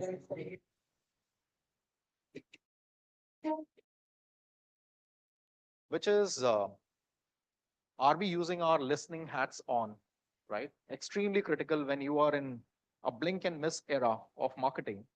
So what we do here is we have 3 or 4 ways of understanding what consumers want in a very short span of time. One is the classical method of understanding how the brand is doing and tracking in terms of building awareness, consideration, in terms of media input that you give, right? The other way of doing it is social listening, which everybody knows. So you have to put your scanners on and understand what is the chatter happening around. People spoke about crisis handling in the previous panel, right? How do you manage crisis? So you should know what's happening outside as a conversation. And third bit, which is extremely important for our category, and I must admit this, is I have never worked in foods. I've worked in personal care in Unilever. But as people say, taste and palate changes every few kilometers in socio-cultural region.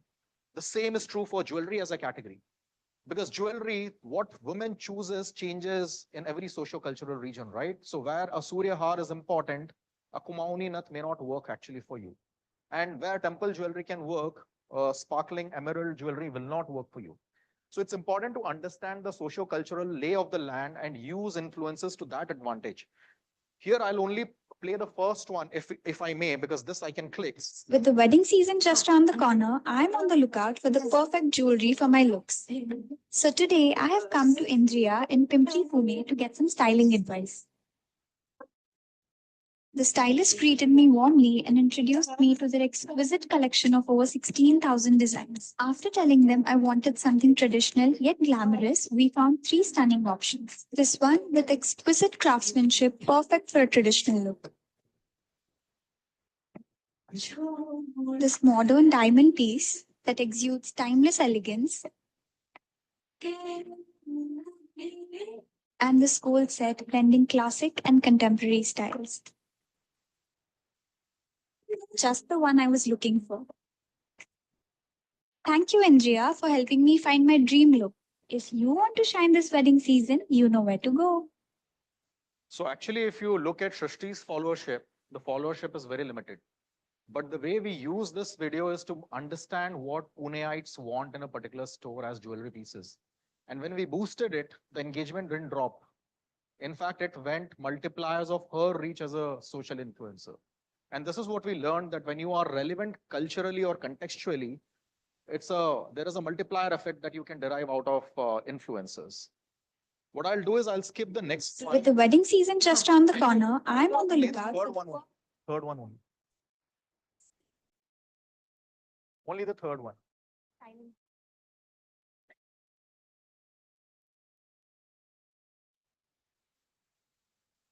No, go back. Can you go back? You're going forward, go back. Just play the third one. Yeah.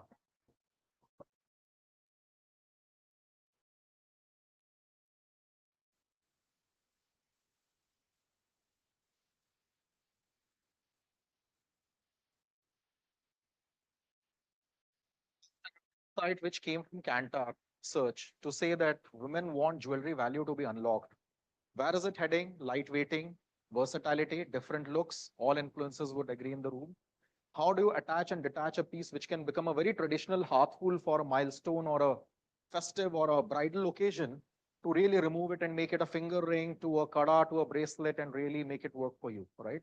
And this is another insight which we are using not only in product, but in terms of leveraging and building the brand for us with consumers. And final thing from my side is actually, how do you build the proposition, right? Brand equity in long term. And again, like Kotler and David Ocker and everybody who has written big books and big names in marketing have always said that there is no shortcut to brand building, actually. You can have one day's fame, but you have to do the tough job of doing consistency, building relevance, getting the right content, understanding your consumers, listening to them, all of it right all the time, all right? And things will go wrong, like the panel mentioned. But some of the things important, and I'll just play the second one, is this is just an unboxing video, right? We thought of it only as an unboxing video to get the boxes, because we believe that the box that we have designed for our jewelry is nothing like anything that is available in India. Are our boxes costly? They cost a bomb to us, but consumers do love it. All right, so I would like you to watch this.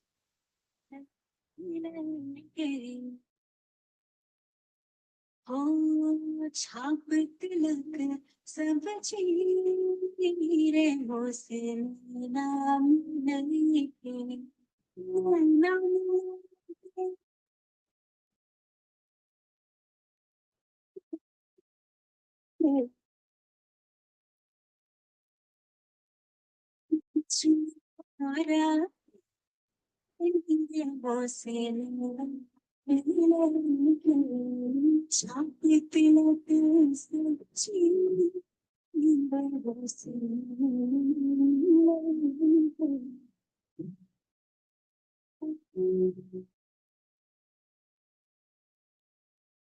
interesting way, we asked our consumers, do you not want the box? Leave it.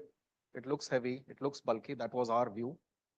None of them actually took that bait. They said, no, we want the box. We want the pouch. We want the bag. We want all of it. And people took that.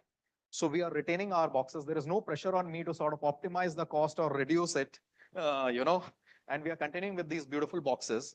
The last piece is a very recently launched video that I want to show you, and I'll end with that, which is again coming back to the proposition, right? I started by saying, who are we? We are about celebrating women's love for jewelry, right?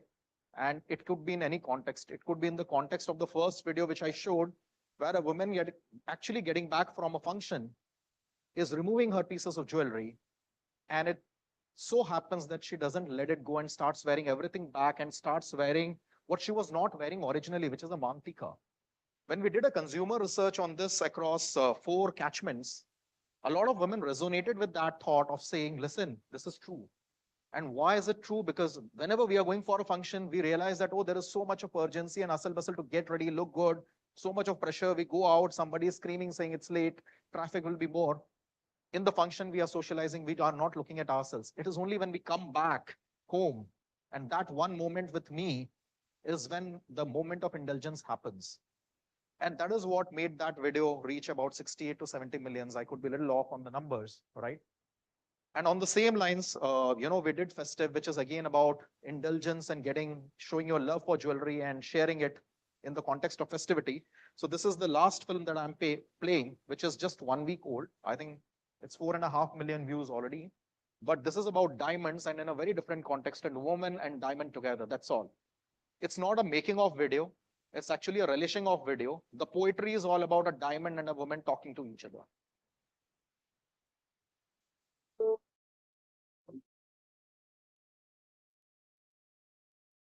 कहाँ थे तुम? अब तक कहाँ थे तुम? एक चमक में दिल पे काबू करने वाले, कहाँ थे तुम?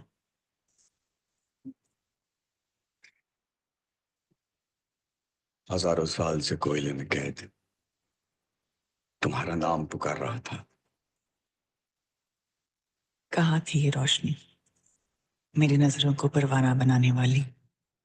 अब तक कहाँ थी ये रोशनी? हजारों धूप की बूंदें समेट रहा था, हर पहलू में प्यार जो भरना था।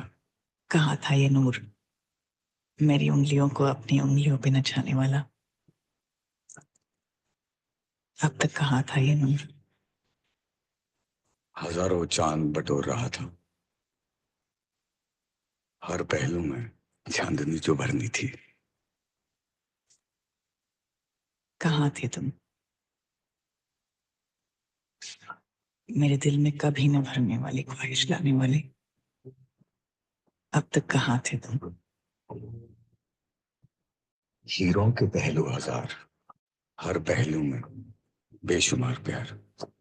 इंद्रिया diamonds, Aditya Birla jewellery. So that's our diamond entry. I'm ending by saying, what have we achieved in 4 months and 22 days, right? It's important. You can go on with content, but we are extremely proud as a team in terms of what we have achieved. And we believe we have learned a lot on the way, right? So this is 5 months, actually a little less. Instagram has 165 content pieces. That's live as of yesterday. We have 500 million impressions, which is roughly about 150 million reach, unique reach if I have to count, which is 15 crore people. My retail footprint, mind you, is only 7 cities and 11 stores. That's it. 7 cities and 11 stores. We don't advertise. I don't even care if people in Kolkata or my home state Orissa know about it. They should not know, because our objective is to do hyper local marketing, right? With that, we have achieved these numbers. Our awareness scores from social media alone is 25%. So it works, guys. And the marketers sitting in the room, please take note, it works. All right. While you are at it. We are at 9% of follower base on IG and 17% on FB. Obviously, there is an asterisk as compared to the big daddy, the biggest daddy in Indian jewelry right now. In 5 months, that's quite a feat, I would believe. And yes, our engagement rates are actually 10x of any competition that's there, right? And that's a lot of hard work that this entire team of Indriya has done, not only of 5 months of launch, but many months before that. And it takes a lot to get a baby out. In fact, the time when we named this brand to the time we launched was exactly 9 months. The way a mom keeps a child in her womb and then lets him or her out to the world. So thank you so much for your attention and thank you for this opportunity.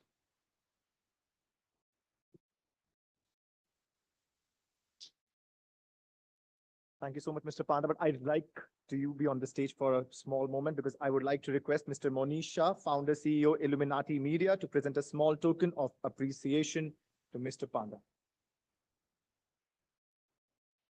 A little on the center of the stage, please.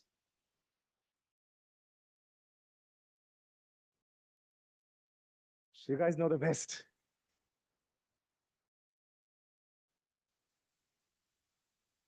Mr. Shanti Swaroop Panda, Mr. Monish Shah, thank you so much for your presence on the stage, thoughts and insights. But now, ladies and gentlemen, it's time for the last panel discussion, the final panel discussion of the day. Do you need something, sir? Yeah.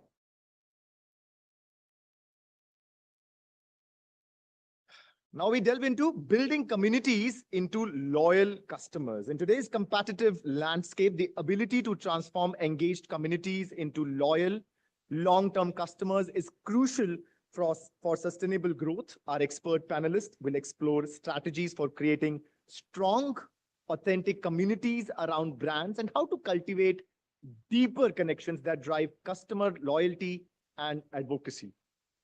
And it's time to invite our panelists for the last and the final session. Please come up on stage, Mr. Varun Oberoi, Vice President and Head of Marketing, Indonesian Foods Limited. Pooja Menon, Head Digital and Product Marketing, Aditya Birla Health Insurance Company Limited. Dhruv Vora, Head of Digital Marketing, Kelonova. And lastly, Mr. Dhruval Doshi, Head of Digital Marketing, Tata Motors. And this panel will be expertly moderated by Atif Bham, co-founder and head of digital, Togglehead. Over to you, Mr. Bham.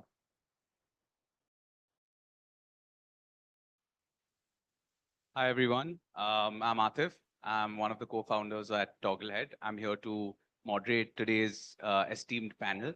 What I'm going to do is I'm going to just, let everybody introduce themselves before we start off the questioning. Today's topic is how do we foster brand loyalty through our communities. So yeah, you guys want to just introduce yourself. Hi, I'm Varun Oberoi. I head marketing at Nissin Foods. That's a Japanese company with brands like Top Ramen, Nissin Cup Noodles, and Geki Korean Noodles. That's actually the company that invented instant noodles way back in the 1950s.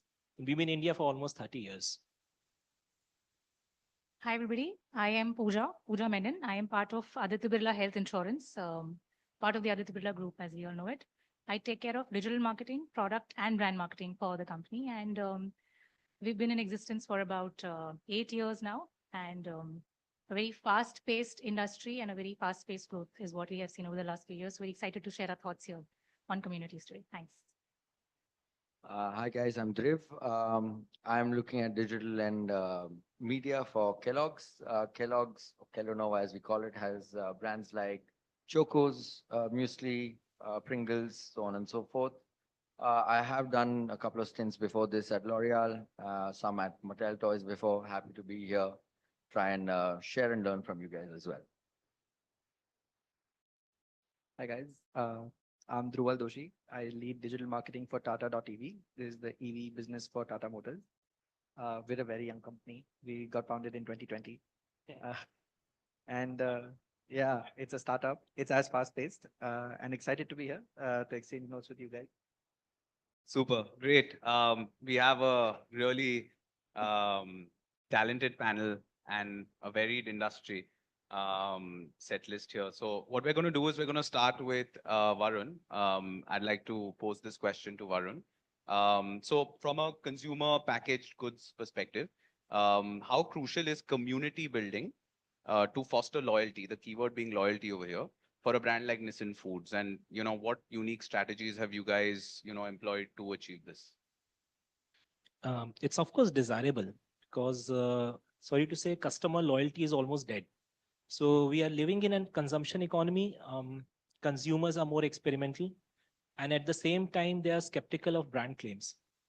But we do know consumers purchase basis affinity and aspiration, and communities are a great platform to address either one of these two objectives. Okay. I don't believe community marketing is only for high value or high involvement products. But at least the brand should be quote unquote high on energy. Of course, not every brand can afford or be in a place to create their own community. But wherever they cannot do that, they can always leverage communities which their consumers are part of.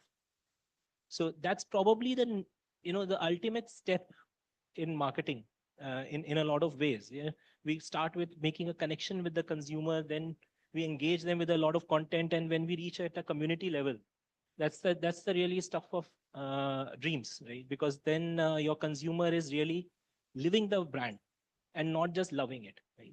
That's the next level. To your second question on what strategies we implement, allow me to explain the process by giving the example of our own brand, Cup Noodles, which as is self-explanatory, it's noodles in a cup. So it's a brand name, right? It's generic to the category.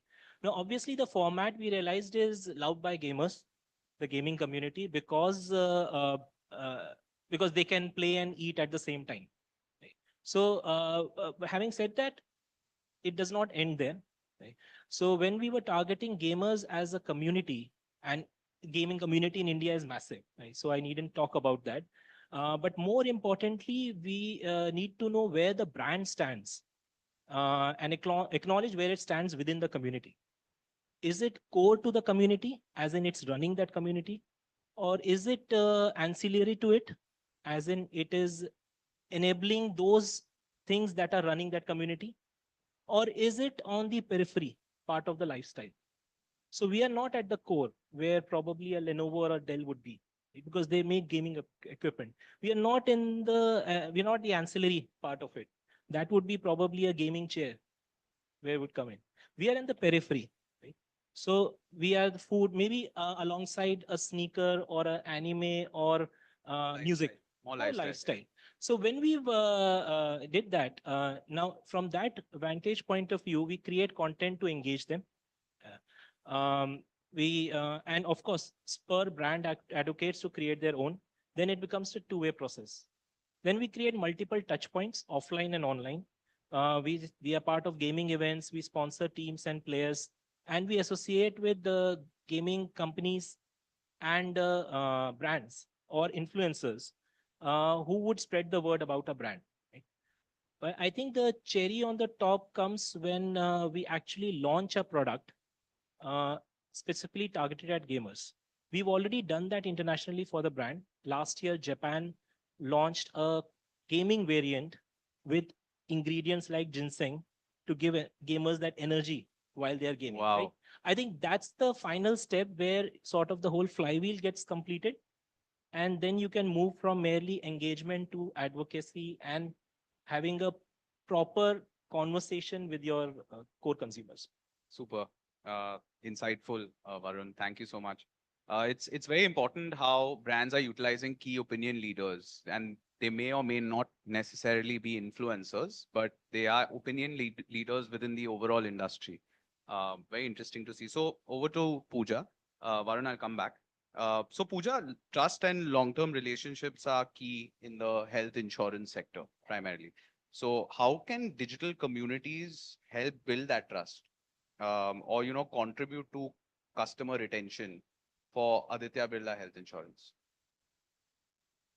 So first of all, a very interesting subject for us at Aditya Birla Health Insurance, or ABHI, ABHI as we fondly call it, because since day one, we have been invested in creating communities. Uh, we launched when in 2017, right? 2016, in fact. Since then, we've been invested in creating communities around our purpose, and that's where it gets a little different. Aditya Birla Health Insurance is in the business of health insurance for sure, but our purpose is empowering people to lead healthier lives. Right? What it means is we, as an organization, as a brand, provide you, the customer, with tools, offerings, features, and I'll speak a little about it later, for them to get empowered to then move from point A to B to C in their health journey. And we all know how invested we are in our health, right? Health is not just an individual subject, as we also call it in our organization. It's a family subject. It's a community subject. If you're invested in your health, you just don't do it yourself. You want to brag about your achievements. You want to ask your mom, I have a cold. What do I have for that? You will even ask your doctor, right? So it's subject where there are a lot of conversations that happen offline as well as online. So it's very ripe for community plucking, if I may call it that. Right? So since day one, we've been doing that. And in fact, what we feel is that, and rather what I feel is, and I was just discussing this with my colleague when I came here, since we're talking trust and long-term relationships, right? It's very difficult to earn trust in this fickle world these days where Varun also said customer loyalty is dead, right? So how do you create trust? How do you get customers to retain with you year on year on year? And insurance is a game of renewal, right? Acquiring is not enough. You've got to nurture the customer to live the whole 9 yards with you. So what do we do there? There are three ways you can build communities, right? At least that's what we feel. One is where the brand creates a community and your users and the brand engage in it, participate in it. Two is when you co-create communities with your brand, with your customers, sorry. And then, of course, both of you sustain it together. Three is the biggest compliment a customer can give you. It's when the customer creates communities and then decides whether the brand can decide whether they get involved in it or not, right? That's where a lot of even your two-wheeler heavy terrain motoring brands do, right? They tech brands, right? Customers create communities, the brand doesn't. So Or that's celebrities also. Sorry? Celebrities also. Exactly. Or celebrities four-wheelers also. Absolutely. So that is where customer retention, you will not be chasing customer retention, but rather it'll be chasing you, right? And a very beautiful example of what we have done there is we have this proposition which shocks a lot of people when we even talk about it. So I want to talk about it here. And a lot of insurance players are doing it, but we were the pioneers in it, ABHI. You walk 10,000 steps in a day or burn 300 calories for about a certain number of days in a year. There's a calculation behind it. There's a science behind it. And if you do it religiously, you get the chance to earn your premium back and the entire premium back on your renewal. So essentially, you're going premium free over a period of time. You're just paying GST. Basically, that's the science behind it. And so what a lot of customers came, they started telling us that, okay, I wanted my premium back. It was a financial benefit. So I started walking. But eventually, a lot of customers, because it's a consistent activity, they started saying we forgot the financial benefit and they started walking. They involved their spouses, kids, parents, and that became sort of a revolution of a mini revolution for us of sorts, right? These customers came to us and told us we are benefiting, not just the premium back piece, but some of them came and told us I have left my diabetes behind. One person, in fact, reversed their asthma. People lost their weight and so on and so forth. And we created a campaign using these brand ambassadors, our customers as our own brand ambassadors, early last year, in fact. And that gave us so much traction because customers don't want these days, I mean, like it or hate it, customers don't want the brand to talk to them. Customers want other customers to talk to them about the brand. So that is what our endeavor was, and really paid results. And we are seeing a lot of improvement in terms of customer retention for us. So that would be my 2 bits on this piece. Wow, quite a interesting campaign. Huh? Walk 10,000 steps and get your premium back. So I think a lot of brands are copying that now. So I just recently saw an HDFC campaign for the Apple Watch, where if you consistently walk 15,000 steps, the entire watch is free over a cost per year. So great ideas on the table. Dhriv, my question is now to you. So considering Kellanova and the multiple brands that you'll have, y'all must be having a funnel where you'll create content on multiple levels. So how can influencers really engage communities throughout the funnel? Is there like some insight that you and your brands can share with us? Yeah, interesting question. And, I think influencer marketing as a whole earlier had like, you would use influencer marketing in the middle of the funnel, right, for consideration. And that's how it sort of started in. But I don't think that's the reality today, right? I think influencer marketing can be used through the funnel. And very simply put, if you are engaging, like, with influencer marketing, you have an influencer come in, they create the content, you get your organics in. But then by the end of it, you can do a collab with them. You can run partner ads or BCA on that content, right? And then give that little bit more mileage, right? And I mean, the gentleman over here just said, right, they you got 4 million views. Are they organic or inorganic is the question, right? So influencer content, at least how I'm looking at it, right? Your TVCs are providing the core message, but influencer content is actually giving you the hands and legs to your core message. And then that also needs to play up in the top of the funnel, right? So that's how you get it, right? You get your influencer content and run BC ads. But at the same time, how is it cutting through at the bottom of the funnel is by doing shop now ads, right? Like, I mean, the same ads or the same content pieces can now have for you maybe enroll or download the app. For us, maybe shop now, right? Or for you, maybe, throwing people back to the dealers, right? But that's how influencer content is cutting through, right? And I think for at least CPG industry, there is this new product that is a part that's coming is, Blinkit and Meta have a collab, Yes. right? So you have something called collaborative ads. Now you could use influencer marketing with BCA that has a shop now that is linked to a collab or that is linked to the catalog of Blinkit and get full With a funnel call to data. action, it's just Right. So you see how full funnel. how influencer marketing is actually cutting through the funnel, and that's Great. how So right we from look at it. discovery to sales, you have that entire funnel covered. That's Super. correct. And more importantly, you get that data if you are in link with that collaborative ads Blinkit piece. Yeah. Super, super. Great insight. I'll come back to you, Driv. My next question actually is to Dhruval. Considering Tata Motors, the entire EV sector. So how important are like online communities in influencing purchase decisions, primarily and fostering brand advocacy, especially with the rise of the entire EV industry? Yeah, I mean, extremely important. Short answer.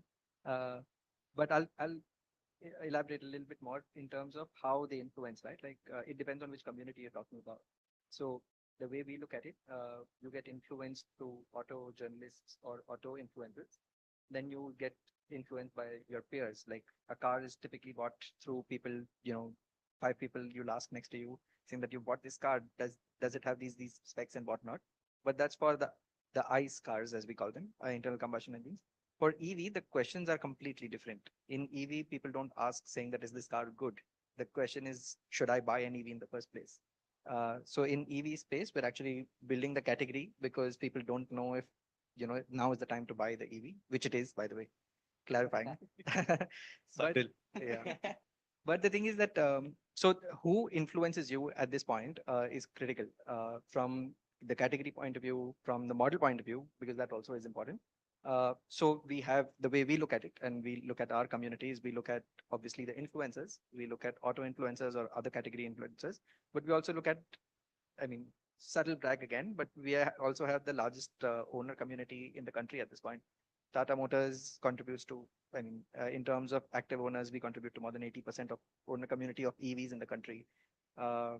So that's massive. And we look at them as our large online community too. And we're running several programs, and these programs thrive on several touch points from WhatsApp to websites to portals and apps and so on. So we look at them as our influencers in our communities, and we leverage that significantly. And then of course, all across all these communities, you cut content, you use them across the funnels, like you were saying, and it really helps. And the reason why it's very important is that at a superficial level, what they do is they lend credibility because it's somebody else who's already using a car is really sharing his or her experience. Second is that it also allays a lot of fear. Like Pooja was saying, that people don't want to listen to brands anymore. They want to listen to some real experiences. And then even we do this is that we do a lot of collab ads. So influencers will put content out. We have our own communication. We put a blended video of that and then use that as lower funnel ads. And it works like a charm because ultimately, and Meta and Google propagate this a lot, right? Like we've seen uplifts in how that has really contributed to our KPIs. So across the funnel, across the communities, by the way, and sorry, subtle flex again, but Tata EV has the largest number of fan pages in the country across models. And that is the final compliment that you will give Organic, on- I hope. Absolutely organic. Absolutely organic. However, we do have a program that encourages them to do more. So there are small drives that we encourage, and we facilitate that in whichever manner. So we facilitate like a breakfast around that and so on. So there are a bunch of things that we do to propagate this a lot more rather than paying money or media money. We figure out ways to let this thrive because the only way to build the category is to build it through the lifestyle that people are actually living out rather than, giving them marketing messages. Very interesting to use your existing consumer base to actually build referrals and, drive them as your brand ambassadors to create loyalty. Yeah, I as well. think the category is also such that, when you get into, you become a brand evangelist automatically because you've actually 2% of, like you said, India. Yeah, Yeah. and it's not like an impulsive buy. It's not a cup Yeah, it's an noodles. extremely That's evolved- why you'll yeah. be an evangelist way Correct. more, right? Like, True. you Yeah. bought into the new category of EV. Yeah, like the way we've seen it is that it's apart from the monetary buy-in into the community, it's also a social buy-in into the community because you've sort of said that I belong to the EV lifestyle or the lifestyle that encompasses an EV is a very big part of that. So it's a social buy-in, it's a monetary buy-in and everything. So then it becomes a huge flex for people to sort of call it out themselves and we're just propagating that. In the States, I think this started close to a decade ago, I think when the Prius launched. And the Prius had a average consumer persona, which I think was built on by the Prius community. But then I think slowly it became a meme. But good to hear that the Indian community of EVs is also massively growing. So great. So I'll move back to Varun. I have another question, and this is actually in relation to the rise of short format video content, and the fact that the consumer preferences are always evolving. How is Nissin adapting to this content strategy? And in order to maintain connections and to drive engagements through the community, is that something that y'all are, looking at aggressively? Yeah, so we look at it in a way that the long story is the brand story. The short videos, what we call it, reels or whatever, these are the narratives in between to tell the stories. And we have to break down the long story into short narratives because of the attention span, right? And we've discussed that a lot. So how does that each narrative build on to that long story and how much it does it do to build to the community is the way we see it. Also, what's important here is to understand why do you have that community or why are you targeting that specific cohort through influencers or narratives or whatever. Is it a shop where you find a group of consumers to sell your stuff to? It's not. Is it a content marketplace where you can tell that community that we are all of this and some more? No, it isn't. Right? Or is it a third place where consumers can just hang out, right? Which probably the auto companies do extremely well. Like you mentioned, right? You're not there to sell or you're there to listen in, you're there to have conversations, being confident enough that it will eventually lead to better brand equity and eventually lead to sales. Super. I think that covers. No, I think, I'd like to add on a little bit, and I absolutely echo what you're saying. But we also try and use short form content as the hands and legs. Like I said, right, the core content, and then you have more hands and legs. But more importantly, we are designing now for short form content, and I think one of the KPIs to look at is the average view time, right? The average watch time, and you typically see it's about 12 seconds, 10 seconds, and of course matters differentiate by category. But I think it's important to see even that and where you want to enter your brand in. Even in that small 30 seconds, you really still need to optimize, and that's that's the new norm. So the fix solution nowadays is to do something really crazy, associate Attention with grabbing. Yes, and so that it goes with some random animated character or influencer without taking names, and it goes crazy viral. It does a lot of good internally. Let me say that. And everybody internally also notices that and gets that assurance that your brand is being talked about. But again, the question becomes, is it adding to your long-term story? Or is viability equal to being talked about? Or are we talking about memorability after that? What's the eventual impact? I clearly don't believe short-term video means that there should only be a short-term impact and we can ignore the long-term impact on the brand. All of it matters. We don't subscribe to the philosophy that any publicity is bad, good publicity. It is not. Right? It subliminally impacts the consumer's mind. So, especially in the be food cautious. industry. Especially in the food industry, yes. So what you're trying to say is also that if it doesn't fit with your brand imagery, doesn't fit with your brand philosophy, what is it that you really want your brand to stand for in the? Yes. So I can use influencers to push the narrative, go a little crazy, which my brand normally cannot say in a regular narrative when I am saying it. So I can let them free, go free, karo. But don't go as crazy that it starts being anti-brand and against my brand ethos. Somewhere we need to pull those reins, which is what a lot of big brands do. A lot of startup brands do not care because they are more desperate for attention. So it works for them. Understood. Great, thanks. Pooja, when it comes to the entire BFSI, the insurance industry as a whole, the big question lies is the usage of influencers. And how do you see the role of influencers in your industry? At the same time, sticking with ethical guidelines of sorts, right? Are we not crossing a line? How do you create that overall boundary? And what are your views from a company standpoint?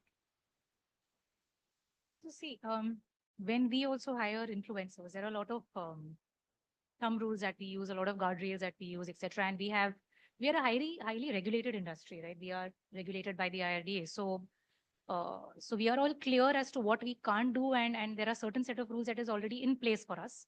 So that ensures at least that everybody toes the line. That not just that, but even a conscience ensures that we don't toe the ethical line anywhere. And specifically for us, because we even talk health. So it is very important that every content piece that we even collaborate with the influencer on is vetted by multiple experts, internal, external, the whole hog, right?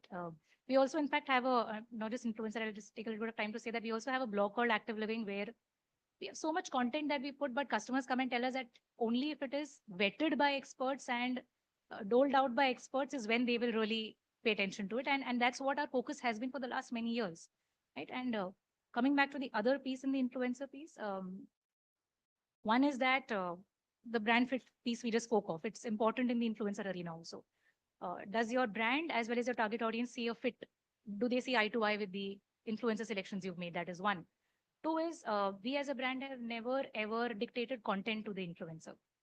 Okay, we always and that is important in the insurance and health space both. And of course in the social arena, let the content creator or the influencer tell you what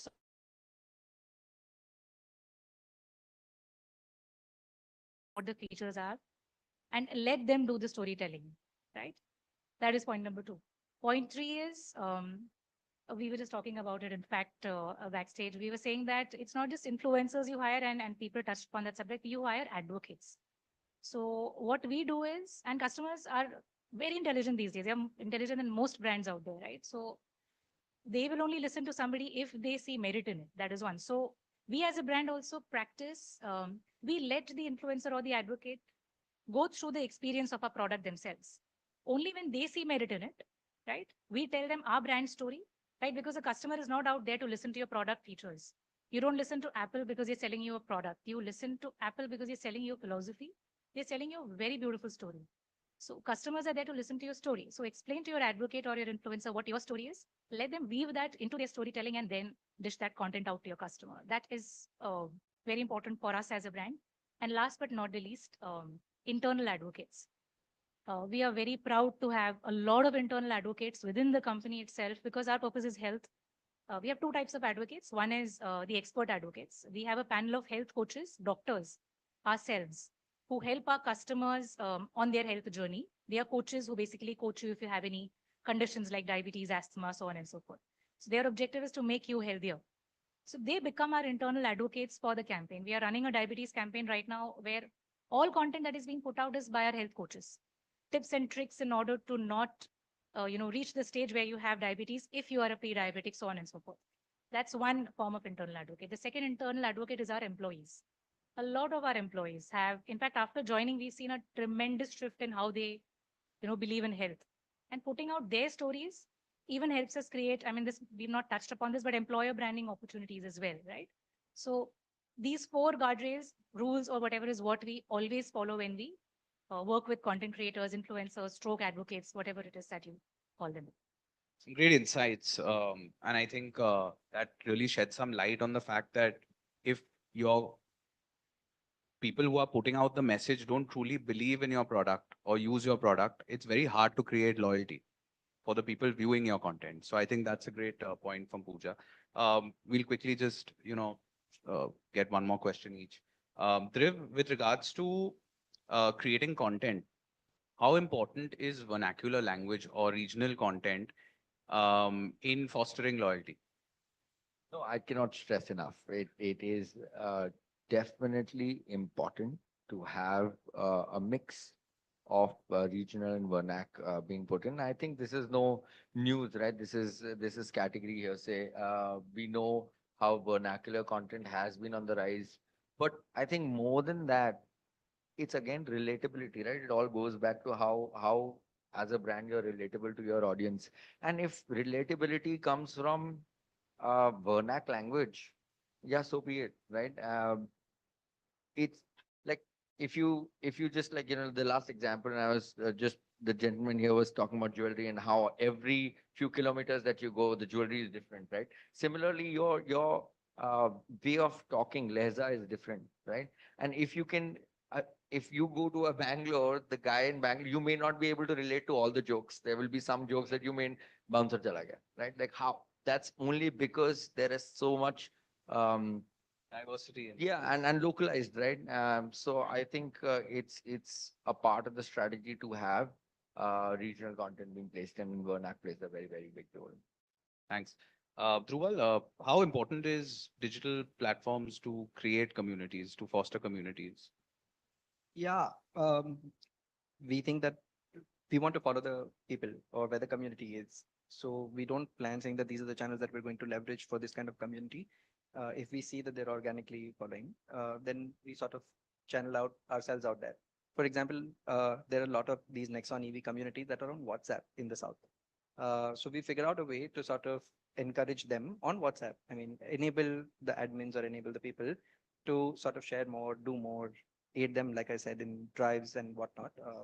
In South, we also have the largest, I mean, we have 5 EV Tata.EV stores, EV exclusive stores.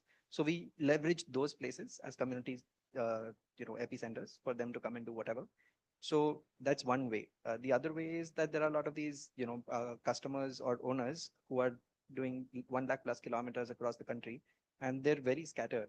So the way we keep in touch with them or engage with them is through our mobile app. Each car is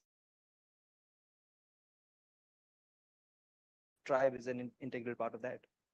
We also have a dedicated website, and a lot of our communication proactively goes out on WhatsApp again. On social media itself, we have like campaigns and programs running Drive with Tata and so on that encourage if you're taking a delivery of the car, post something and then we'll acknowledge and reciprocate. Or if you're taking a long drive or whatever, then so we're literally following our communities wherever they are, rather than us defining that this is where you need to congregate and then do something about. So it's where's your community spending time, both online, offline, and then try to intervene over Yeah, there. it needs to be more organic to fuel them rather than create a guardrail where they need to come and do something about. Super. Great. One last bonus question, throwing it out to the panel. Anyone can take this up.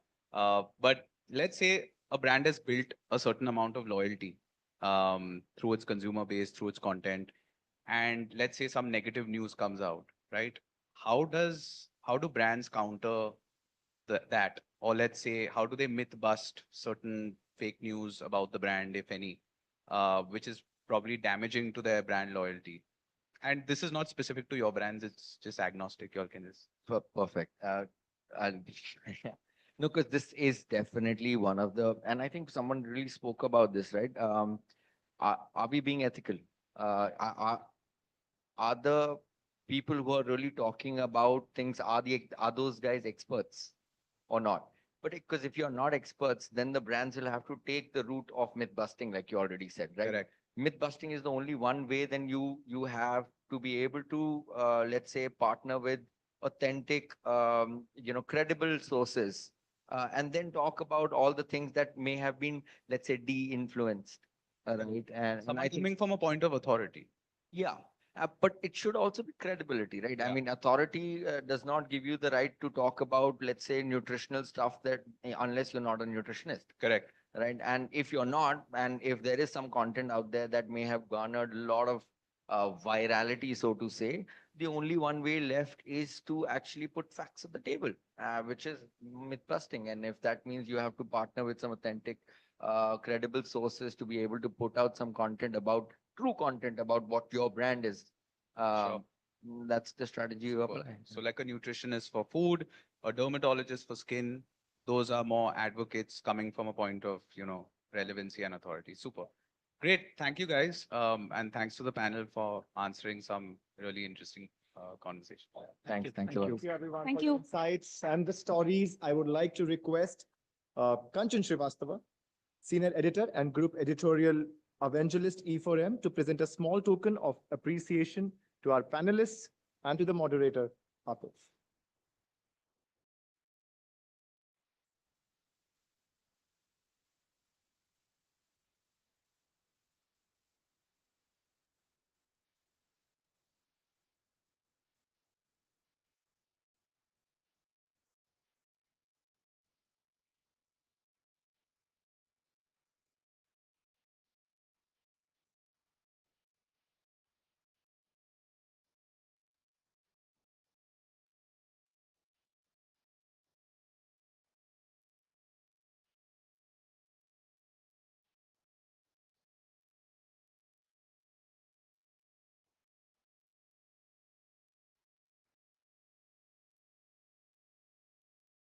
Thank you. Thank you, everyone. Thank you so much.